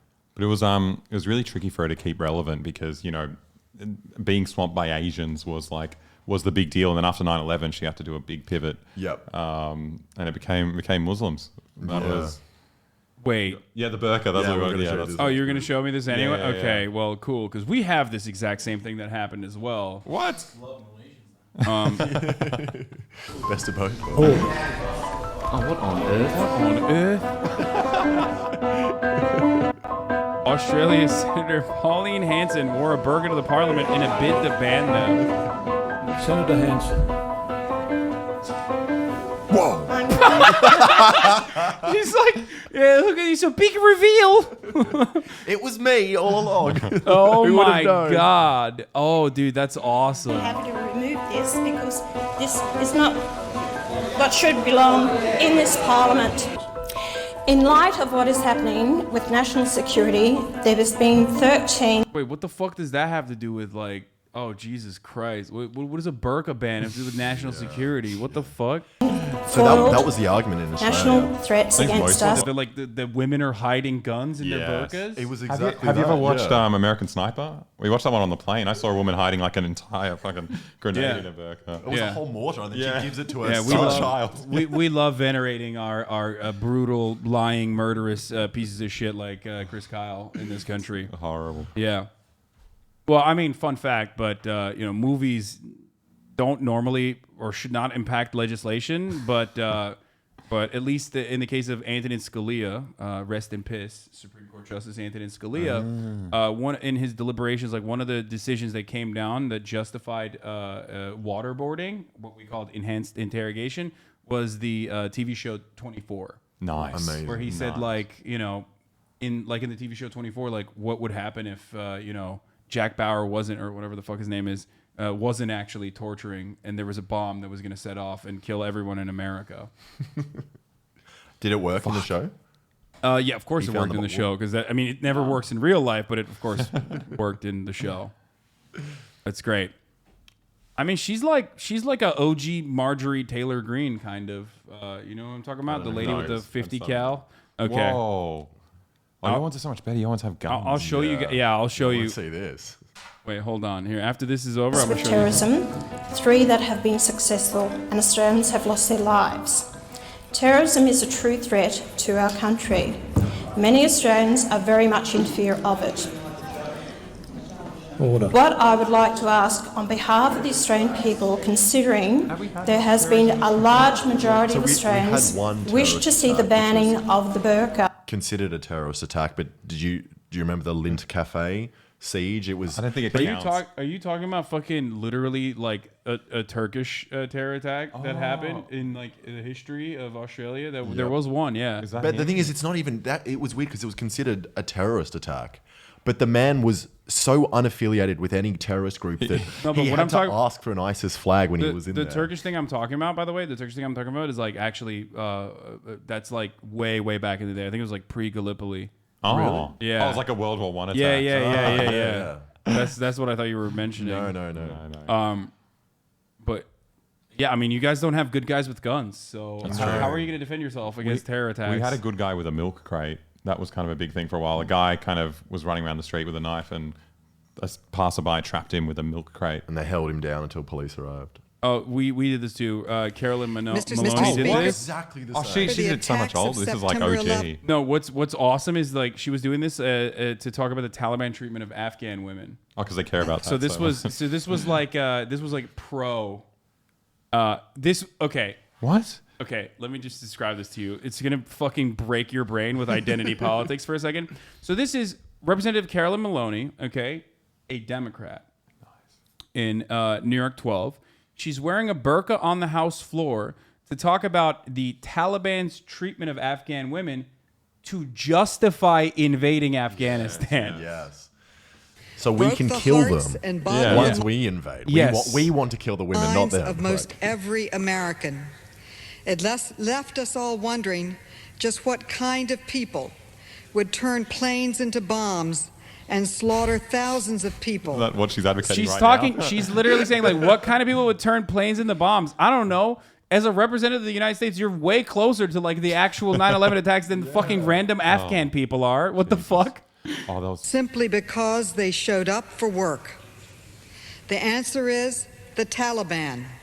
The terrorist among the Taliban. Wrong. Like, nothing to do with 9/11. Like, the Taliban had nothing to do with the 9/11. You see those depressing videos in Afghanistan of people showing like some Pashtun farmer, like a picture of 9/11. They're like, I have no idea what that is. Yeah. Like, why are you here again? Like, it's like, oh, is that Kabul? Like, is that- No, straight up, 100%. But this was like the attitude in America, and they try to do it with Iraq too. And I think at that point they were like, okay, you're kind of fucking with us, right? Like, because Iraq definitely didn't do anything about 9/11. The terrorists they harbor and the terrorists they refuse to surrender.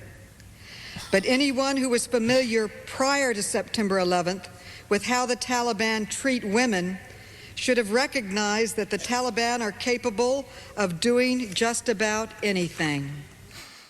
Like, when they put to the power of friendship, when they put their heart and mind to it, like, yeah. Yeah. I mean, the Taliban did come across pretty crazy after, like when the US pulled out, they had some great PR. Like, I was flooded with all these photos, like a dude with a giant ice cream cone. Oh, and, like, yeah, those bumper at the cars. gym. Yes, Their RPGs. The bumper cars was amazing because they were so happy. Yeah, it was chilling. beautiful. The boys from the bush chilling. coming to town. It's like, it was a real... Yeah, it's a good thing that like we care so much about Afghan women that immediately after our obviously 20-year invasion, unjustifiable invasion of Afghanistan, we decided to starve out the population further through sanctions and also by literally stealing their general bank, like all the funds in their general bank, so they can't feed their population after giving the country back to the Taliban, which we also created when we were trying to goad the USSR into invading Afghanistan in the Afghan Civil War. So we are so directly, I mean, I was just doing a Rolling Stone interview earlier, and the guy like literally was asking me like, well, so do you, when you said America deserved 9/11, like, did you mean it? Like, do you, but there were children in those buildings? I was like, no, I meant it. I was like, yeah, no, I did. I did. Like, obviously, no innocent American deserves to die. Like, let's be real. But, like, we fucking did that shit. We've been doing it to ourselves, and we're going to continue doing it. I'm impressed by how versatile the burqa is. It can, like, represent people on all sides of politics. Yeah. Not like the far right and the liberal Well, that's what center. Okay. America, when it comes to foreign policy, is, they're pretty unified. Yeah, we that's are the same as Australia. Yeah, most Western adjacent nations are like that. They don't really give a fuck about killing a bunch of Muslims. So here, this is what I wanted to show you. She reminds me of that lady. Pauline Hanson reminds me of Marjorie Taylor Greene. Now, as Australians, I want you to just like think about what's happening in front of your eyes really quickly. I'm already getting excited just seeing this is going to be awesome. Oh, she's kind of hot.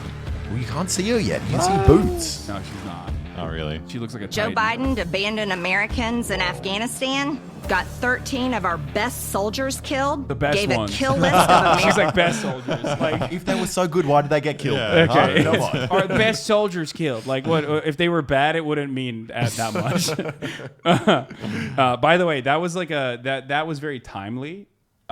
Because like that's the last time anyone gave a shit about the 13 soldiers that died. But like there was a moment where like they tried to do like a this is just like 9/11 moment where they would like pour 13 beers out at every bar and like take a photo. Literally a week later, they're like, yeah, I don't give a fuck. It was like a month later, like a million people dead from COVID. Yeah, no one cares. Like absolutely no one cares. But yeah. Americans to the Taliban, an armed and Islamic terrorist nation with $83 billion in weapons like this one. Whoa. She's a 50 cal. Now I'm doing a gun giveaway of my own, but for America. Yeah. But no Taliban allowed. She said, I want American homegrown terrorists to have this gun. Not the Taliban. I want you to Taliban banned from entry. Look at the graphics. I'm doing a gun giveaway of my own, but for Americans only. I That's want like an you error to win message is about this Taliban 50 person who's caliber trying rifle. It's like they're hacking. They're hacking. It's in. like, no, Marjorie, I wanted the 50 cal. That Democrats will ban if they keep the House next year. While Joe Biden broke America's pledge to never leave a man behind, Nancy Pelosi is sneaking the Green New Deal into the $3.5 trillion budget. And in 2022, I'm going to blow away the Democrat socialist agenda. Just shoot the damn gun. Yeah. That's what I want to see.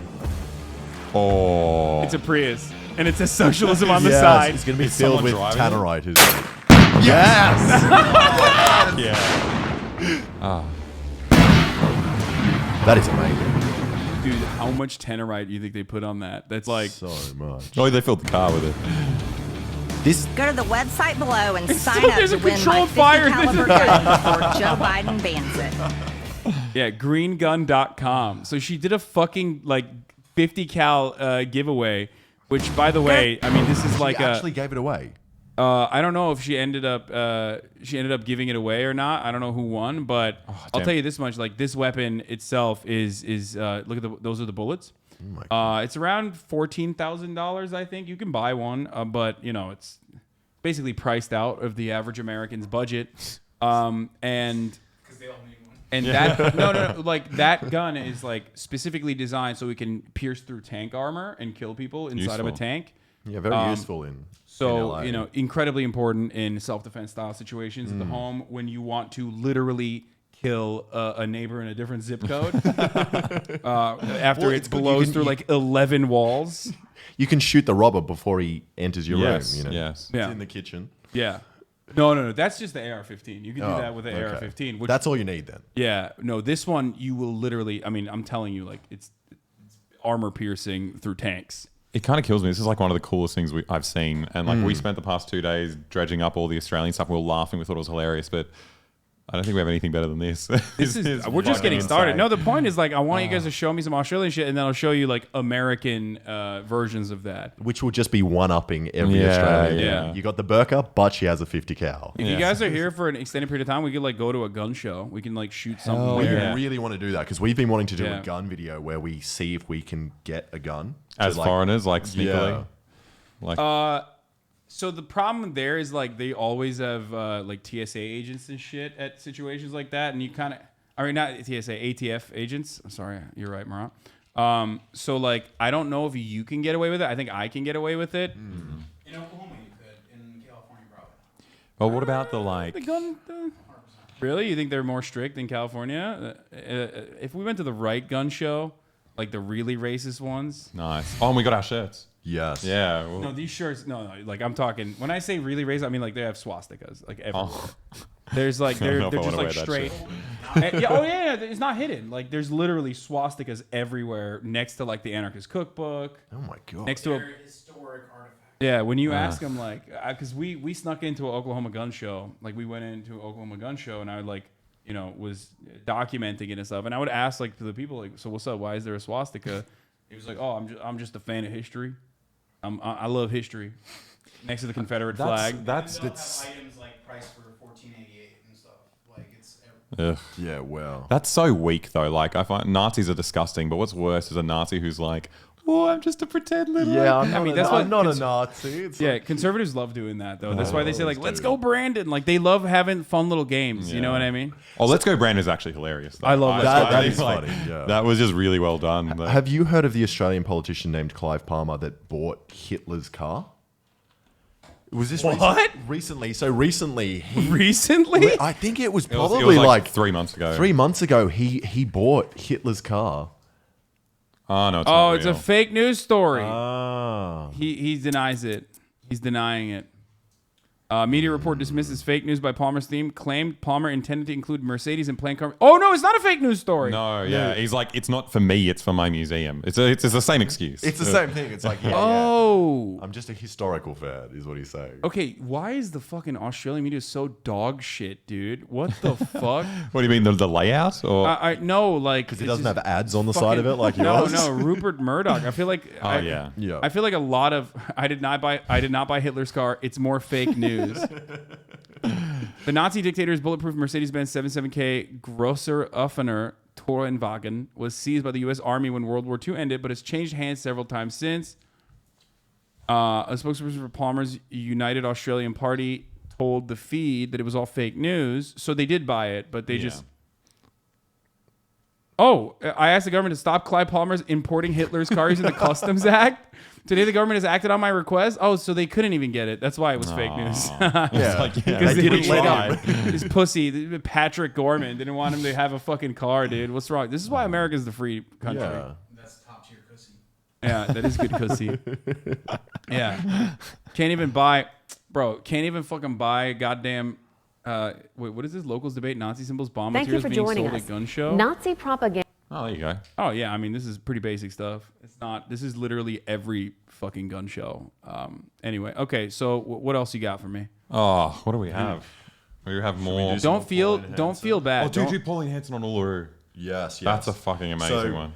Pauline Hanson. Oh, explain this to me first. Hold on. And a final observation. No, not this one. The other one. Oh, this is the one. Okay, okay. On the same-sex marriage debate from Bob Catter.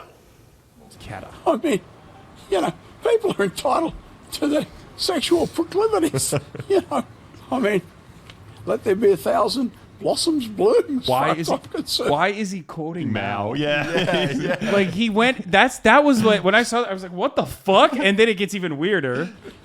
But I ain't spending any time on it because in the meantime, that transition is so weird. Yeah. It looks like he got it looks like he had a stroke. Yeah. Midway through. Mouth just switches from upside down.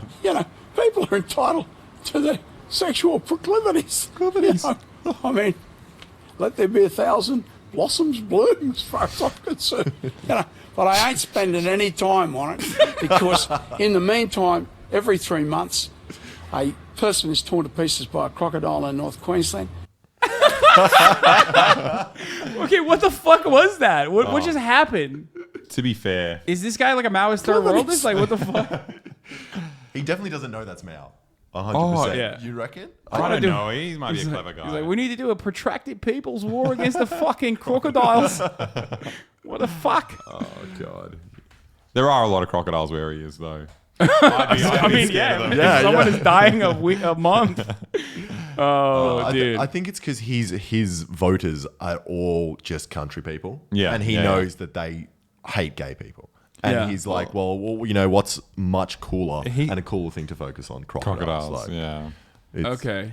Yeah, it's the kitchen table issues. That's what we say in America. So that's what's really motivating the people in his district. Okay. But he's a bit of a weird one. He's like, I guess he doesn't play politics as much. He just has these very strong views. He's like really good on climate change stuff. Good on climate change, anti-crocodile. Anti-crocodile. Very homosexual. I guess. Very anti-homosexual, very anti-crocodile. But it's strange because surely if he really hated crocodiles enough, you'd be for climate change because it would kill the environment they live in. Yeah, there's no no crocodiles anymore. Inherent contradiction. You're right. This man is an idiot. Yeah, you should debate him and then have his viewers realize that. He's into Mao. He knows about dialectics. I did hear something else though. Like more recently, someone called him up on some of his comments about homosexuals. Oh yeah, and he seemed to kind of admit that he was a little bit wrong, which is at least like Pauline would never do that. No, she's always right. Wow, change. This guy. Should we show that there's the other good video of him? Always Lebanese. Oh, so good. So he does like some vague racist stuff as well. Cool, love that. I mean, everyone in Australia is super racist, so it's hard to grill him as much for it. But So maybe But just it, type up no. Oh, I think Lebanon? it's not on. It's not on YouTube. I think it's on. It's not on YouTube. Like, yeah, we have to find it. Everything You can is link it on the thing. Bro, everything is on YouTube, bro. Wait, give kids guns? Yeah, he did. And maybe it is a northern Wait, perspective. while you look but for if that, you can't see the Chinese coming at you, you're blind. Oh, dude, that's sick. Like, is this so in America when some fucking like hedge fund manager dickhead wants to like run in a Republican area, like they'll do this LARP where they dress up like they're a common man. You know what I mean? Like they'll put like a denim shirt on, a denim hat on, and be like, yeah, I love you guys. I think that's more the Liberal Party shtick. This guy, I think, is legit. Like, he's with it. Like, this is he's more legit, but I'm sure he's still a rich guy. Oh, that's of course. the thing. But He's super rich, and he has this Doug Dimmadome ass hat. Like, this is normal. I just assume every Australian comes with one of these hats. One of these they hats. do. Yeah, you can buy them in every supermarket. Yeah. Defend itself against aggressive Chinese Communist Party regime with every high school student trained on how to use a rifle. But like, where does he not know he's in Australia? Like, what the fuck? Insane. Do you guys even have rifles like that? So it's great. I think in this one, even Sky News calls him out and is like, That's like the how Murdoch. is this possible? Boy in secondary school in Australia has a rifle that he is trained to use in the armory at his school. You armoury. answer me, Peter. How the Ukraine, a tiny little country, is holding at bay the second biggest army on earth. How? I'll tell you how. A proliferation of rifles. Dude, it's awesome. Dude, he's great, dude. He does the same face that he did for the crocodiles. He'll say something in a light toned way, and then his face just flips upside down. Why does he get so angry when he's things that upset him make him very visibly angry? Country for most of the last century did exactly what I was talking about. And if you understand guns or have ever had one in your hand, you will know that you have a feeling of responsibility, not irresponsibility. You have a feeling of responsibility and maturity, and you have some pride in having an ability to protect your country. This is not true at all. The first thing I did when I came here was just buy an air rifle, and I shot every single thing I could. I was like trying so hard to not shoot birds with it. I was like, Yeah, that's wait. So you got an air rifle? we got an air, like one of the weak ones. in Florida. Little In Davey. Florida, we bought, it's like the one from Home Alone. The little pump Oh, ones. yeah. And No, yeah, we it's- were shooting everything. Yeah, it was bad. It's a lot of fun. It's so much fun. Dude, we should go to the gun range. I would fucking Have you love guys it. ever shot guns? Yeah, We did, but briefly. Oh, but there was some pretty. There was some Oh pretty cool my guns. god, I would love dude, to we do that should so fucking much. do That's that. How awesome. long are you guys out here? Well, we're in LA for another week. We're allowed to say what city you are in, right? Yeah. Okay, for a week, but we haven't really got tickets back yet, so it's like definitely stay longer yeah. to shoot guns. Dude, we will. Okay, we're going to the gun range. That's I'm gonna take your. I mean, you've shot a gun. Yeah, shot yeah. a gun. What have you guys shot? We shot quite a few. We shot an AK. That was the nicest one. It was Automatic? Oh, it wasn't automatic. No. Oh, we shot the M1 Grand. That one was great. I love that. I love that It one. makes yeah. the noise, the kind Yeah. of ding. Well, if you want to really go fucking buck wild, we could go to Vegas and like shoot actually like machine guns. You're allowed to do that, though. Yeah, after the age of 14 in the state of Nevada, you can shoot an automatic rifle. At a Yeah, that would be gun. fucking sick. Yeah. That would be. How do you? I shot an automatic rifle once in Cambodia. I just don't understand how you meant to do it. Like maybe I'm too weak, too much a little soy boy, but it like jumps out of my hands. I feel like I can murder You everyone. shot an automatic rifle in Australia? In Cambodia. Oh, in Cambodia. Yeah, Oh, okay. yeah. And like No, as soon as I put my finger on it, it just started. Yeah, like, no, it lifting just off. it sprays way faster than you would expect. Yeah. I mean, I've shot automatic shotguns. Like I've shot everything. Oh, that's insane. We shot a I shot a shotgun. Draco. No What's idea that? what that is. It's like a shorter AK basically. Oh, it sounds like a drain cleaner. Yeah, it was awesome. You couldn't shoot the damn emus. That's why you lost the Great Emu War. Yeah. This is The the one emus took thing. our guns. This is the one thing that we have in America is dunking on Australians for getting owned by emus. For the emu Yeah. war. Yeah. It's funny because no one in Australia really knows it happened. I only Yeah, found 'cause out you're- about it on the internet. It's whitewashing your Yeah, history. exactly. it's true, it's It's like Tiananmen Square. It was a great. Yeah, it's a sawed-off AK-47 with a pistol grip. We call it the Glorious Fatherland War, and we won it. Yeah. That's how it works in Australian canon. I mean, I wouldn't admit it either if I got owned by a fucking bird. Twice. Right? So he slammed the federal government for leaving Australia ill-equipped to defend itself. Why does he think like does he think he's gonna is China gonna invade Australia or something? There's so many people who think that's going to happen. Yeah. I mean, Wait.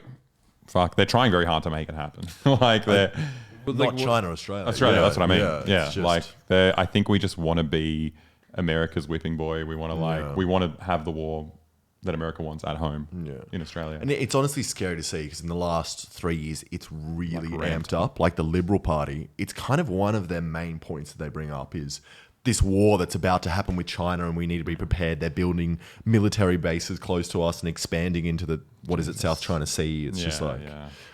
And then meanwhile, we literally have the biggest, like, probably most expensive American military bases in the middle of Australia. Like Pine Gap. Pine Gap, where you guys do all the surveillance and cool stuff. Yeah. It's crazy. And okay, that's cool. That's interesting. That's good to know. I didn't realize that Australia and China were going to go to war. Why would? But I don't understand. Doesn't like China kind of dominate the Australian economy? Why would they like they're literally our main trading partner? Why would they go and like invade their main trading partner? It's so dumb. Yeah. Yeah, some people really want it. It's how they get elected. Oh, liberals. When he says liberals, he's talking about right wingers. By the way, Yeah. well, I mean, I guess the Labour Party is not exactly super left wing either. In some ways, I think they both congeal around the center, but like they're more left wing than. I think the Labour Party is more left wing than Democrats. Every country's like actual left leaning party is more left leaning than the Democratic Party. Yeah. We have a center right and far right party in this country. Yeah. But you got all these far right people being like angry at immigrants for like swamping the country in America. What's really bad is all the Americans that come into Australia because you've got all these like consultants like from the healthcare industry over there teaching us how to do shit that you guys do here. It's we're terrifying. exporting our brain rot. That's what we're good at. That's how you arrive at like so many fucking like anti-vaxxers and shit. And we are the little bunny rabbit being swept on by the hawk here. And there we've taken no slightest step to protect ourselves. Like, what is this guy gonna do if China invaded? Like, what the fuck are you gonna do, bro? You're gonna just keel over, you know? You're gonna. Well, it's kind of the same argument that conservatives in America have. They're like, we need guns to protect ourselves against the government, but it's like the government literally has stealth bombers. Like no matter even if you have a 50 cal, you're not doing anything. Like, yeah, but then he'll say, "Well, look at Ukraine." Yeah. Well, they'll be like, look at the Taliban. The Taliban be the American government, and we're just like those guys. Well, I think the key factor in that is like America. When America arms you, you win. That's the point. Yeah. Do you have Bob Carter being Lebanese? I sent that to you on Discord. Oh, you did? So his Okay. background, I think his granddad is from Lebanon. And because he's so he's so racist, he doesn't want to admit it. Yeah, he just... Given your grandfather's Lebanese, how do you feel about... No, he's not. He's an Australian. And I resent strongly you describing him as Lebanese. Oh my God. Okay, well, to But be he is fair, Lebanese. That's why. To be fair though, like, all I'm gonna say is that tracks with the Phoenician Lebanese people in some respects. It's a racist comment, and you should take it back, and you should be ashamed. It's a racist comment. It's racist to call me Lebanese. Okay, no, I mean, yeah. Strongly, you describing him as Lebanese. That is a racist comment, and you should take it back, and you should be ashamed of yourself for saying it in public. They're no prouder Australian than my grandfather, nor my great-grandfather. Given your grand... That's funny. So strange. Austin is Lebanese, yes. One of my friends is Lebanese. My dad is not a lesbian. Yeah. Can you get them to react to this? What is this? Oh, What fuck the fuck this. is I know this? what's going to happen. I hate Yeah, they do kangaroos. this all the time. What? I know. I think I know what's going to happen. It's going to kill itself on the... It happens to us. Wait, what? I don't want to show, like, if it fucking hits, like... I Yeah, think it is. definitely will. No, that's terrible. I don't want to... Every time you're driving in the country in Australia, you see a kangaroo on the side and you're just like, please don't kill yourself today. Just do it on someone else's car. And they do it. They love to do it at night because they get kind of startled by the headlights and they just don't move. I was just... dude, what the fuck, dude? Yeah, I don't want to... Chat, what the fuck's wrong with you? I don't want to watch that, dude. That's so nasty. Yeah, we have that with deer. It's the same shit. In like New Jersey. Okay, all right. You got Pauline what Hanson else you got? Uluru is a good one. Oh yeah, let's go to Pauline Hanson. I gotta go back to her. She's a funny one. What do you want me to Google? I can just Google it. Pauline Hanson, what? Uluru. So U-double-L-U-R-U. No, it's not double L. Isn't it I double? think it's just one L. Oh, yeah. So U-L-U-R-U.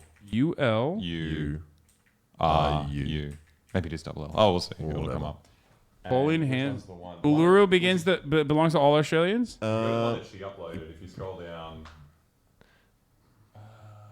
Yeah, I'll find the one I There we go. Pauline Hanson climbs the rock. Yeah. What? Hello, I'm Tracy Grimshaw. Welcome to A Current Affair.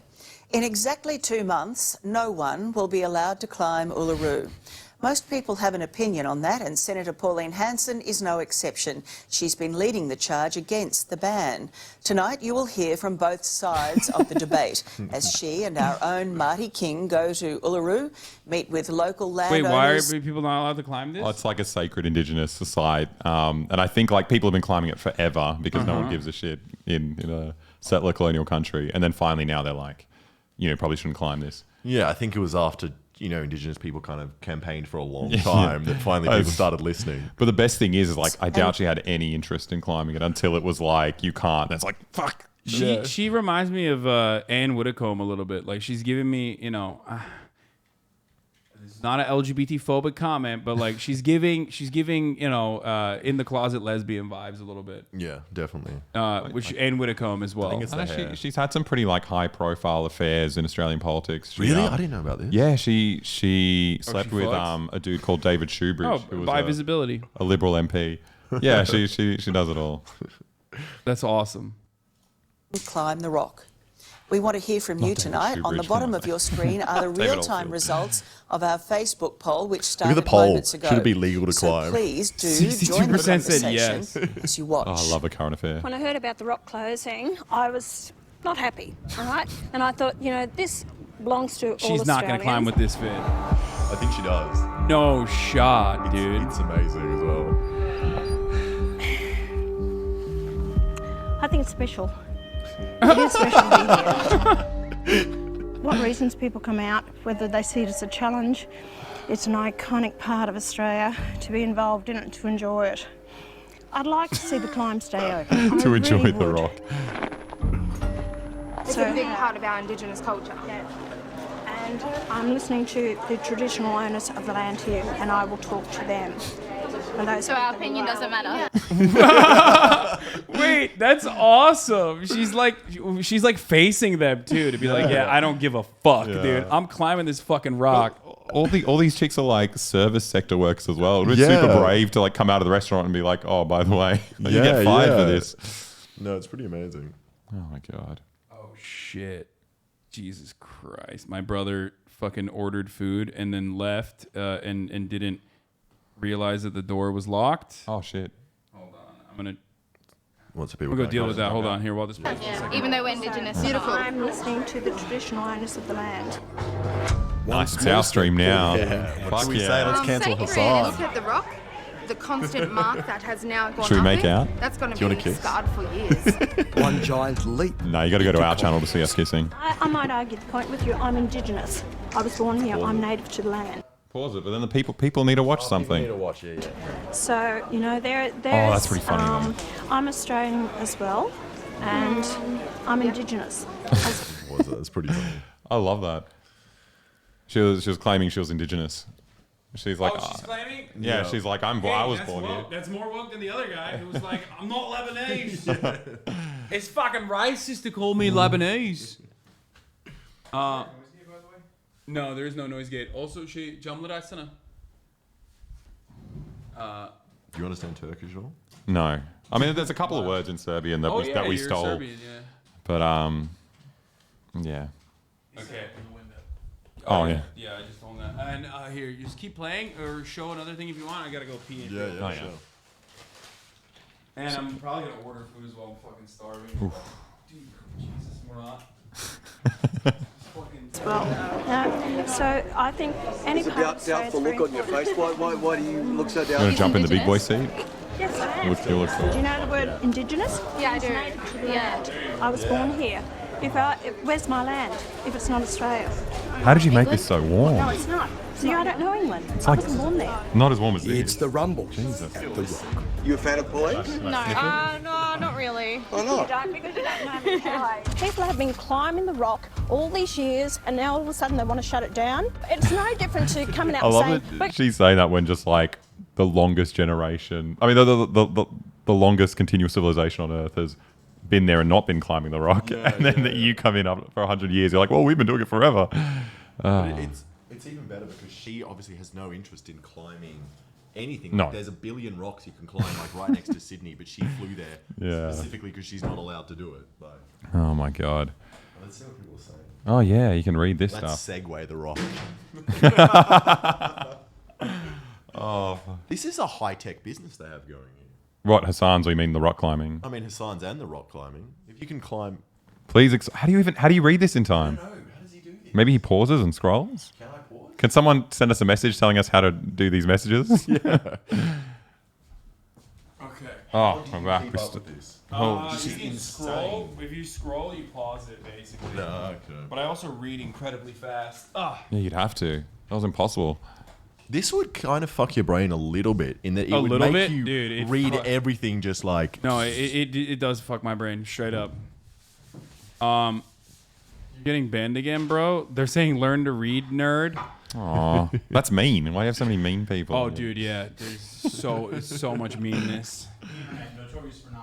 Yeah, that's what I thought. Especially Australians, like Yeah, when they we're fucking lovely. claim their boxing victim is a pedophile right out of the gate. Just a lovely thing to say, you know? Oh, dude, I love that. That's funny as fuck. No, I do want to go to Australia really bad. I want to go to Japan really bad. I want to go to Australia really bad. These are like all these places I want to go. What draws you to Australia? What's the Dude, racism? I don't know what it is. Yeah, no, it's the racism. No, I mean, I am fascinated with. That's not even a joke. Like, I fucking love conservatives. I think they're fascinating. I love seeing conservatives with like other seasoning, like other variety. Yeah.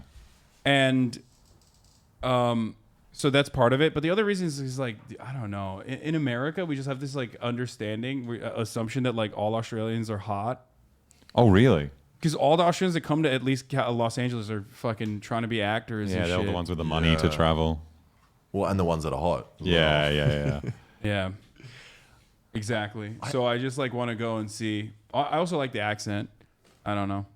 It's also like I was gonna say, I think coming to America, I thought people were hotter here. Yeah. So I think it just goes both ways, where you're just like, if you Oh, get I've used heard to that. one I've heard that country- like Australians think that American accent is hot. Is that true? Yeah. Oh, The it depends. Texas accent Oh. is hot. Like a southern accent Yeah, is. yeah. is Let's one of the go. most I'll charming fucking. things. I'll fake it. I'll get out there like, hey, what's going on? Hey, well.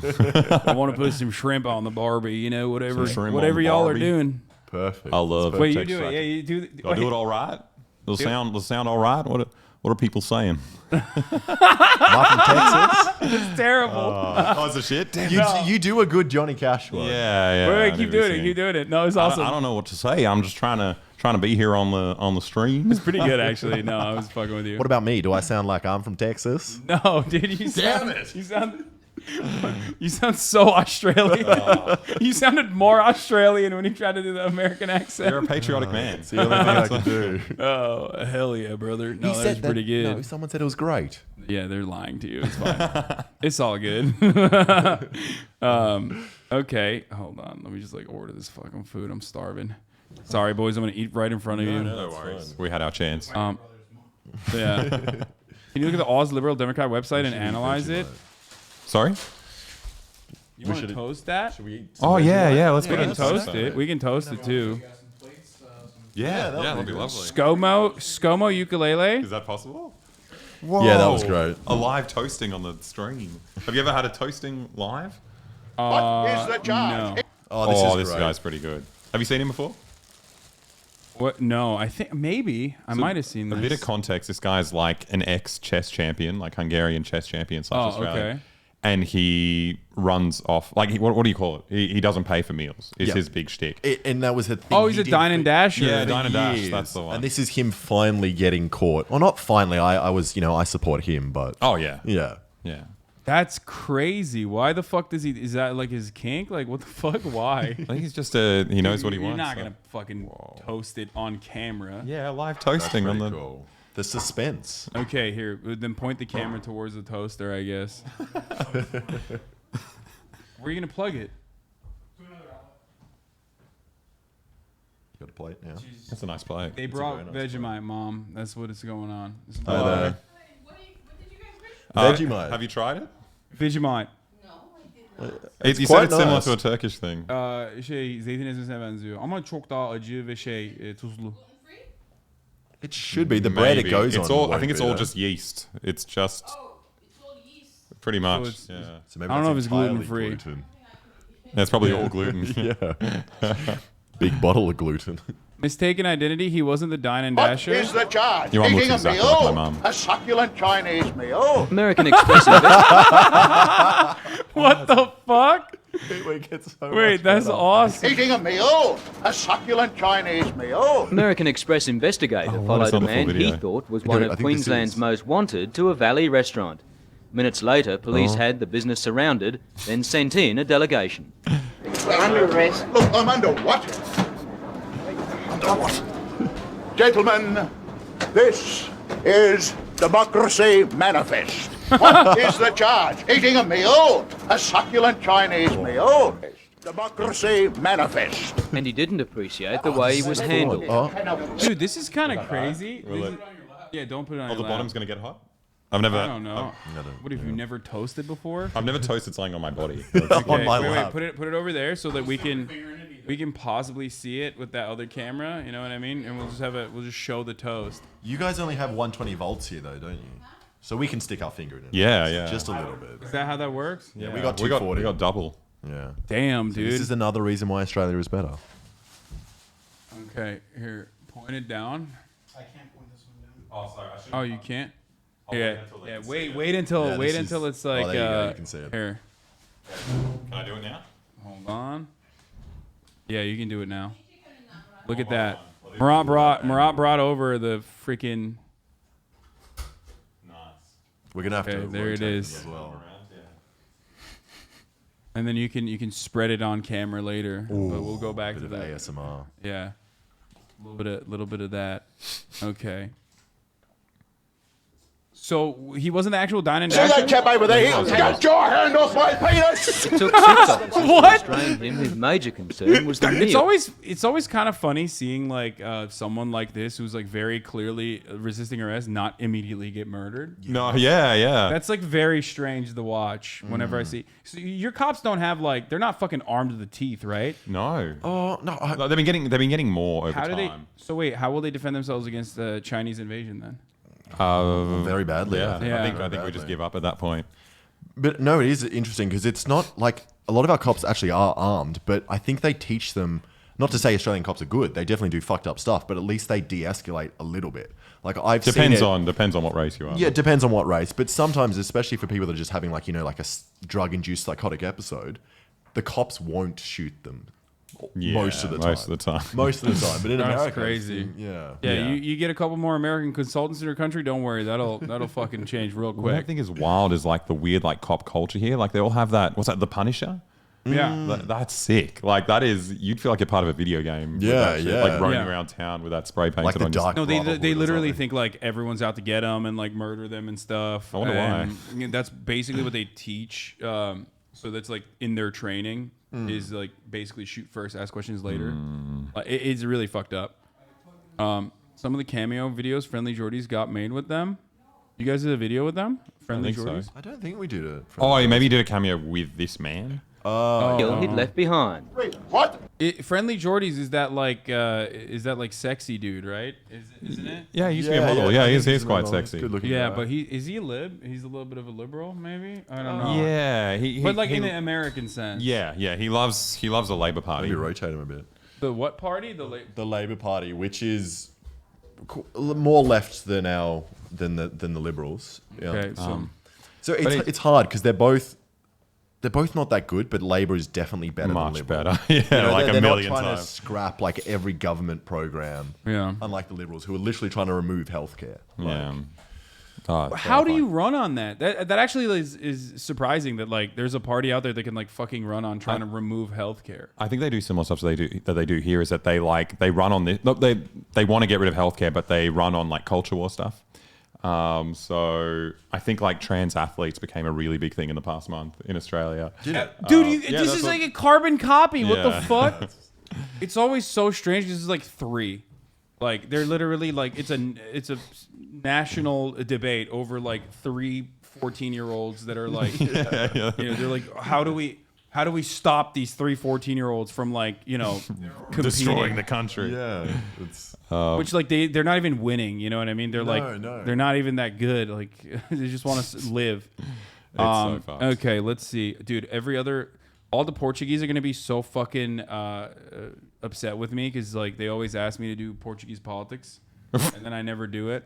We could try. You're not burning this toast, is it? Oh, I don't know. I put it on 4. Is 4 a good setting? No, it's pretty good. It should be fine. Thank God. Is the judge eating a meal? A succulent Chinese meal? Eventually, they had him in custody.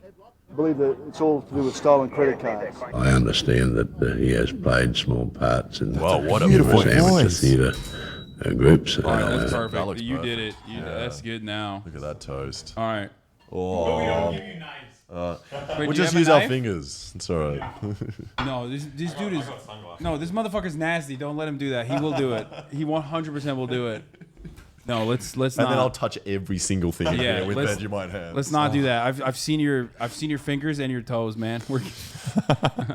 My hands are pretty mangled too. No, mine. Oh, yours are pretty good compared to that. Yeah. Do you want to see mine? Do you want to see mine? My fingers? Yeah. You're hiding. You seen them? You're worse than me. Yeah, mine are bad. He bites you really nub them, dude. I mean, Yeah. at least I have like full nails. You go for the skin though. I used to do that. I stopped doing that because then you get the rip and it runs into you and then bleeds and. Yeah. It's a Turkish superstition that if I hand you a knife, I have to spit on it first and put it on a surface. Oh, beautiful. We do the same thing in my family. No. Yeah, his nails are worse than mine. Here, Is that actually? show the camera. Which one am I showing it That to? one, top one. They're fucked up worse I than thought mine. we had all the dude. same That's customers. crazy. That's one that didn't make it to the. You don't actually spit on it. Oh you yeah. spit in the He literally doesn't have fucking nails left. Like they're like tiny. Yeah, they're hard to chew. So I chew them, then I let them recover, and then I chew them again. You got that? I have a system. You used to have that nail polish that. Me too. That stops you from chewing them. Yeah, but then you just get used to it and you can just eat it. Same. Yeah, it doesn't work. Even after when I first started like painting my fingernails, it would stop me from chewing, and then now I just don't care. No, you get used to it. And I even have it like I'm working in the garage. Yeah, now it's I'll like touch poisonous chemicals, and then still just be like, oh yeah, no, delicious. It's No, amazing. Same, straight up, like actually the same. Except you haven't worked in a garage in your life. Yeah, that's true. I don't touch poisonous chemicals, but like I said, with nail polish and shit, I just eat the polish. I don't even give a fuck. Oh. But yeah, sustainability. You know what I mean? yeah, exactly. It's like you have you have a resource that's like, you know, endless, pretty Replete. much. What's it? A perpetual motion machine Yeah. in your nails. Yeah, I think it's like, I think you do it to like combat Fire up the- anxiety. I think, but also at the same time, like, well, I guess, you know, I'm owning my anxiety then because I don't even fucking feel anxious. So what's Yeah, up? exactly. Why do you want me to stop with this like coping mechanism that I built? Seems pretty healthy to me. Well, I think I used to have it where it was like definitely when I was a kid I was feeling anxious, but then it just becomes a hobby now where you're just like you're so used to it you just continue doing it. It's like, yeah. Well, that's just me That's what I get denying with- that I have with anxiety. picking my nose. Okay, let's see. Hit it. Show the camera. Here, Yeah, I'll I go think to you that got it. one. I'll go to that one. Here you go. Which one are we going for? That's the Okay, one right so- there, down there. All right, how do we do this? Yeah, zoom out. How do you do it? Well, I mean, I start with the butter first. I think I usually raw dog it just with a Vegemite. Really? I think because I'm an immigrant and I got to prove myself a bit more. You know, you have to try to pretend that you love it. There you go. That's a good noise. No. You gotta do it up against the camera. The microphone. That's loud, by the way. It's getting. All right, putting. So I kind of want to see you do it actually because the amount that Americans do with their Vegemite is always wrong. Okay, here you Like have, too much? Here you have two Australians in the fucking wild. They're spreading butter. Amateur hour. They didn't even fucking melt the butter. They didn't put the butter. Butter's not soft. He's lying. He's lying. All right. So you just put raw dog, baby. All natural. Serbian immigrants trying to prove himself. I used to hate Vegemite as well. It's one of those things that like is disgusting, but you always assume that you're going to enjoy it the next time you try it. And then after about... I've never thought that. Oh, really? I mean, I just like, I don't remember what it was like. I'm going to try it with the butter. I've never had it with the butter. I just like raw dog. Oh, wait, we didn't toast your bread. Or you want to try some of that one? This is I'm just toasted. gonna have, I'm just just gonna take a have little his. bite of that. For the two of you, he doesn't get I'm just going to eat his. Oh. So you put on a lot more Vegemite than I do. Yeah, I want to taste it. I love Vegemite. Am I allowed to start now? Or I have to wait for everyone? Is it like you can start it if you want. I was just showing the buttering and the Vegemite process. Oh yeah. Okay. So I almost do this level. So when you have it, was it this consistency? I've only had like I've never put it on anything. I hit it raw. Ah, like just and you straight say you from the like tap. that? Let me taste. I didn't think it was that bad. That's good. Okay. Here. Try the big boy one. Okay. All right. Let me. Smells good.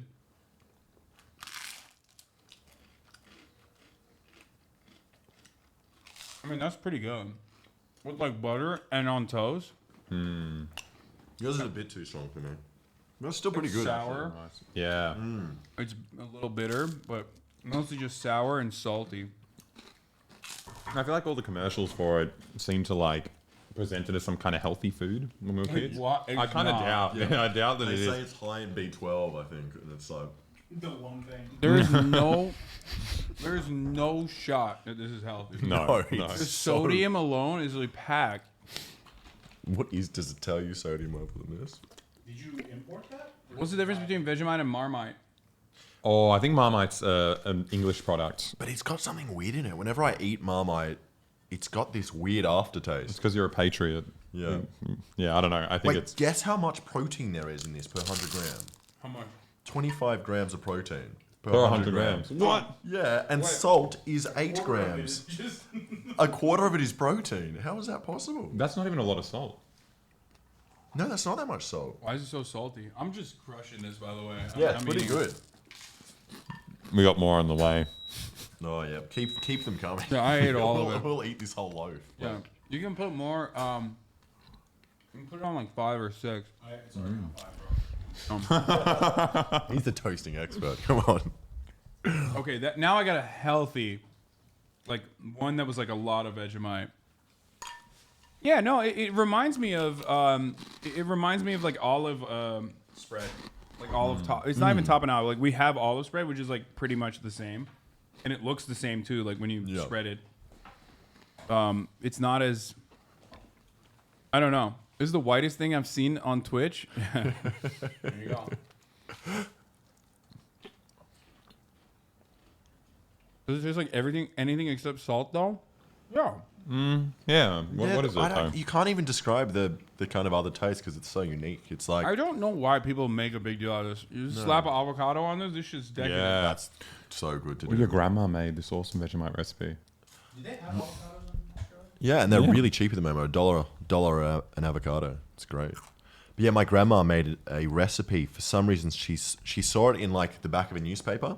It was a whole salmon, which the middle was stuffed with Vegemite. Absolutely stuffed with Vegemite. Salmon? A salmon. And it was the most disgusting thing I've ever eaten in my life. Oh. So people do kind of hybrid, like I've seen it as well, like bolognese with Vegemite in it. Oh. Yeah. Okay, that sounds weird. But with all that protein, I don't know. Might be a smart bolognese to be eating. Yeah. I'm just saying, like, I would mix it with like maybe something neutralizing a little bit, like a avocado would be good on it. I think that is what people do. It's delicious. Yeah. Absolutely delicious. Happy little Vegemite song. What the fuck is this? Footage sourced from the Australian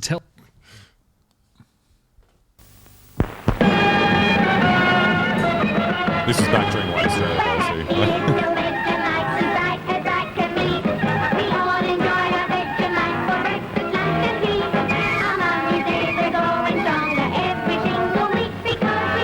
And those children look pretty strong.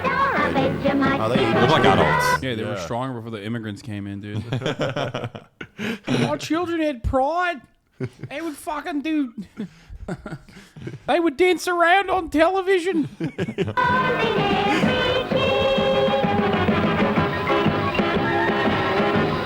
Have you seen this ad? I've not seen this. I've not seen one. I've heard the song.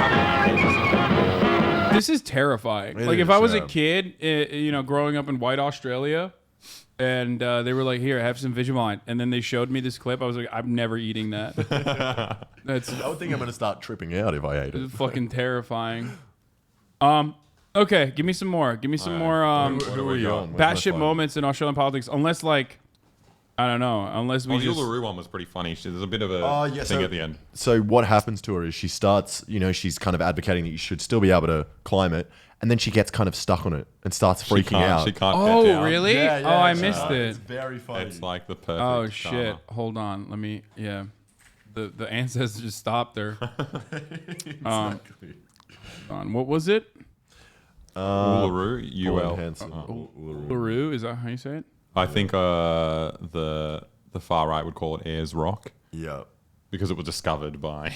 We're going to close Wait, it. really? Yeah. So it was, That's that so was- fucked up. Yeah. That was recent. That wasn't probably until I was like 16. Yeah. It was called Ayers Because there are Rock. some people there that have drowned. How ridiculous is that? I didn't like how she compared Uluru to most one-day beach. It's about a comparison to a lot of Australian people. pretty fun. So it's not being disrespectful, it's putting it in comparison so a lot of people would understand. From the nation's capital via Bondi Beach to the ochre earth of the Red Centre. So happy. For all that hot wind that comes Ask about out. Harold Holt and how he disappeared. Oh yeah, do you know about that? I think what is it like? You had a politician like disappear. It was the Prime Minister. Yeah. Yeah. He went. How the fuck does that happen, dude? He went for a swim and no one ever saw him again No while he was in power. Yes, yeah. yes. And the best thing is there's really insane conspiracy theories like that a Chinese submarine picked him Like up. he was a spy. That he was a spy and that's how he defected and got out of the country. Like Another one was he was. I feel like there's easier ways to do that. Definitely. If you are. Wait, okay. Well, oh God, I want to see your This climb, video but I was want to made see possible this by now. Skillshare. Yeah, no one, and still no one knows. That's At why all this conspiracy theories are so skl.sch/HAI rampant. something of a reputation for electing interesting prime ministers, both in the toast on the highway and the burning building sense of the word.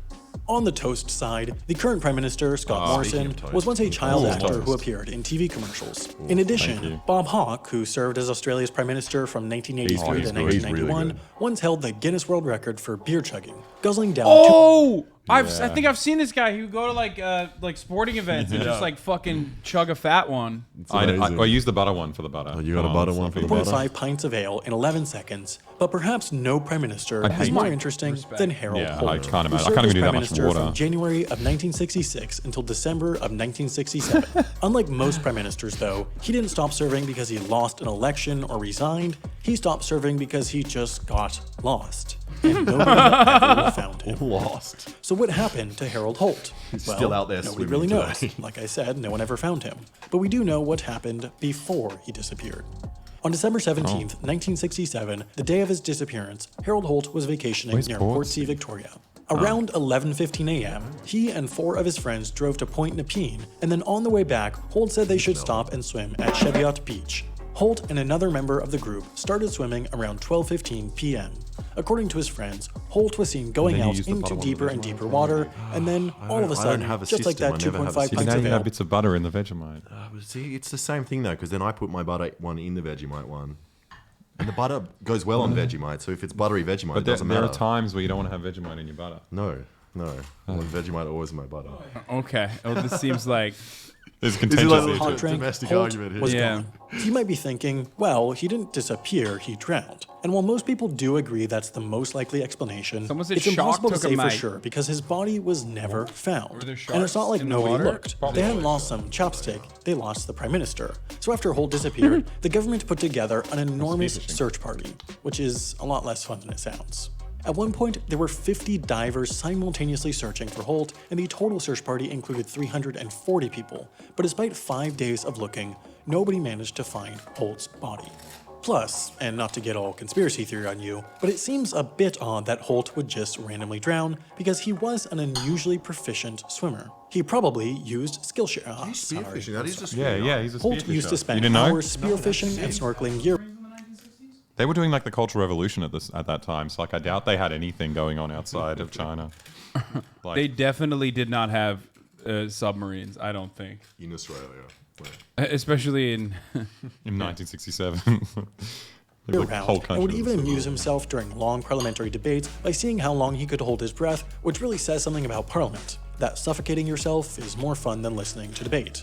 The most likely explanation seems to be that Holt did drown because he got caught in a rip current, a strong, fast, narrow current of water going away from the shore. Yeah, you got caught in a red current, all right. Fucking Chinese took him. That's the real red current. Oh, the worst part was like after he died, they started naming all these swimming pools after him. Wait, is that, like, was that like to own him or? No, it's in memorial of him. It's like Australians have a very crooked sense of humor. I mean, like, oh Jesus.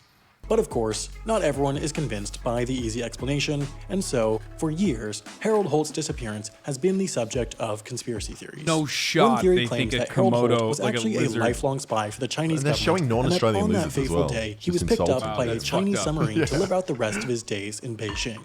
In fact, former Reuters journalist Anthony Gray actually wrote a book titled "The Prime Minister Was a Spy." Oh my where God, he they wrote a argued book just about that, based on interviews he claimed to have had with several different Chinese government officials. But the book was largely laughed off when it came out and has been shown to contain tons of errors. In response to the book, Holt's widow was quoted as saying he didn't even like Chinese food, which frankly makes me more suspicious that something fishy was going on because, like, That's exactly what who his doesn't spy love would some say, cooked though. up chicken? Traitors, probably. One other theory claims that the CIA love assassinated Holt because the US thought he would pull Australia out of the Vietnam War, and another claims that Holt faked his own death so he could move to Forgot how Switzerland good with his Vegemite lover, is. which on the one hand is Where's your interesting. fucking sense of pride in your country, bro? I love it. The worst thing is Fucking I probably amazing. haven't eaten this in No, a year. forgetting it alone I know. is an offense. Murat kapıyı açar mısın ya? Benim yemek geldi, pardon. Ben açtım da bakalım şimdi açacak, geçecek mi içeri? You did laugh in an Australian accent when everyone else was laughing normally. Me? I don't know how But you on the laugh other in hand, an it Australian seems like a accent. lot more work than just like divorce, because also if you get divorced, you can keep being prime minister. But hey, maybe he just really didn't want to deal with the paperwork. Another reason the conspiracy theories seem implausible is that Harold Holt's drowning was kind of a long time coming. He'd actually come close to drowning only 7 months earlier during a swim at Cheviot Beach, and had been warned for years that his swimming habits might be dangerous, but Holt never seemed So worried. he almost died One before. time, his press secretary, Then why is Tony anyone Eggleton, surprised? presumed father Yeah, of I Ed- don't understand this. Like this kind of how did this fucking YouTuber in America literally crack the case? Oh, this is your favorite channel? Everyone not me is your favorite channel. He literally fucking loves like Philip DeFranco and like refuses to watch me, but watches Philip DeFranco and gets excited when Philip DeFranco mentions me. That's the same with my family. Literally, sometimes they're in my videos and they still refuse to watch it. They're just like, no, I'm not doing that. That's the, we're in the stream right now. And, Yeah. oh shit. Okay, I'm putting the toast away. Yeah. No, thank you for that. I think the audience has had enough. All right, what else you guys got? So one of your prime ministers got fucking lost at sea. To summarize Pauline Hanson, I sent you just to show just how batshit crazy she is. It's just a video of her forgetting her own birthday. It's very Oh, funny. I saw that. That's her. Yeah. Very Yo, funny. she's awesome. I love her. Wow, what a queen. He's very entertaining. This Pauline. Oh, dude, I literally I is- watched this before. Unrelated. I didn't so even know this funny. was in Australia. I thought this was in England, by the way. Because you're 67 and you're of retirement age, which I'm proud to say I am 67 years of age, and I turned 67 yesterday. Senator Hanson, on a point of order. Misrepresentation. Senator Watt said I've circulated this on my birthday. My birthday was last month. This was not circulated on my birthday, so it's basically misrepresentation, telling a lie. Can I help? Sorry. Kitching, sorry, I'm halfway through changing. Sorry, Senator Hanson, but the Senate did hear you say yesterday was your birthday. So if there's some confusion, I think we... Sorry, I'll give you the call, Senator Hanson. Senators. Sorry, Senator Hasan, yesterday was not my birthday, so you're wrong. I'm sure you realise that. And I said in it was my birthday was last month. Why Senator did she Hasan, do thank this? you for clarifying that. We can And she now speaks correct like a the child. record, and I would urge your office to pull up the record. There is no points of order. Let's get back on track, Senator. I like it they just couldn't even bother to stay on it. They're like, no, just move. There is no point speaking to this woman. To be fair, I think part of her appeal is that like she buffoon? looks a bit like working class, I guess. So she used to work at like a chip shop. Like yeah. Was that Jackie Lambie or was that her? That's her. Yeah, okay. But yeah, I think pointing out that she's dumb kind of backfires. Maybe. I see that. Like a fish and chip.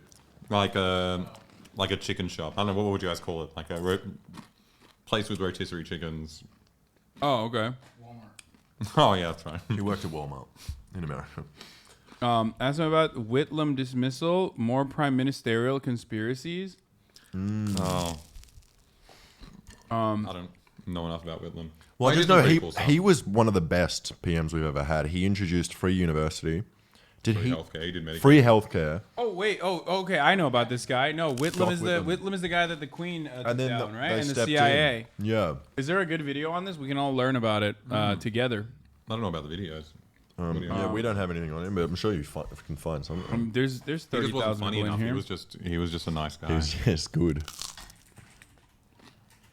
He was a very large man as well. I think he was Really? like 6'5". Billionaire Clive Palmer's plan to build a Titanic 2. Wait, what? Is this all? Welcome back to the program. Oh, this is the Mention fucking the name Clive Palmer, and everything that comes to mind is big. Big money, big ideas, big opinions. One of Australia's richest men, he's also one of the most outspoken. But what he loves even more than a good stoush is a grand idea, and his latest is Titanic. Titanic 2, to be precise.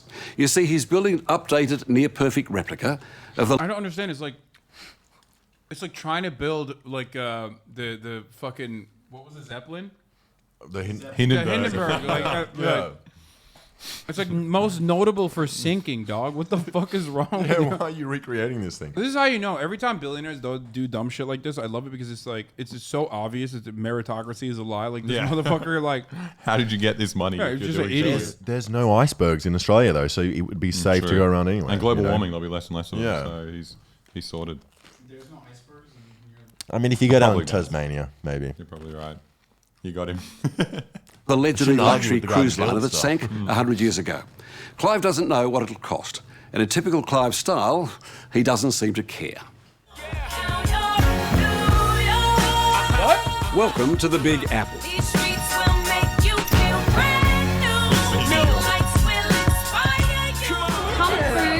Lovely. Tonight, the larger-than-life billionaire from down under has put on a black tie to romance New York's Anything rich and worse famous. than the guy making this is going to be the people who When the would day pay to be on this comes, boat. that most surely Oh, yeah, will, those people when suck, don't Titanic 2 sails into New win-win. York, You know, when you'll it's- be able to say that you were here, that you were here tonight when it all began. He It's wants just to like convince all the a waste of non-believers money. I don't know. I that don't know his where they get cockeyed dream of building Titanic 2 is about to happen. Yeah. And that they should all Kind of- jump it on is board essentially just the the same thing. Palmer Love Boat. Yeah, that's right. They need a bigger one. No, I guess you What do have do a you point. say Like, to you're going to build a cruise skeptics, ship, so and you're he's making a it dreamer, historically he's accurate. not It's gonna cool. Well, I don't hear them, Ray. You don't? Because I've always gone against the You time. know what he's going to do? Ideas.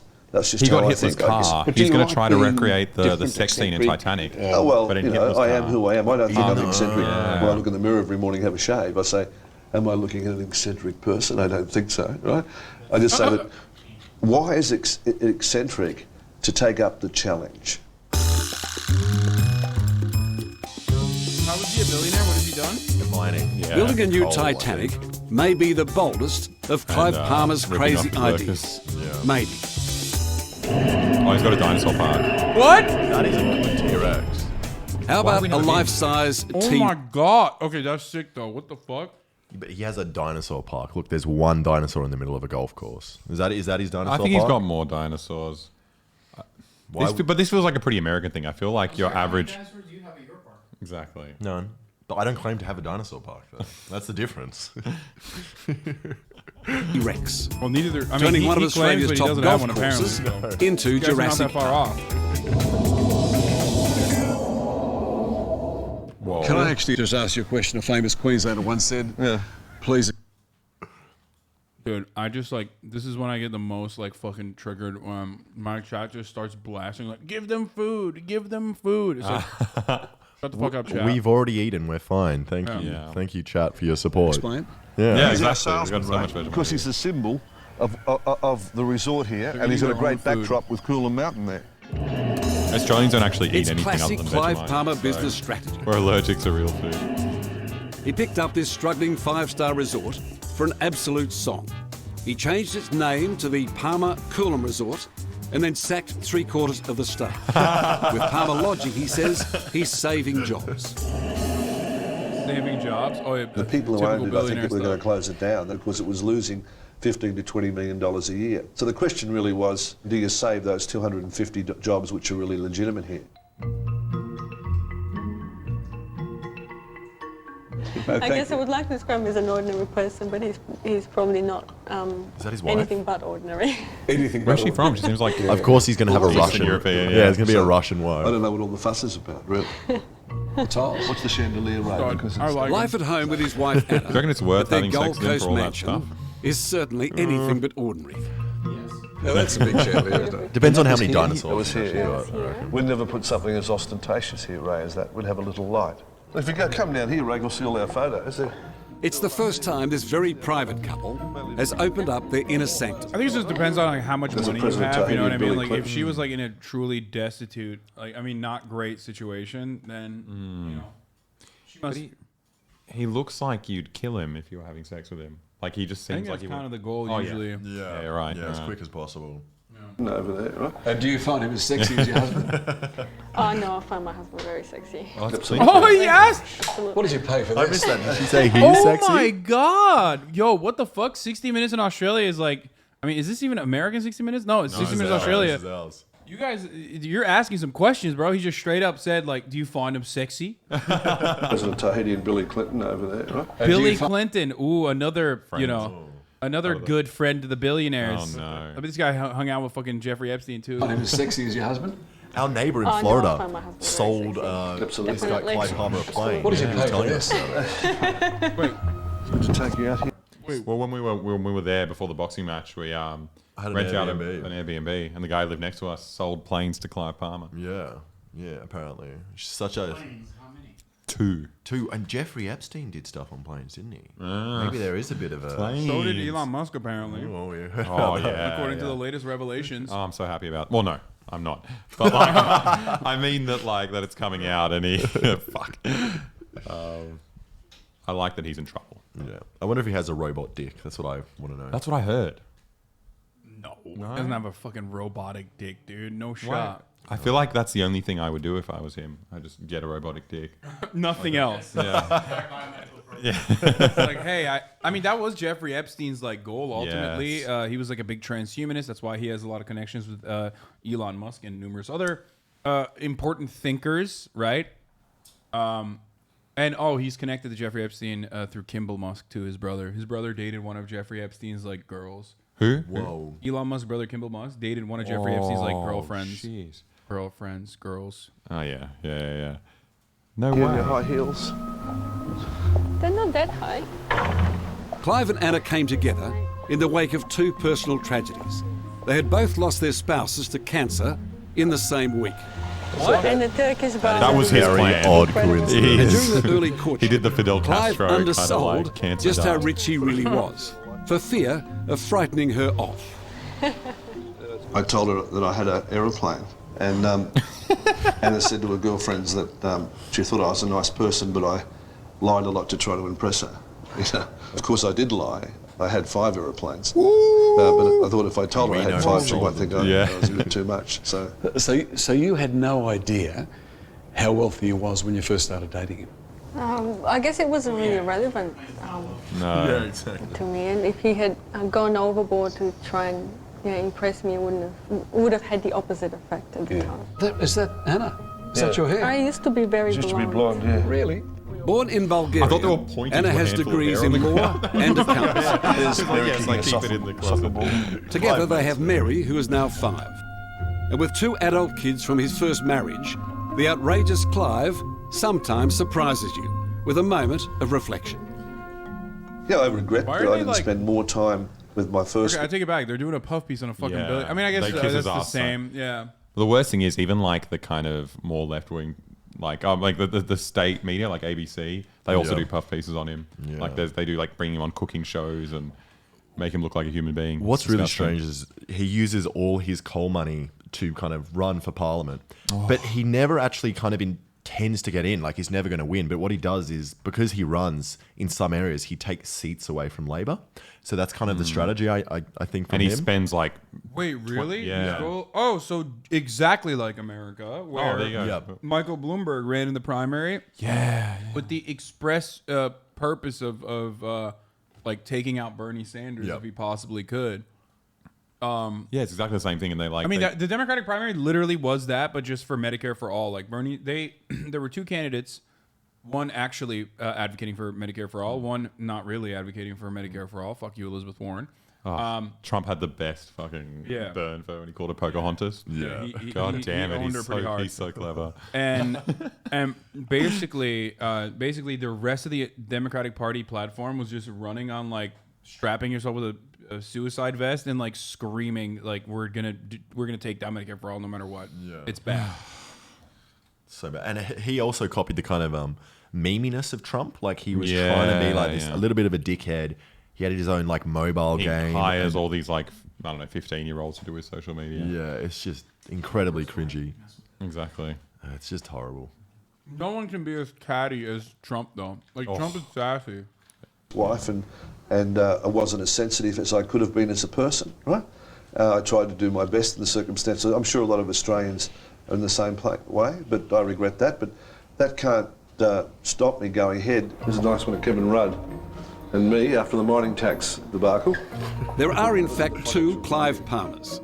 The very private man and the publicity-loving, headline-hunting maverick. That's what the National Trust gave me. You've seen it now, you can say that. It's only here at home that you see both Clives on parade. Living national treasure. That's right, yeah, by the National Trust. I mean, that looks exactly So like don't touch me. Showboating. What is he talking about? The very private Get too client. close, don't breathe. He proceeds to show me every award he's ever won. All the coal comes in from over there. This is where we've got our ore. In Townsville, this national treasure is hailed as a lifesaver. So I'm just looking forward to the day when I can retire and play bowls at the Gold Coast. You don't really want to do that right now. His man has hundreds of millions of dollars. You have In your typical own fashion- golf course. You own it. Like, He's a billionaire, dude. What the fuck? Yeah, I don't understand. Oh man. One day I'll make enough to play bowls. It's like, oh my god. I just He bought this BHP nickel processing plant at a bargain basement price. He quickly How? turned it around. Okay, how? But like, where did he accrue the capital to be able to fucking purchase such a thing? Like, they always make it seem like someone's got to know, right? Actually, we should know. Where did he I get his don't money know. from? He might be like Gina Reinhardt, where it's like a family thing. I don't know. No, Yeah, because I Reinhardt. haven't heard of it. Don't know. Maybe he started from the bottom. No, he's here. Yeah. He took over Australia Drake style. What else do we have? We've got. Do you know about the Cronulla riots? Oh fuck. No. It was Get this into like it was like in those. 2005. It was this massive like anti-Muslim like lynching festival. What? It was Like, really fucked. literally, It was like- so fucked. Wait, they like actually fucking got together and like tried to lynch Muslims? Yeah. Not even joking. And it had all this mainstream support from like, well, not mainstream, like the kind of classic conservative like radio presenters and different people being like, yeah, we're gonna take back the beaches. Yeah. Very, very strange. Yeah, some videos on that. But You have a video on it? yeah. Got that one there. It's Cronulla race riots. yeah. That's insane. Dude, Australia is like America. Holy shit. Yeah. It was billed as the day Cronulla residents would take back the beaches, but it soon turned into a riot. It was just going to be a classic day of taking back the beach, and then it's dangerous. Damn, dude. Look at This that guy's guy. going to fucking town, dude. I think this guy Dozens of police himself, the policeman. Wait, why? Yeah, Because he was like doing for the. He's like, oh no, what have I done? These are my fucking. We have the same ideas. We have the same skin tone. Yeah. Apparently that guy there was. So it's exactly like January 6th then, in that respect.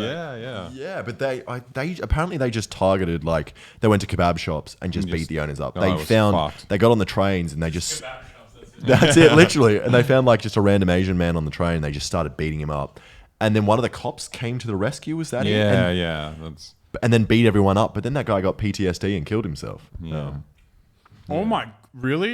You beat someone up and then you get fucking beat one person? We don't have any violence in Australia. That's kind of wild. Like, okay, America, like, I wish our cops did that. Holy shit. What have I done? I hit someone with a baton? Oh, I'll never That's live this insane, dude. We have like 0 cop suicides, dude. This is bullshit. We gotta get those fucking numbers up. They feel not even remotely conflicted by the insane amount of violence that they subject people to. That's bullshit. You had that one guy. Who was it? Maybe it was in California. Who's the cop that went around and killed all those cops? But there was a cop that did it? Oh, Dorner. Yeah, you're talking about Dorner. Yeah. Christopher Dorner was he was a very interesting guy. He had some interesting ideas, some good, but the execution was a little flawed. He basically outed the racial discrimination in the LAPD. And decided to wage war on the Los Angeles Police Department. And when I say that, like, I mean it. He was a Navy cop originally. He was a military police guy, and then he joined the LAPD. He was a big like rule guy. Like he loved rules, and they kept violating rules in front of him. And then he like saw someone. I believe there was like a handicapped black person that was like beaten up. Holy shit! When he was being trained by what was a lady called Chupacabra or something? That's what yeah, she like his officer, his like training officer, beat the shit out of like some black dude, and I think he called it out. And then there was American police did what American police does all the time and like hide it and whatever. And then so he wrote a manifesto and like fucking I think he killed a bunch of cops and families of cops. Whoa. Yeah. And then there was a statewide chase, and then they cornered him. I mean, people say can't corner a Dorner, but like they did end up finding him. Oh, one of the most insane things that the fucking California Police Department did was, first of all, they killed innocents trying to get him. Of course, they actually just shooting at cars or something. Like my god! Was that when they riddled? Yeah, like a black SUV. There was a blue pickup truck. I still remember. Where a mother and her daughter, like these, I think it was like 2 Latino ladies that were delivering newspaper in the morning. They fucking shot their car with like 1 million bullets. Like the car was just like fucking completely riddled with bullets. Wait, it wasn't one of those 50 caliber Tannerite shots? No. luckily the ladies survived actually. Holy shit. Yeah. The color of the truck was not even the right color. They just straight up were like, yeah, we're gonna kill this. They lived. They survived. I think it sounds like your police need more training then if you shoot 50 bullets and don't even kill anyone. Yeah, no, they're oh my god. It's like a give and take. Like on the one hand, you're like, okay, they're like fucking stormtroopers. Like they got dog shit aim. On the other hand, it's like maybe that's lowering the amount of people that they're killing. Yeah. But the thing is, they just, they literally do shoot super up close anyway. Do they get in trouble for that? For doing this? Like, no, dude. It's pretty weird becoming a cop and like not getting the subtext. You're like, I love the rules. And you don't understand that like we're here for each other and like they're covering things up for each other. Yeah.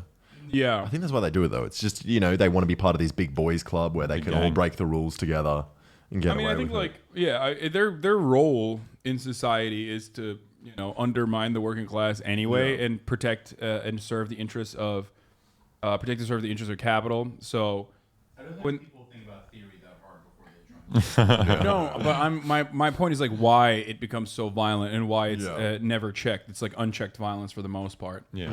That's the reason. That's the main reason, because like they're always going to be the violent tool of the state against marginalized people, right? So that kind of like violent attitude that they express or demonstrate on a daily basis is like seen as justifiable because it's like keeping scary black people away. Yeah. You know what I mean? Yeah. From the rich white people, or keeping scary poor white people away. That's what it is. All right, let's see this race Officers riot. used batons and capsicum spray to control an angry mob that had gathered at Cronulla railway station. Like, how do they? So this is in 2005. Yeah.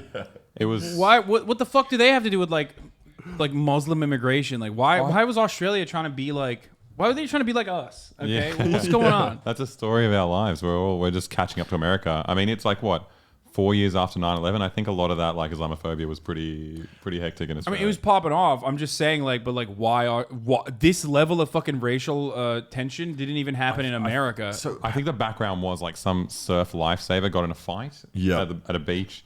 And then it's like, he well, I guess all Lebanese. And then I think it was that happened. Then he called his buddies to beat up this guy's buddies, and then they had a fight in a parking lot or something. But then it just got out of hand.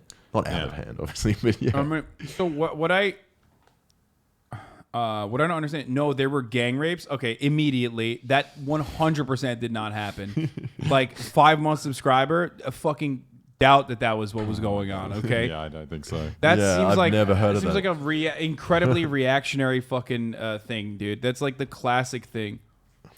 Well, that's the argument they use now. They say that they say there's Muslim gangs or black gangs down in African Melbourne. gangs, yeah. I love the idea that there's like the normal rape and then there's like the scary foreigner rape. Like, they do it in gangs. Done by Muslims.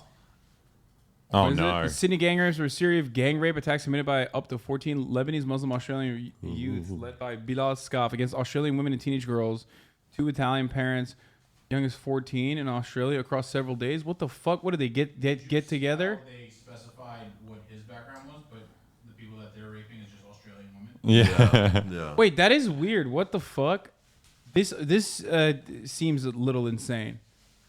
That isn't. I think I do remember this. Yeah, I remember. He was I do initially remember sentenced this. to a total of 55 years imprisonment, but had a sentence to all these attacks reduced by the New South Wales Court of Criminal Appeal to 28 years. Mohammed Scaff, younger brother of Bilal Scaff, was one of the gang rapists. He was sentenced to 32 years. How do you do a gang rape? Like, I don't even understand. 18-year-old.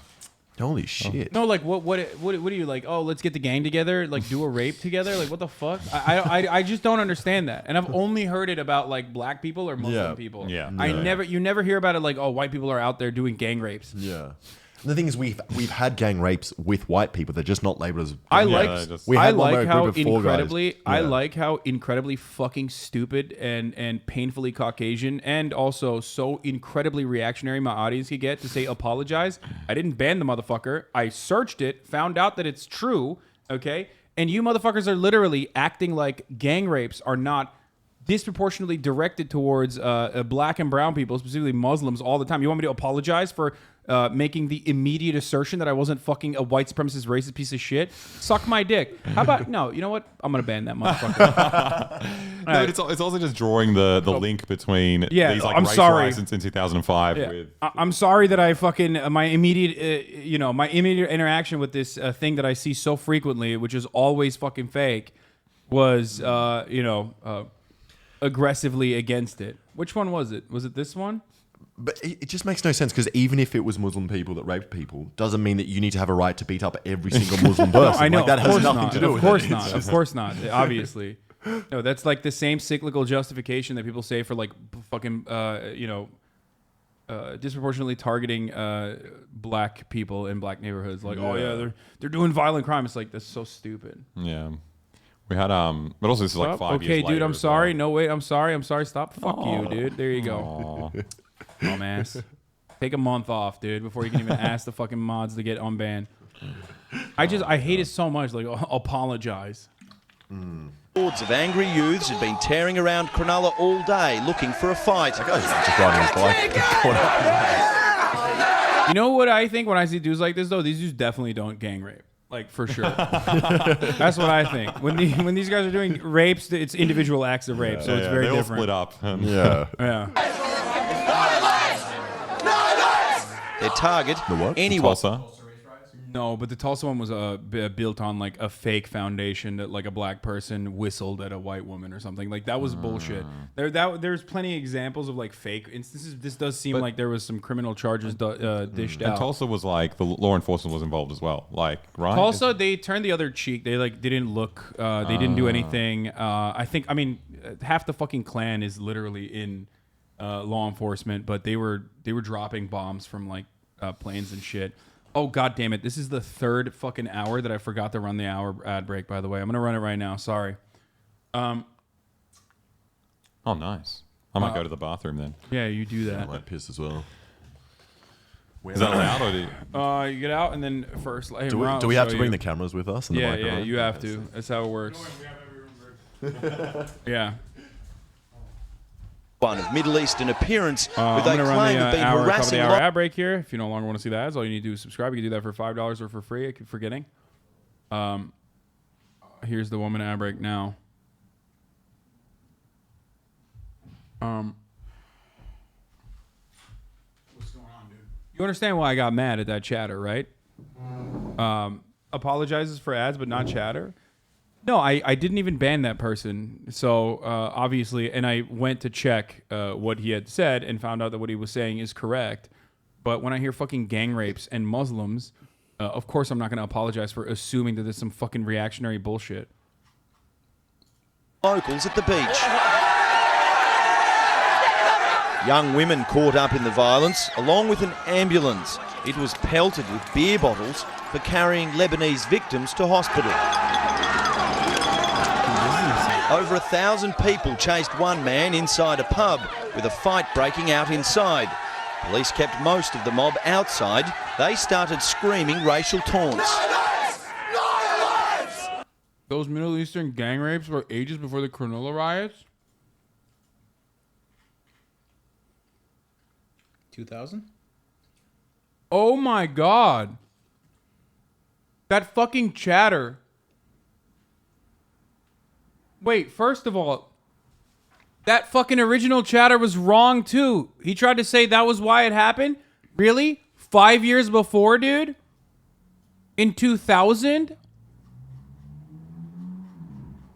The conviction came in 2002? The riots against Muslim people happened in 2005, dude? What's up?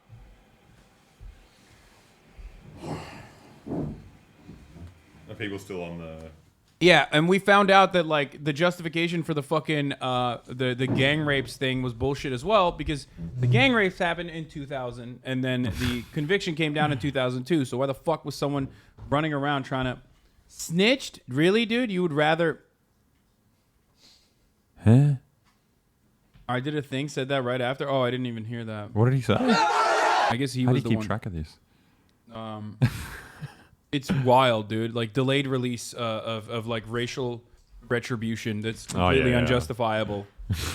And chat just like runs to run defense. Oh my God. I might send out a tweet. Even the national anthem became a war cry. These wild scenes were sparked by an incident last Sunday when local lifeguards were bashed by men of Middle Eastern appearance. Text messages went out through the week urging locals to turn out for what they called Leb and Wog Bashing Day. This is what our grandfathers fought for, to protect. Do you have the term "wog" in Australia, in America?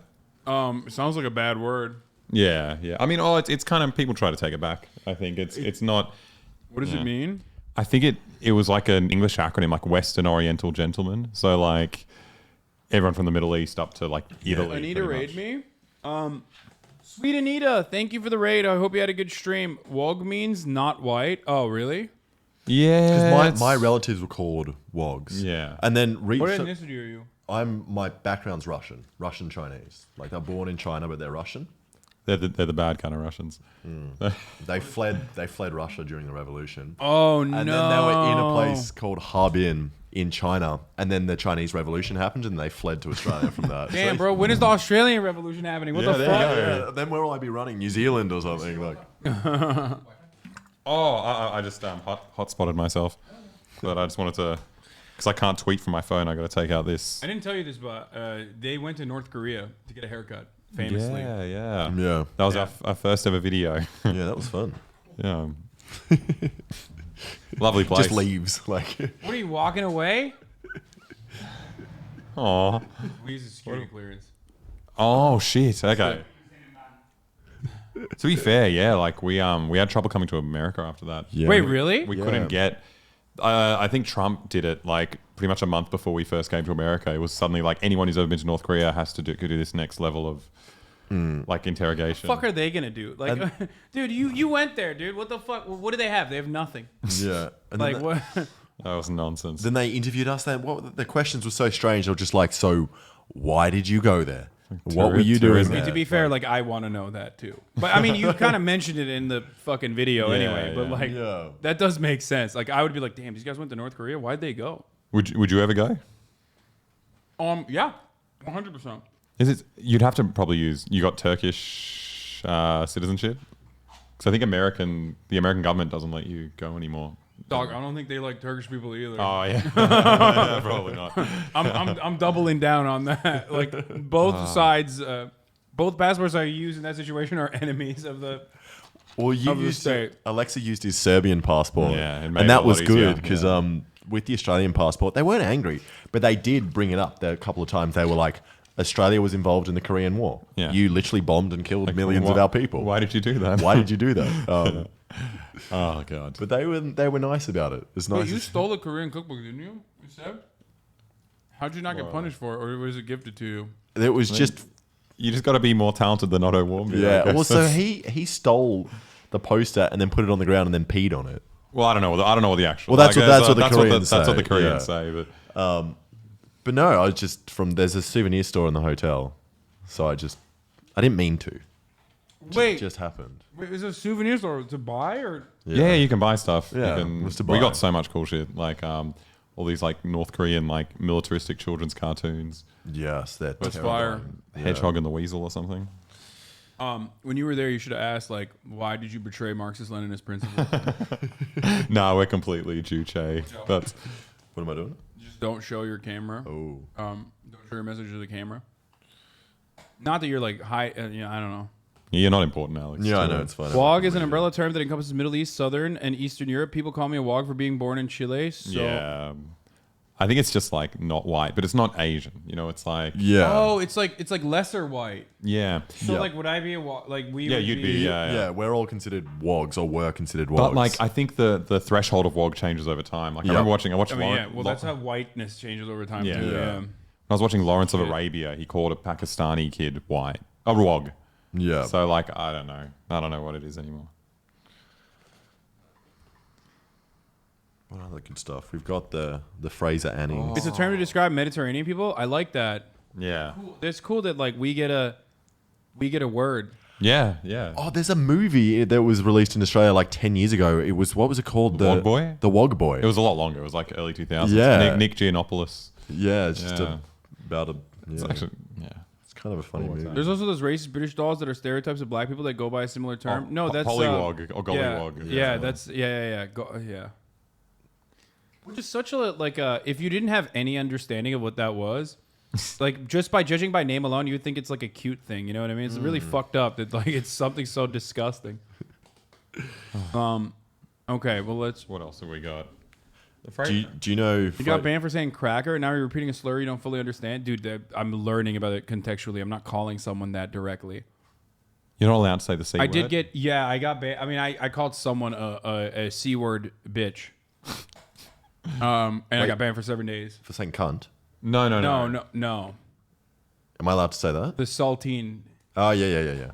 I mean, you could say it contextually, I guess. Like a cracker is what I said. Which is insane. Like, I can't understand. No. Yeah. But it's insane that people had a problem with that because it seems like they don't. They just did it so they could claim that they also had a word. Yeah. No. That was precisely the reason. And Twitch literally was like, "Oh yeah, no, that's great. You're right, actually." Oh. Yeah, it's very strange. Do you want to watch the Fraser Anning? All right, hit me. He's like the furthest right wing that you can get in Australia. Oh, I love that. He's like... Wait, what does bogan mean again? It's kind of like redneck, I guess. Oh, okay. It's mainly derogatory, but I think some people try to take it back as well. Like, Yeah, there just are some some lower class white Australians. Yeah. Is usually that are kind of patriotic would be considered bogans. Oh, they don't have to be patriotic. Yeah. Okay, wait, did I run this? This guy's fucked. Yeah. He actually like hangs out with all the actual neo-Nazis in Australia. Oh, is this the guy that got egged? Yeah. Yes. Yeah. Yes. Oh, I know that. Yeah. Someone egged him.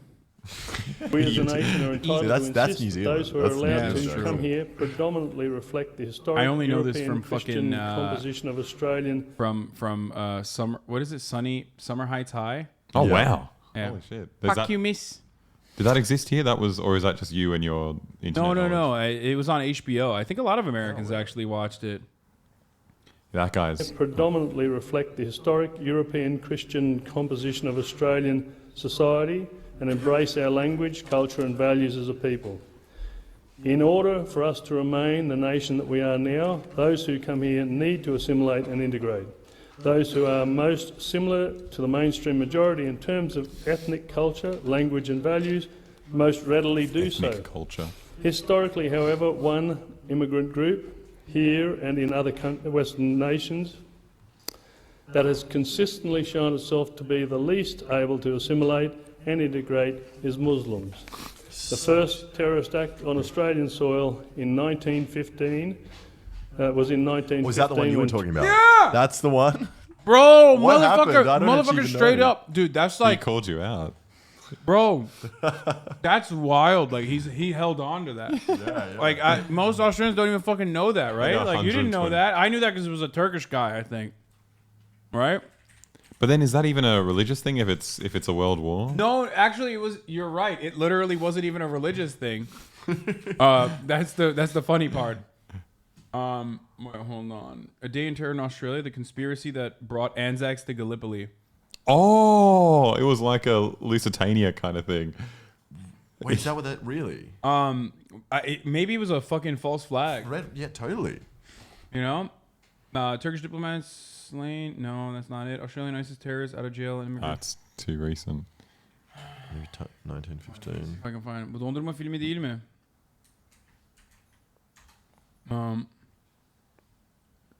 Broken Hill? I don't know about any of this. I never heard of this. No.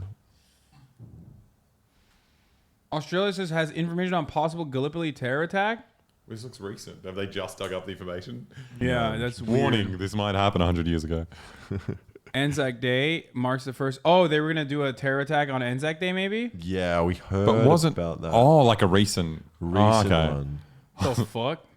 Isn't Anzac Day more so like a fuck the kingdom type thing? No, it should be. It's the opposite. Wait, what the fuck? I thought it was. No. When I was growing up, I feel like all the people that came to Gallipoli were like, we're not mad at the Turks, we're more mad at the kingdom for like. What? I mean, maybe that's what they were just like telling us. That's what the takeaway should be. I Yeah. feel like a lot of people are just like, it's more jingoistic. It's kind of like, This is it, Battle of all these Broken people died in Turkey and we have to do it again. Yeah, and they celebrated instead of saying, because literally the English sent them to the wrong beach. Yeah. They just stood there being slaughtered. And people are like, yes, they needed to do that. They protected the country. It's like, no. Hundreds of thousands of boys died for no reason. Well, they made a distraction for whatever the English were doing further up the Dardanelles.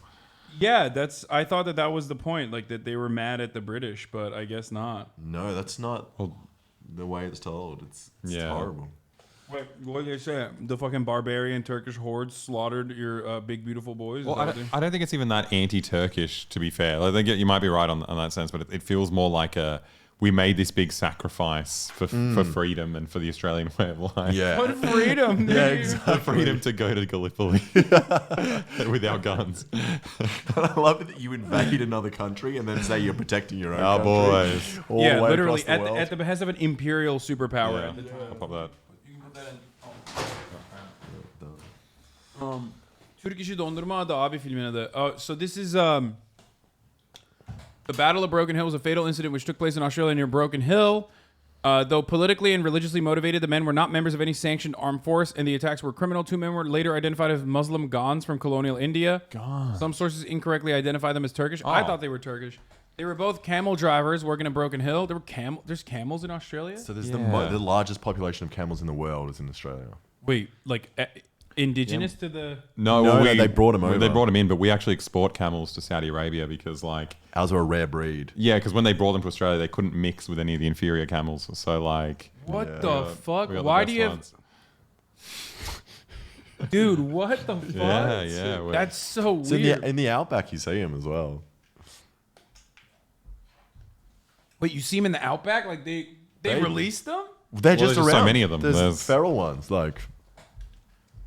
Yo, Australia is so weird, bro. I swear to God. That actually asked me about Australia's free sausage on white bread day. Oh, that's for voting. That's today. Oh, Every time, yeah. Even though voting's compulsory, they still try to entice people to do it by having like sausages at every polling place. We should do an announcement about voting. Oh yeah, tell everyone people should who vote. To vote for. Yeah, go vote if you're Australian. Who are they voting for? I think the Greens. I think the Greens are probably the best. I used to be hardcore Labor, but the Greens are where it's at. I mean, this is the first time in my life that I could like financially gain from someone getting elected. Yep. And the Greens promised they'd get rid of student debt. So, like, I finally have a horse in the race. But I feel like you can always financially gain because the other parties, the Liberal Party, will promise, reduce tax, but they're just horrible. But, you're saying vote Liberal.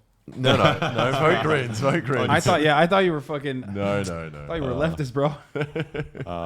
Labor was a cool party, but they I think they're trying very hard to be like as central as possible and not make any big promises. And so they've left everything to the left is now the Greens. And they're not really anti-war, which is annoying. Yeah, that's like the worst. It seems like the Greens, they still could be more anti-war, but like just the others are just. Or at least you guys have the option. Because the others have to like prove themselves to each other. It's like, oh, Labor is Chinese spies. Like, no, we hate Chinese more than you. And then it's just like, that's exactly what the Democratic Party and the Republican Party are doing right now. Yeah. Also, Greens 1, Labor 2. That way, maybe if Labor wins, they swing more progressive. We got preferential voting. Yeah. So obviously Labor. Yeah. Labor over Liberal, and people say they're the same, but they're not. No, they are not the same. Like. No. Labor is pro-asylum camps, so fuck them. What kind of... I mean but so is every other party. But it's... What do you mean, like asylum camps? Like, so we did this thing where we like stopped the boats. So there were like refugees. Oh, I heard about this. Refugees trying to come to Australia, and I think it was actually super clever. Like, it was like they wanted to punish refugees for coming to our country.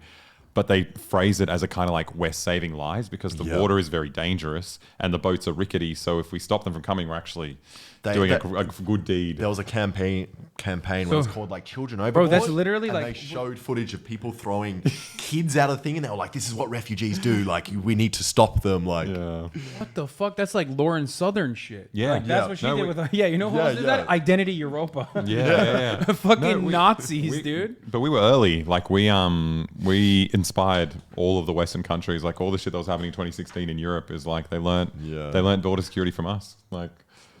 What the fuck, dude? There's people who are still like imprisoned. How many years have they been imprisoned on an asylum? Indefinitely. Some of them have been there for like 20 years. So the most fucked up thing is that they... What? 20 years? Yeah.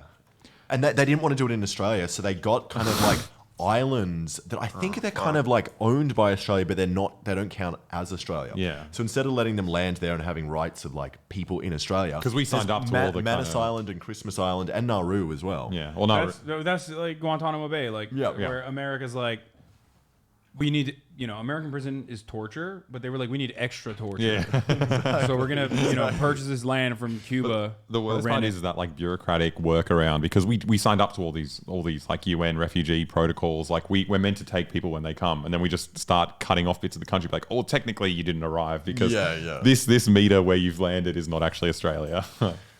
Wild, dude. I mean, we do that as well. We have our own Guantanamo. It's called Nauru. Nauru. What the fuck is that? Well, that's another country. So we wanted to go there to film because it's basically this small, I think Pacific Island is just above Indonesia, and it's tiny. It used to be owned by Japan, and then someone else took it over. But now there's a handful of locals, but the majority of people there work in the detention center. Yeah. It's like a country completely run by imprisoning refugees that come to Australia. But you can't travel there. the visa costs $10,000. What the fuck? Why? You're screened because you're not allowed to see what's happening there. And they brought in new laws a couple of years ago that like doctors go to jail if they talk about their work there.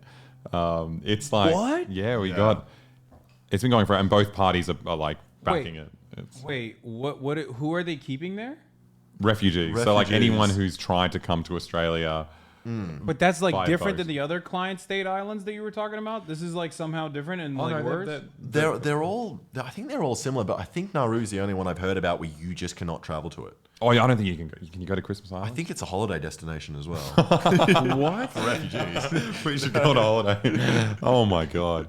Oh my god, dude! What the fuck? Yeah, dude, we're like INP repealed medevac, stopping refugees who need medical help from better hospitals. Yeah, so there's like super like sick people, and we don't let them come because like then they're exploiting the system if they.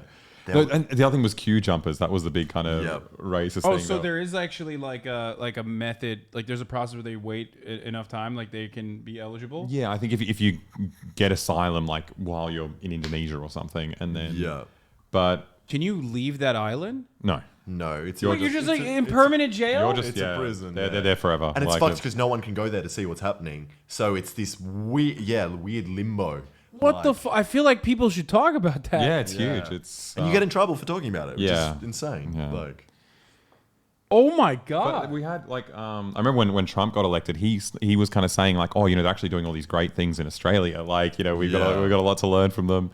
Like, so there we go. We're inspiration for your country as well. Yeah, okay, it's back and forth. It's a reciprocal relationship that we have. Bro, what the fuck, dude? What? That is actually wild, dude. This was how Tony Abbott got elected. They ran on some racist stop the boat shit so they could get in and stop labor implementing a carbon tax and mining tax. They killed the most progressive climate policy in the world in the early 2010s. Yeah, we had a good shot at doing something.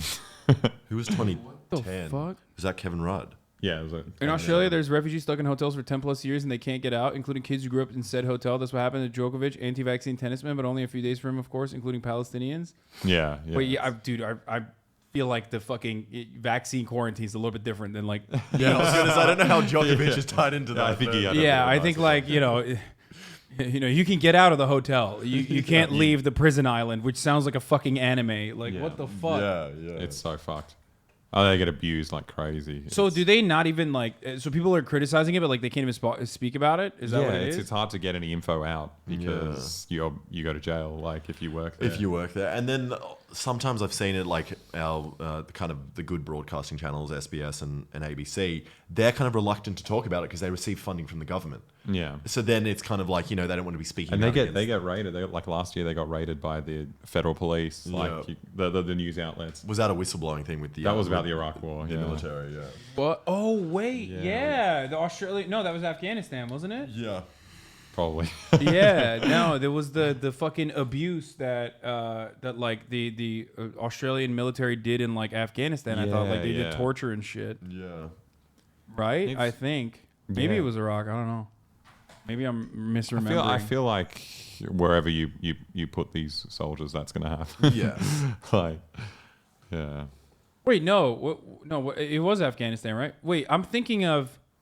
Didn't you do a video on it?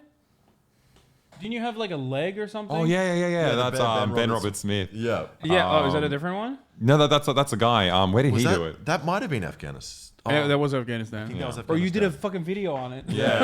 What the fuck? Shit. Yeah, where you were trying to get people to drink from the leg. Yeah, and they thought it is not cool. Like this is inappropriate. Like it said, the arms dealer. Yeah. 8,000 AUD for 3 months, but they reject you. That's the thing is like you have to pay. But also, and then they reject you, so you definitely can't. That get leg in. guy's my friend's boss, and he's absolutely insane and a tyrant. Yeah. Wait, what? His friend's boss is Ben Robert Smith? I guess. What? What job does your friend have? I don't know. Maybe he's in the army. He's in the SAS. Is it a defense contract? No. Ben Robert Smith got a job on like one of our main private channels on Channel 7. He's a photographer. Oh, Wait, really? Yeah. Why the fuck did they give him a job? Because the super patriotic CEO Kerry Stokes was like, this guy's an Australian legend. He's working for me. And then the war crime stuff happened, and he was like, "No, I'm suing you for defamation." That was the most beautiful thing. He was like upset that people started calling out his war crimes, and he sues them for defamation. But then during the case, all this other worse shit gets dredged up. He's like the best self-own. Okay, let's see. Do you like these guys? Australian government with a final message before the election. This could be our last ad, unless you re-elect us, which would be a miracle after all we've done these past 3 years. But here at the Australian government, we believe in miracles. And the one we're praying for hardest this election is that most of you are too busy trying to make ends meet to remember all we've done these past 3 years. Under the leadership of our prime marketer, ScoMo, or as his colleagues call him, liar, hypocrite, fraud, complete psycho, and absolute arsehole. As well as a fine array of ministers, like Susan, Minister for No Duty of Care over young people. And Richard, Minister for No Duty of Care over old people. Minister for people who are not blessed. Minister for saying Labor will drop the ball on national security. Wait, fucking Peter Dutton. He is the worst. He looks like the White Orc from The Hobbit. He's saying Labor will he had drop this the really ball on. good thing when it was like ages ago. Like Macklemore was doing some concert for like some sports show, and his song was like, I forgot which one. It was like a vaguely like pro homosexual. Oh, Same Love. Yeah. And then he comes out and he's like, well, look, in order to keep it balanced, we should have an anti-homosexual song as well. But I was like, what? What's in it? No, that's awesome, dude. This is what I mean. This is my favorite type of guy, dude. So funny. Like Same Love also is like so bad. Wait. Oh, he rewrote lyrics? Wait, what? I didn't Wait, know no, that. this crikey.au is probably fake, right? Exclusive. What? What the fuck is crikey.au? Oh, I think Crikey might be satirical. Like the Onion, I yeah, think right? I mean, they do a mix, but no, there are other ones where he tips a yes victory in same-sex marriage vote. Look at that. He changed. If you search just I voted no, but yes will win. What's anti-gay song to be? What's Pink News? It's a gay. It's like an American gay LGBT outlet. Australian cabinet minister wants anti-gay song to play to balance Macklemore's Same Love. What I'm confused as like, what is an anti-gay song? Like, what's? I mean, you could probably find some. Oh, like, yeah, I guess. So. But I love it that he says balance. Like, people are going to listen to the song and just become gay. So then he's like, no, okay, play this, and we can, straighten everyone out. Save him. That's pretty funny. I like that. Okay, that's cool. These are cool Two things. Muslim immigrants opened fire on a picnic train of innocent women and children. I forgot in about Broken this. Dude, I have Hill. such ADHD. Like, I'm jumping from shit to shit. And Muslim immigrants have been a problem ever since. Ever since 1950. I believe that the reason for ending all further Muslim immigration are both compelling and self-evident. The record of Muslims who have already come to this country in terms of rates of crime, welfare dependency and terrorism are the worst of any migrant and vastly exceed any other immigrant group. Do they even have numbers for that? I feel like the majority of Muslims in Australia like they don't even calculate that, do they? No shot. Of working age do not work and live on welfare. Muslims in New South Wales and in Victoria are 3 times more likely than other groups to be convicted of crimes. We have black African Muslim gangs terrorising Melbourne. We have they've got everything. Black sympathising African Muslims Muslim. trying to go overseas to fight for ISIS. And while all Muslims are not terrorists, certainly all terrorists these days are Muslims. So why would anyone... No, dude. What the fuck? Wow, he's so understanding. He said not all Muslims are terrorists, but all terrorists are Muslim. That's cool. But the best part was after like the Christchurch massacre, when that like far right Australian guy killed all those Muslims in New Zealand. He came out and he was like, this is why we can't have Muslim immigration. Like a week after. What? Oh, I remember that. That's why he got egged. He was like, why? Because it's like riling up his supporters. Exactly. Yeah. My supporters can't help themselves. They go fucking crazy. I'm from Tweed, Heads, NSW, and a majority of crimes committed by white lads. Well, there you go. Yeah, I mean, of course, a majority of crime is committed by. It's a white country. It's like in America, the majority of crime is, of course, still by white lads, as you said. Fraser Anning is a part of Pauline Hanson's One Nation's party. One Nation is pretty much as far right as you can go in Australia, with Clive Palmer's UAP being a close second. Yeah. So what's up? Like, so there's multiple parties in Australia, right? So you have like the super racist party, then you have like the pretty racist but like not as racist but still really racist party. Then you have what, like the liberals that are like center right, but Yeah. they're kind of racist, but like against China more so than like. They're just clever. They do like dog whistles more than these guys do. Yeah. Like they try to play it safe, Yeah. but it's And then you have the Labour Party, which also, from what I understand, has like some history with, you know. Well, yeah. I mean, they back the detention of. Yeah. So there you have the Labour Party that also has a lot of racist shit. They were for wars as well. Yeah, they love war. Yeah. So, but they also want like, you know, social safety net. Yeah, yeah, and like, they want a lot of nice things. I think. Yeah, like they do, and especially during the pandemic, some of the stuff. They Oh were yeah, asking yeah. for. The only reason we kind of pulled through and people kept their jobs was because Labor pressured the Liberals to do stuff. And then we also have Nationals who are mega racist and are in coalition with the Liberals for the last 8 years. Yes. So usually Nationals are the ones that you were talking about where they like buy a hat and then pretend to be like LARP as a country person. That's National. But then don't actually represent the interests of country people at all, No. which is so annoying. Well, they represent the cultural interests of country people. They stop the gays from coming to the country, and like that's their pitch. So I got to give you some crazy shit from American politics though. Yes. Here's Mitt Romney fighting Evander Holyfield. Yes. What? 179 pounds. He'll make his Are they trained for this? People are like, that's pretty respectful. Evander Holyfield's an Can I actual just boxer. say, Mitt Romney looks fucking hot in this. Yeah. I'm not afraid to admit it. Like he looks like he's in remarkable shape. And look at his pecs; they're square, not round. Yeah, He's no, doing he's something. got he's you know. I would never in my you would life- not face him in the Creator Clash. No, not at all. Whoop your ass, dude. But how brave do you Also- have to be to fight a boxer? That's an actual boxer, isn't it? No, Evander I mean he's Holyfield. old as fuck. He Ah. probably this is an exhibition match, so Yeah. it's like whatever. You know he's got Mormon underwear underneath there, by the way. Mormons have special underwear. Really? Yes. What are they? What is it? I've heard Like- about that. It's like a holy Antimicrobial. underwear. No, Does no. it look different? I think so. I'm surprised he's not wearing the top right now. They also have a top, where it's like a V-neck. They're magic. We got profiled, by the way, religiously profiled yeah. for the first time in our lives here in LA, like just before we got here. Like You guys do give off like youth pastor vibes. Yeah, we had a group of And Jewish. you're wearing. Oh no, yeah. I got to change it to this. We were just walking down the street and a group of Jewish dudes came up and they were like, "Excuse me, are you two Jewish by any chance?" And I got so excited I couldn't even answer. I was like, "Whoa!" I was like, "Oh no, sorry." And he's like, "That's okay. Have a good day." And I'm like, "What were they trying to do? What kind of vibe? I don't know. No, maybe they just. We should have said yes. they're what is it? Chat. What is it? Shabbat. There's only one group So there's only one group of Jewish people that like actually care about. Well, it's not conversion because like you can't. It's really difficult. But there's a group that like they seek out other Jews that are like Reform Jews and like try to get them to be more like nice. We should have said yes. Yeah, I should have regret that. Yeah, they need 10 Jewish men to do a special kind of prayer. Wait, are you fucking around? Oh, no, I know. There weren't 10. There were like probably 8. So we would have finished We would the have circle. finished it. Yeah, formed an equilibrium. Chabad. Okay, let's. His political record: 1 win and 1 very big loss. Against Obabe. Oh my god. Oh, okay. Oh yeah, just body shots. protect your face though. What's They're not hitting each other. I in the know, head. but still, keep your hands up.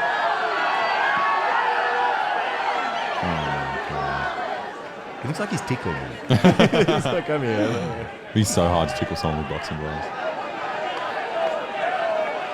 I'm just really hoping he just knocks him out. Wait, he takes a dive? You took a dive on Mitt Romney? How dare you, dude? I know I was asked beforehand. Man, that's a who sweaty in the world man. negotiated this That's a bout lot of hot where I tickling. had to fight someone like that. The answer is John Kerry, of course. And I told him, look, I'm happy to fight anybody as long as Candy Crowley isn't the referee. And I don't know who these people are. I feel like he's playing the crowd. I don't know either. People love Crowd seems to love it. They're all wearing tuxes and shit. Yeah. It's in Salt Lake. I bet these are like Mormon royalty. I didn't That's what realize it is. I didn't realize he was such a good looking dude. Yeah, It's kind of weird. It's kind of weird to have like an incredibly, probably one of the whitest neighborhoods on the fucking in America, and you got like your head white guy beat the shit out of like a famous black dude yeah, exactly. in front of a predominantly like white Mormon. God. That's what Mormons want. Dog, their religion literally used to say no one is evil, everyone is salvageable except for black people. And when you and that all black people are like the spawn of Satan, and that's why their skin is black, and that What else? I mean, they revamped it in the 60s. Which way? Like more anti-black or no. They were like, oh shit, we can't like gotta fucking, include Asian yeah. They people call it the as mark well. of Cain. Yeah. Wow. Oh wait, here. Let's finish this. And I got something for you. Please, champ, don't beat my brains out, because if you did, I'd have to become a Democrat. And Bro, this is gonna fucking blow your lid off, dude. Oh no. We got drunk once and went to a Mormon church in Sydney. Oh, yeah, I don't remember. Oh, there's a Mormon church? What the fuck? We grew up in the Mormon capital of Sydney. By countless gods who once were human like us. They say that long ago on one of these planets, to an unidentified god and one of his goddess wives, a spirit child named Elohim was conceived. They think they came from another planet, and when you die, if you're like a high-level Mormon, you get your own planet with your first wife. Even if you divorce your first wife, in death, you guys have to live on that planet in perpetuity. So this is like Elon Musk which is and why, Grimes. Yeah, which is why, well, Grimes is not his first wife, but, which is why Mormons actually like they'll maintain like a cordial relationship with their wives. Oh, so they don't have to deal with like yeah. And then the whole planet is just them running around. Yeah, no, and then I think they have like slaves and stuff on the planet. I'm pretty sure. That's pretty cool. Yeah. This spirit child was later born to human parents who gave him a physical... This chatter asked a really good question, actually. He said, how do they get away with being Christian adjacent in mainstream politics? I wonder, what is their complexion? Maybe that's how. They literally are just like racist as fuck, or was racist as fuck in the beginning, and claim that they're like descendants of, the real descendants of Jesus. And actually their lore is that like Jesus was in America. So like it's the American Christian movement. Yeah, that's amazing. Body. Through obedience to Mormon teaching and death and resurrection, he proved Why did they make the himself music so worthy scary? and was elevated to godhood I don't know. as his father before him. Mormons believe that Elohim is their heavenly father and that he lives with his many goddess wives on a planet near a mysterious star called A lot of sexy white ladies. Yeah. Here, the God of Mormonism and his wives, through endless celestial sex, produced billions of spirit children. Everyone's part of the same family. To decide their destiny, the head of the Mormon gods called a great heavenly council meeting. Both of Elohim's eldest sons were there. Lucifer and his brother Jesus. Just wait, this is how black people are invented. Watch out. A plan was presented to build planet Earth, where the spirit children would be sent to take on mortal bodies and learn good from evil. Lucifer stood and made his bid for becoming savior of this new world. Wanting the glory for himself, he planned to force everyone to become gods. Opposing the idea, the Mormon Jesus suggested giving man his freedom of choice, as on other planets. The vote that followed approved the proposal of the Mormon Jesus, who would become savior of the planet Earth. Enraged, Lucifer cunningly convinced 1/3 of the spirits destined for Earth to fight with him in revolt. He's taking 1/3 of the spirits with him to Earth to fight with him in revolt. Thus, Lucifer became the devil and his followers the demons. Just wait. Sent to this world, they would forever be denied bodies of flesh and bone. Those who remained neutral in the battle were cursed to be born with black skin. This is the Mormon explanation for the Negro race. The spirits that fought most valiantly against Lucifer would be born into Mormon families on planet Earth. These would be the lighter-skinned people, or white and devils. But what was it? What about all the other races? Yeah. What did Asian people do? They didn't think about that. They didn't think that far. I mean, I think they're no longer as racist, partially because like they have a lot of Samoan people that they've like converted and stuff. There's like a huge presence. Yeah. They have a huge presence there. They're always so nice as well. One time we went as a Halloween costume. We dressed up as Mormon like missionaries. But in Australia, a lot of bouncers in nightclubs are Mormons. So they're all Samoan. They're all Samoan. Or like Islander. So when we arrived, they thought we were real missionaries, and they were being really nice to us, and we were just like, we could not. What are you doing here? Yeah. Oh no. And we could just not tell them that we weren't actual Mormons. But that way you get in everywhere. Yeah, true. You would. So there's that. Elder. That's crazy, dude. I mean, yeah, Elders. they that's what they do. Does Australia have televangelism? Show them Kenneth Copeland. Do you guys have televangelists? No, not so much. But you know what a televangelist is, right? Yeah, vaguely. We never watched them. We've got evangelicals that are big. Yeah, but not like on TV. Where Wait, you guys have evangelicals? That's the Hillsong is evangelicals. Oh yeah, that's true. Hillsong, we have Hillsong. Yeah. We used to Justin work, Bieber. We used to work for Hillsong, us too. Bro, you do look like a youth pastor. Yeah, exactly. I swear to God, you both look like you'd be a Hillsong, bro. We're actually here to convert you. What happened? We used to set up jumping castles. We used to be carnies. So we travel around New South Wales setting up shitty rides. Wait, so you guys were at Hillsong? Like, so what's up? They give you like Balenciagas and shit? Were you grailed through the fucking gills? Like you were just fucking dripping? No, I mean they do look really good over there. Yeah. I don't know how they do that, but we used to set up this giant. All the gay conversion therapy money. It's a big booming industry. What? Yeah. We set up this giant staircase, kind of like, I don't know, 10 meters high. Yep. And you climb up it and you jump off and land on this mat. And it's really annoying to set up because if someone gets to the top, they don't want to do it, and coming back down is really fucked. But it was perfect at Hillsong because if someone comes up and they don't want to do it, you just tell them have faith, man. And they're just People just jump on. And then they just do it. And there's no crowd control. Everyone jumps. Yeah, it's a superpower these evangelicals have. Wait, so what happened? So you guys were literally in the church? Yeah. Yeah. Were they fucking really weird? It was actually just a lot of young kids that seemed to be kind of hanging out because it was kind of cool. Percival says RPM is best mates with a pedo Hillsong pastor. Yeah. That's right. Yeah, that is a pedo. Oh, might get sued. Allegedly. Allegedly. Also in America, dude, come on. You can never be sued for defamation in America. Or you can be, but you'll win. Nice. So you're good. Then in that case, he's a pedophile. Clean cut. Some crazy allegations coming out of Hillsong too. The leader of the church was found covering up pedophilia. I've heard that. Yeah. I'm not going to show them General Monk, dude. The biggest creationist in evangelicals, Ken Ham, is from Australia. He's the creator of Answers in Genesis. And the giant Noah's Ark in Kentucky is an Australian invention? Oh my God. How did we get it to Kentucky? Dude, no, they built it there, and also the Kentucky state pays for it with tax cuts and shit. It's pretty crazy. Did they sail it over? That'd be pretty impressive. No, it actually can't. Apparently, I asked. So that was my first question too. I was like, can that sail? Because that's sick. It's massive. Are they Republicans in Kentucky? Yes. Okay, so they're in with global warming, right? If they're building this thing, they must know that global warming's happening. No, it's not real. They're creationists. It's a creationist museum. Wait, what is this? What happened to the dinosaurs? Oh, these are the guys. Ken Ham. What really happened to the dinosaurs? This is your guy. This is your evangelical guy. Many people are perplexed by the topic. I've seen him. He looks like an Neanderthal. Where did they come? I've seen him before. Bro, why does he look so Why does he look like that, bro? What the fuck? That's crazy. From? When did they live?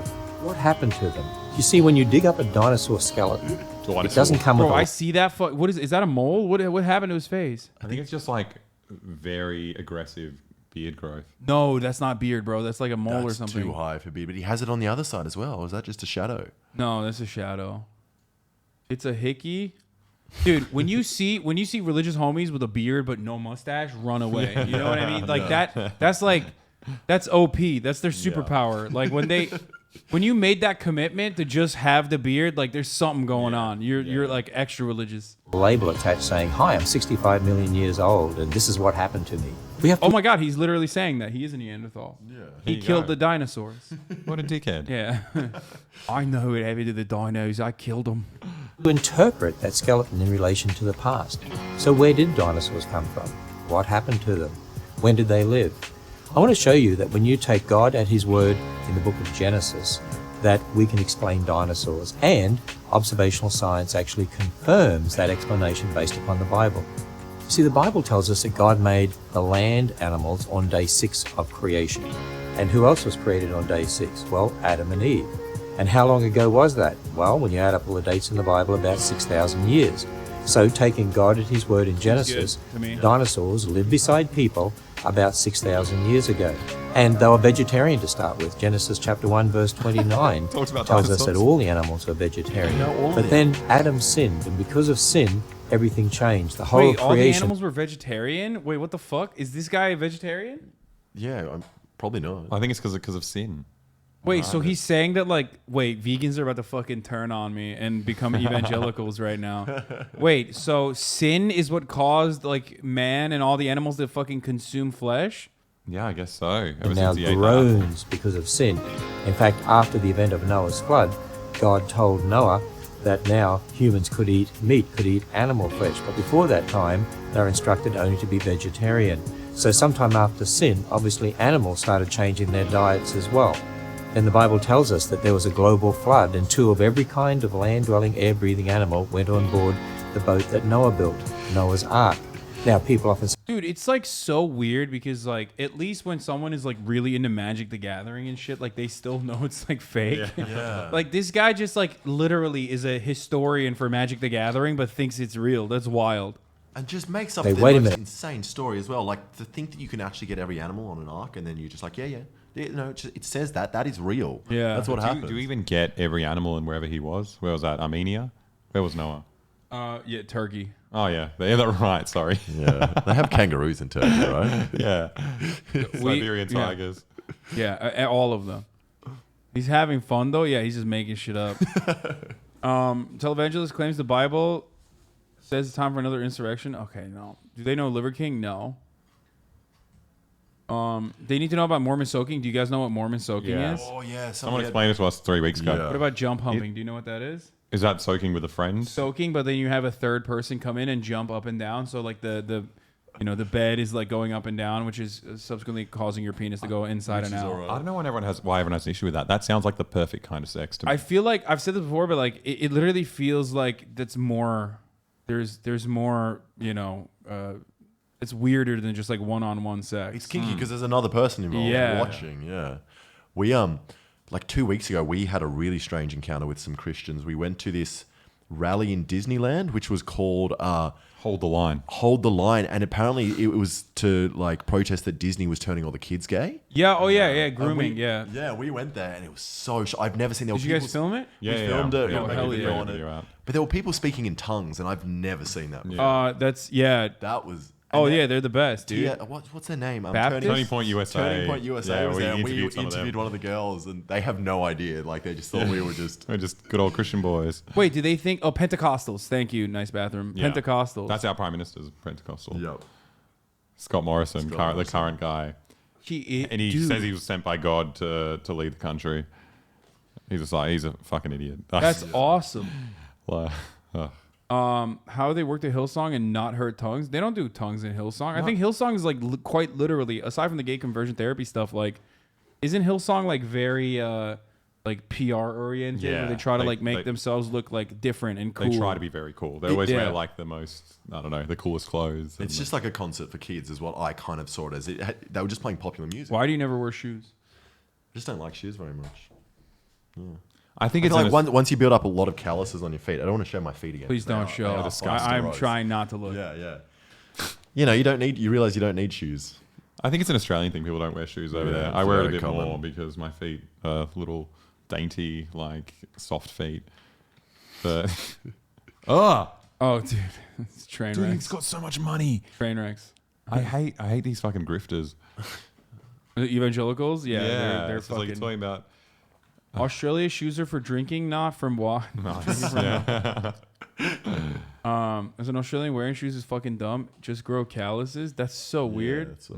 Wait, people biologic. just don't wear shoes in beachy areas? Nowhere in shopping centers, and everyone's just barefoot. Very normal to not wear. Is there not is there no? There's winter, right? Yeah, I think winter people wear shoes. Yeah, surely, but it's not. But it's then not winter, people aren't going to the beach, so it's Yeah, I'm so confused by all of that. When you get bitten by a critter, it's not really actually that many critters. That's the thing. I don't know anyone that's been bitten by a spider. No, I mean there are really scary ones, but you don't see them. Yeah, or you build up a whole bunch of mundane things to keep away from them. You shake out your shoes every time before you put them on. Yeah, that is a thing actually. Don't show your phone. All right, what else you guys got? Yeah, some more Australian stuff. What have we got on? We don't go below 0 Celsius, maybe on rare occasion at night in winter. Okay, but 0 Celsius, even when you're near 0 Celsius, that means you can't wear shoes. Yeah. Once you hit beneath 15, you can't wear shoes, in my opinion. Have you worn shoes when it was lower than 15 degrees? What do you mean? Have I not worn shoes? No. Have you been barefoot? I've never been in the snow. No. You've never seen the snow? Barely. You saw it once in Russia. I saw it in Russia once. But No. I was barefoot in the snow you're right. in like minus 20, but that was very, very short just to take a little photo and then back my clothes. So we've got another thing which politicians strangely do in Australia. I don't know if they do it here, but they try to sing like their policies, but they never want to commit to it. So it just ends up being... Wait, what? Why do they do that? I don't know. I assume some PR person told them that it's a good idea, and then you can see them like... It's just so... Oh, can you guys give me the Australian thing again? Here, I'll show you guys the Bob Hawke sculling a beer. Yeah. Bob Hawke sculls a Go for beer. the country, Robert. He's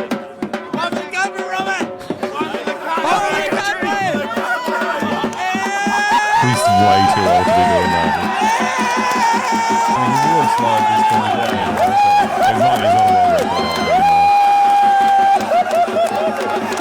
I mean, that's not a record. I'll tell you that one. That's bullshit. I could fucking out-chug him right now, pussy.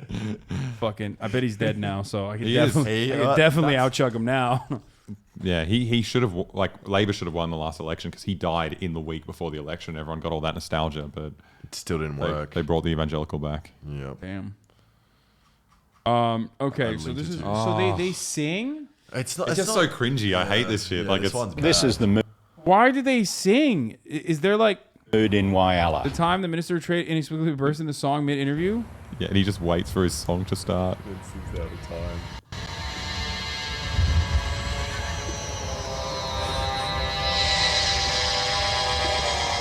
What is the music? Why did you choose to sing to this? Oh, he looks actually like he's pretty into it.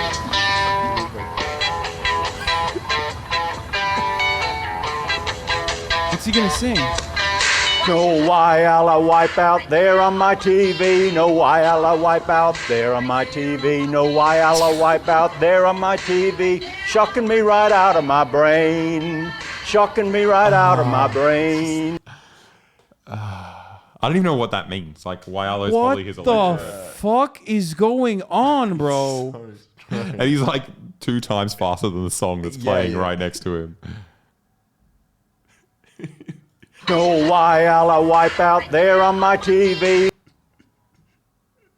I don't understand what like There's so- do other politicians do this as well? Yeah, there's so many of them. Do you link the other ones? Yeah. Okay, give it to me. What the fuck? Wait, why? My dad produced the original song. Wait, what? White person rhythm? Wait, hold on. Like, Danny Rick always does a shoey if he gets a podium out of his sweaty racing boot. No, that doesn't count. Yeah, shoeys is sports shit. No, I want politics shit. Yeah, this is. Just link all the other ones as well. Yeah. Wait, he shat himself. The current prime minister shat himself at a McDonald's. Yeah. And they keep denying it, but. Maybe skip back. Thank you, Senator Lionhelm. You're not Pity about the 5 tax. Pause and look back on 2015. And what a year it has been. The government has been hitting home runs on tax reform all year. There have been 5, count them, 5 tax and superannuation laws amendments bills. This one's fine. And I've loved every one of them. Well, I kind of love. So in the spirit of Christmas, let me recite a little ditty about the 5 tax bills of Christmas. Given my warm feelings for all this, for all the senators He does in not this want to do chamber, this. He's I was tempted not to sing it. Why do they have? It's Do they true have that to do I'm it? not Like, are they forced to do it? No, they think it must be a PR stunt like or cute something. Okay, all of this is showing me that Australia is actually a fake country. Like, the only thing you've shown me is that this is a fake country. What is this women's network? Is he singing? None or is he just? I have no choice. So here it is. Oh no, he's gonna sing. In the first bill of Christmas, my treasurer said to me, "The tax on the elderly." In the second bill of Christmas, my treasurer sent to me, "Slower deductions and a tax on the elderly." What? In the third bill of Christmas, my treasurer sent to me, "Seafarers This never tax, happens in America? slower deductions and a tax on the elderly." Why do you think this is normal when you see this? No, you don't. I think this wasn't is normal. surprised. Like, it was just cringy, but it's not like why are you doing this? Yeah. Bro, what the fuck? This is. He's not gonna keep. In the fourth bill of Christmas, my treasurer sent to me, "More CGT, seafarers tax, slower deductions, and a tax on the elderly. I think this guy's the closest that we can get to like Bill of libertarians Christmas, in my treasurer Australia. sent What to is he me. called? More Liberal Democrat Party. FBT, more CGT, seafarers tax, slower deductions, the acronyms. and a tax on the elderly. Merry Christmas, everyone. What does he Thank say? you, Senator Lionhelm. You're not the first person to sing in the chamber, but See, there you go. That was very eloquent. What the fuck? He's not even phased. He's like, yeah, this is just another day, dude. Another day, dude. That's wild. Okay, one more. Carbon tax hoax. She has broken a promise that there would not be, under her government, ever a carbon tax. Dancing a very merry dance, Mr. Acting Deputy President. We might as well, Mr. Acting Deputy President, do that hokey pokey Do you guys again. have the hokey pokey in do this- that in America? hokey pokey on a dud of a children's policy dance. that's all pain and no gain. It's bereft of detail, it's a total dud, and all it will do is distort the market. Dance the hokey pokey, Mr. Acting Deputy President. It's bereft of detail, so is petrol in, is petrol out. You put petrol in. Okay, and you know what she happens sing? when you turn right around? You're back to where you were before. Sing. All pain, no gain. Is she singing Senator yet? Verner No, said I don't it's think so. useless as an ashtray on a motorbike. Well, the government's carbon tax will sure be that, and as useless as tits on a bull. The analogies... Bro, I've shown you like a congressperson literally shoot a Prius with a 50 cal, and this is still weirder than that, I think. Like, maybe I'm too used to congresspersons like shooting bills and stuff, because like American, we have a lot of that. Like Joe Manchin, the Democrat, once famously shot like I think it was a deficit or something. Like they're crazy. Are endless. You know what? Minister Wong said the carbon. Okay. See, you've released it with madness. Oh yes. After all, just a jump to the left. So what's that? As you then step to the right, Doing the because this time warp? government is moving us closer and closer to a carbon tax. They jumped to the left and said, we'll never have a carbon tax. We step to the right because now we're supposed to believe that that which was wrong before, apparently. No, can't believe that. Your minister is going to have to do that, Mr. Acting Deputy President. She's going to be having to bring those knees in tight because Minister Wong conceded yes. Yes, the carbon tax will increase prices. It will increase. Yeah, this is whack. That's why she didn't get reelected, right? Yeah. When you can't sing, well, okay. I mean, here's.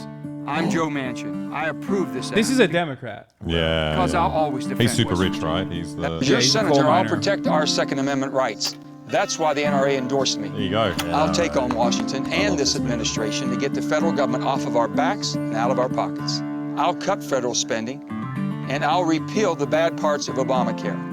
I sued EPA, and I'll take dead aim. He's a Democrat who sued the EPA, Environmental Protection Agency. For what? He's a fucking coal miner from West Virginia. I mean, he's not a coal miner. His brother owns a coal mine, which he subsequently makes $5 million a year from, and he's also in the Energy Committee. Nice. Isn't that wonderful? God, I love. At the cap and trade bill. He shot a cap and trade bill. Because it's bad for West Virginia. This all the gun stuff comes off a little bit like assassinating. Yeah. Like they're just like they show the party that's doing something wrong and then they shoot them. It's literally like a threat. Being like, I'm going to that's the point. Yeah. blow this person's I'm head Jason Kander. Senator Blunt has been attacking me on guns. Well, in the Army, I learned how to use and respect my rifle. In Afghanistan, I'd volunteer to be an extra gun in a convoy of unarmored SUVs. And in the state legislature, I supported Second Amendment rights. I also believe in background checks so that terrorists can't get their hands on one of these. I approve this message because I'd like to see Senator Blunt do this. Whoa. Like, that's not, I'm sorry, that's not cool, man. I thought it was kind of cool. cool. You thought this is cool? I mean, we're not God, allowed. you guys I are- bought an air rifle. That was cool. You guys are fucking ridiculous. Yeah, we don't know I anything swear about to God. guns. I just like, I mean, guns are really fun to shoot. I love shooting guns. I'm a big fan, okay? But having said that, you know, the guys that notice how they're like, these murder machines are fine if you're on the streets of fucking Afghanistan, you know, killing brown kids, which is what I did. But when I'm back here And in America, like, you can't, you know, these are, we need to take these off the hands of the terrorists here, you know? Jesus. For white people only in America. Okay, what?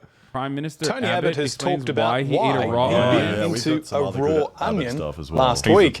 Vision of the Prime Minister eating the vegetable, complete with skin, has been shown in Australia and abroad.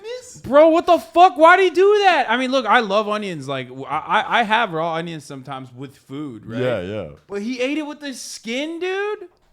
I did a video like 2 weeks ago doing the same thing he did. It's actually not as bad as it looks. Like, have you ever tried an onion raw?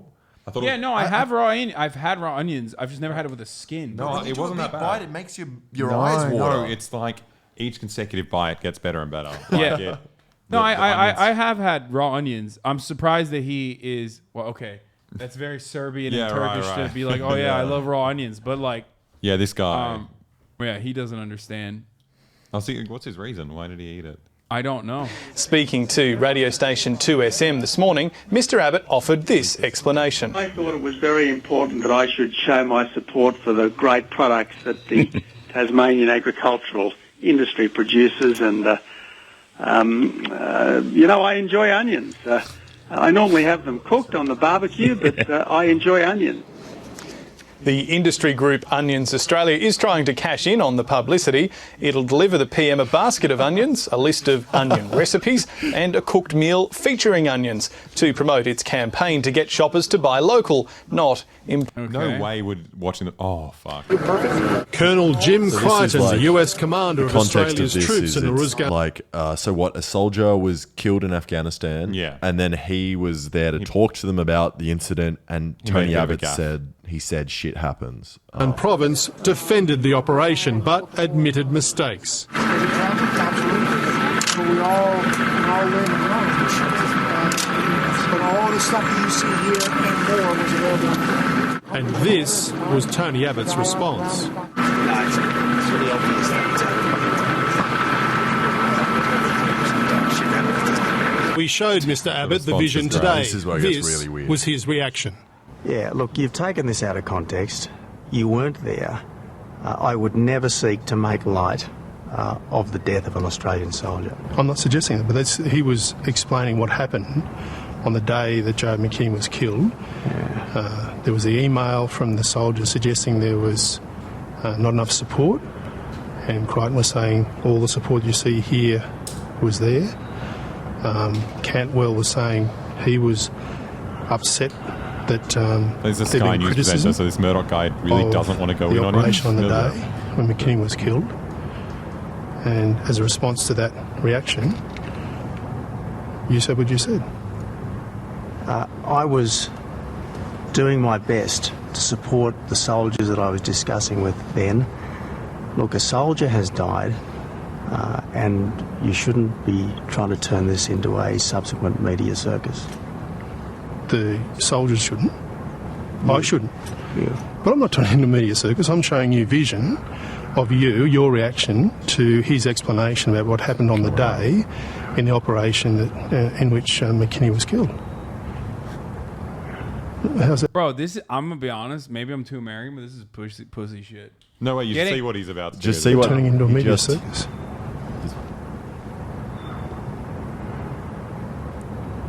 Okay, well, tell me, what's the context? And if it's out of context, what is the context? He just starts glitching. Just broke him. You're not saying anything, Tony. What is going on? He just starts glitching. I've given you the response you deserve. Mr. Abbott's office tried to prevent the full footage. Like 20 what seconds, the just fuck? like... Dude, why is he like that? Okay, that was weird.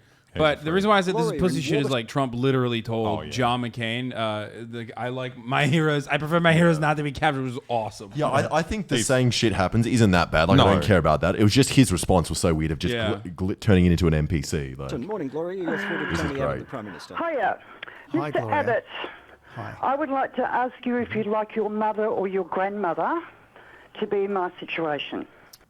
I'm a 67-year-old pensioner, 3 chronic incurable medical conditions, 2 life-threatening. I just survive on around $400 a fortnight after I pay my rent. And I work on an adult sex line to make ends meet.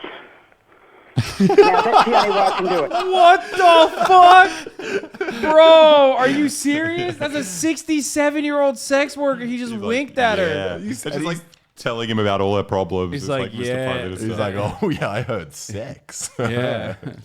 That's hot. Exactly. I've worked out. and Oh, my he maths likes is it. He's incredible. still going. He's like, yeah. That He it's probably gonna cost me recognises at the least voice. an He's extra like, $850 a year with the increases in medical visits and medication. I'm on a Yeah, I think number it's of about different it. He just- medications that may probably he increase said as my conditions does one deteriorate. more What do you very suggest I creepy cut thing. out, Mr. Oh, Abbott? Food, electricity, firewood. He's a bit of a creepy old Christmas, dude. birthday But he's very presents to my hot. He's like ripped.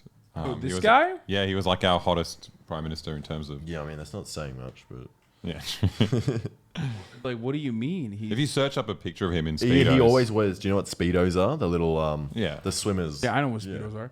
Wait, hold on. Tony Abbott Speedos.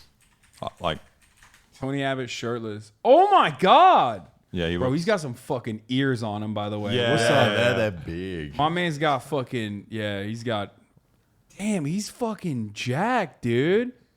Yeah. I mean, that's pretty good, bro. That he's is an like, old, he's an old man. It's like impressive. Yeah. I respect that. You shouldn't have shown this to me because now I respect him. Like, He's the worst. He was a predecessor of the current guy. we're careful. Am I not? Is that like a fucked up thing to say about an Australian person? What? That he has big ears? No. No. Someone said careful, bro. Chill.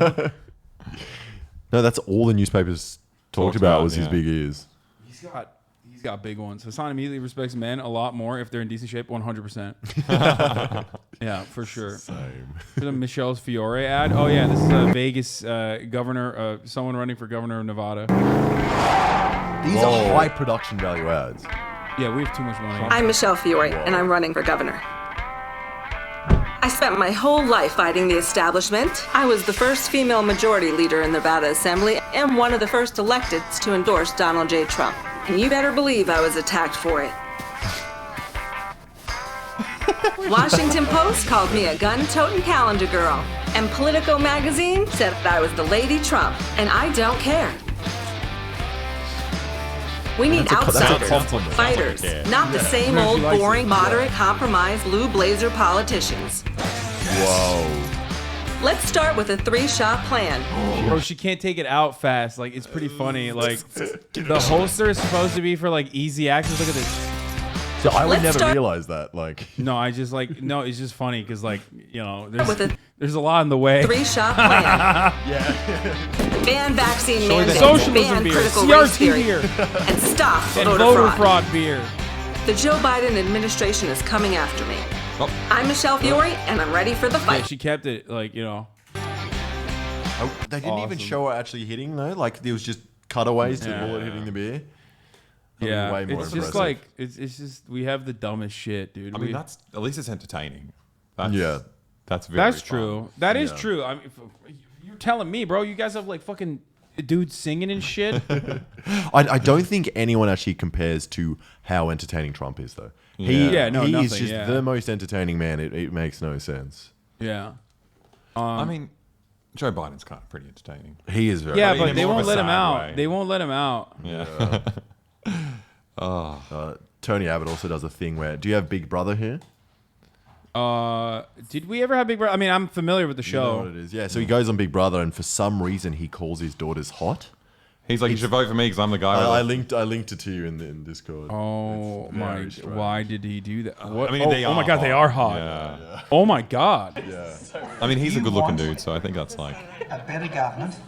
And if you want our country to be all it can be in the years ahead, I reckon I like the we've one got on to the change the government that we've got. So please, don't forget to fill out those postal vote applications. And if you want to know who to vote for, I'm the guy with the not bad looking daughters. Isn't that right? It's just. He's such a creepy dude. Like He's maybe so it's creepy. cute to say that, but it is just weird. With No, his, like combined with the sex worker thing, he's just a Yeah. bit of a creep. He is definitely weird. Sexist or just weirdo? You can be Mr. Abbott both. spruiked his loan scheme for apprentices like Sam. You're the most popular girl in the place, I suppose, wouldn't you? How are you meant to respond to that? That's awesome. That's dope. That's like really fucked up, dude. Does he just say that to every girl he sees? He's just that's constantly great. trying to hit on them. That's great, dude. Have you seen Boberts? Abbott being called a dickhead? Around the nation. And the Prime Minister should stop trying to pull the wool over the eyes of people in coal mining regions. Tony Abbott faced some hostility of his own. Good morning, sir. How are you? Mr. Abbott insists the carbon tax will cripple the coal. That's great. Okay, we had one too. We had Joe Biden had that during the fucking fights factory worker.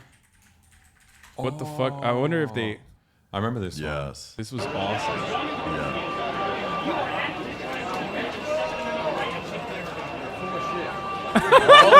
That's the Brandon, dude. Dude, Brandon had the really good moments when he was like forced to be outside and around people when he was like forced to campaign. It was awesome.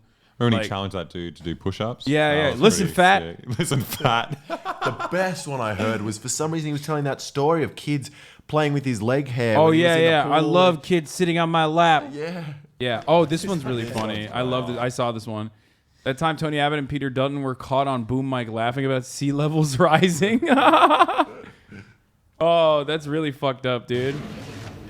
It's like taking Holy power. Back when Peter Dutton had hair. We had a bit of that up He's at still here. Up in Port Moresby. Oh, yeah. Anyway, it was a good meeting. When was it Moresby? The time was in Olympic when you're about to be, have water lapping at your hands. There's a boom mic up there. Look at their faces after. Oh, he stops smiling. He's like, okay, all right. Oh man, that's not great. Okay, well, listen, this is where I gotta end it. I'm gonna hit the last 3-minute ad break here.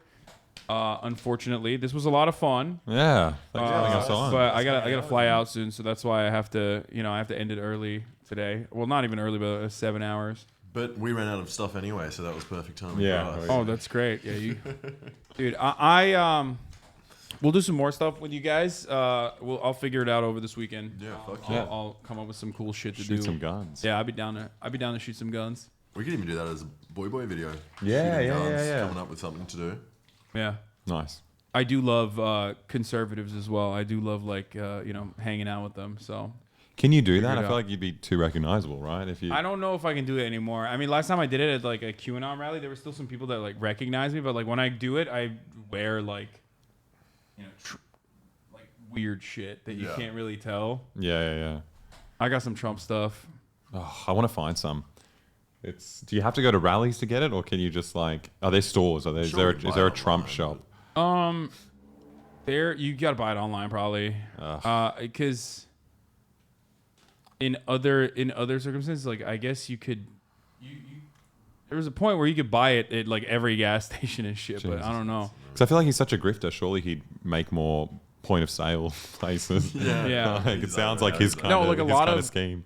A lot of you just have to go to a red neighborhood. Like you got to go to like Orange County, Newport Beach, that sort of thing, and then you'll be able to find it. For sure. All right. Well, where can everybody find you guys? Give them. Check give 'em out the business. Boy on YouTube. That's if you want to see all the communist propaganda that we make. And then there's also I did a thing if you want to see maybe still slightly communist stuff, but making stuff as well. Yeah. All right. Perfect. Okay. I'm gonna play my outro music here. Stunning lo-fi introduction. All right, everybody. This was a wonderful time. I'm not going to be here for the weekend. I am going to be in New York for a friend's wedding, and I'll be back on Monday.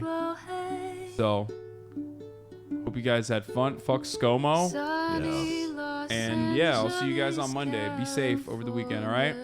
Don't get too crazy. Bye-bye. Okay. Starlock to the starlock to the topic just begun. There again.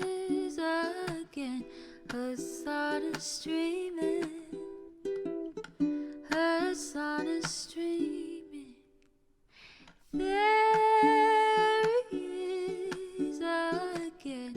Hasan streaming, Hasan streaming, reviewing the P.O. box, Uncle Uger's face.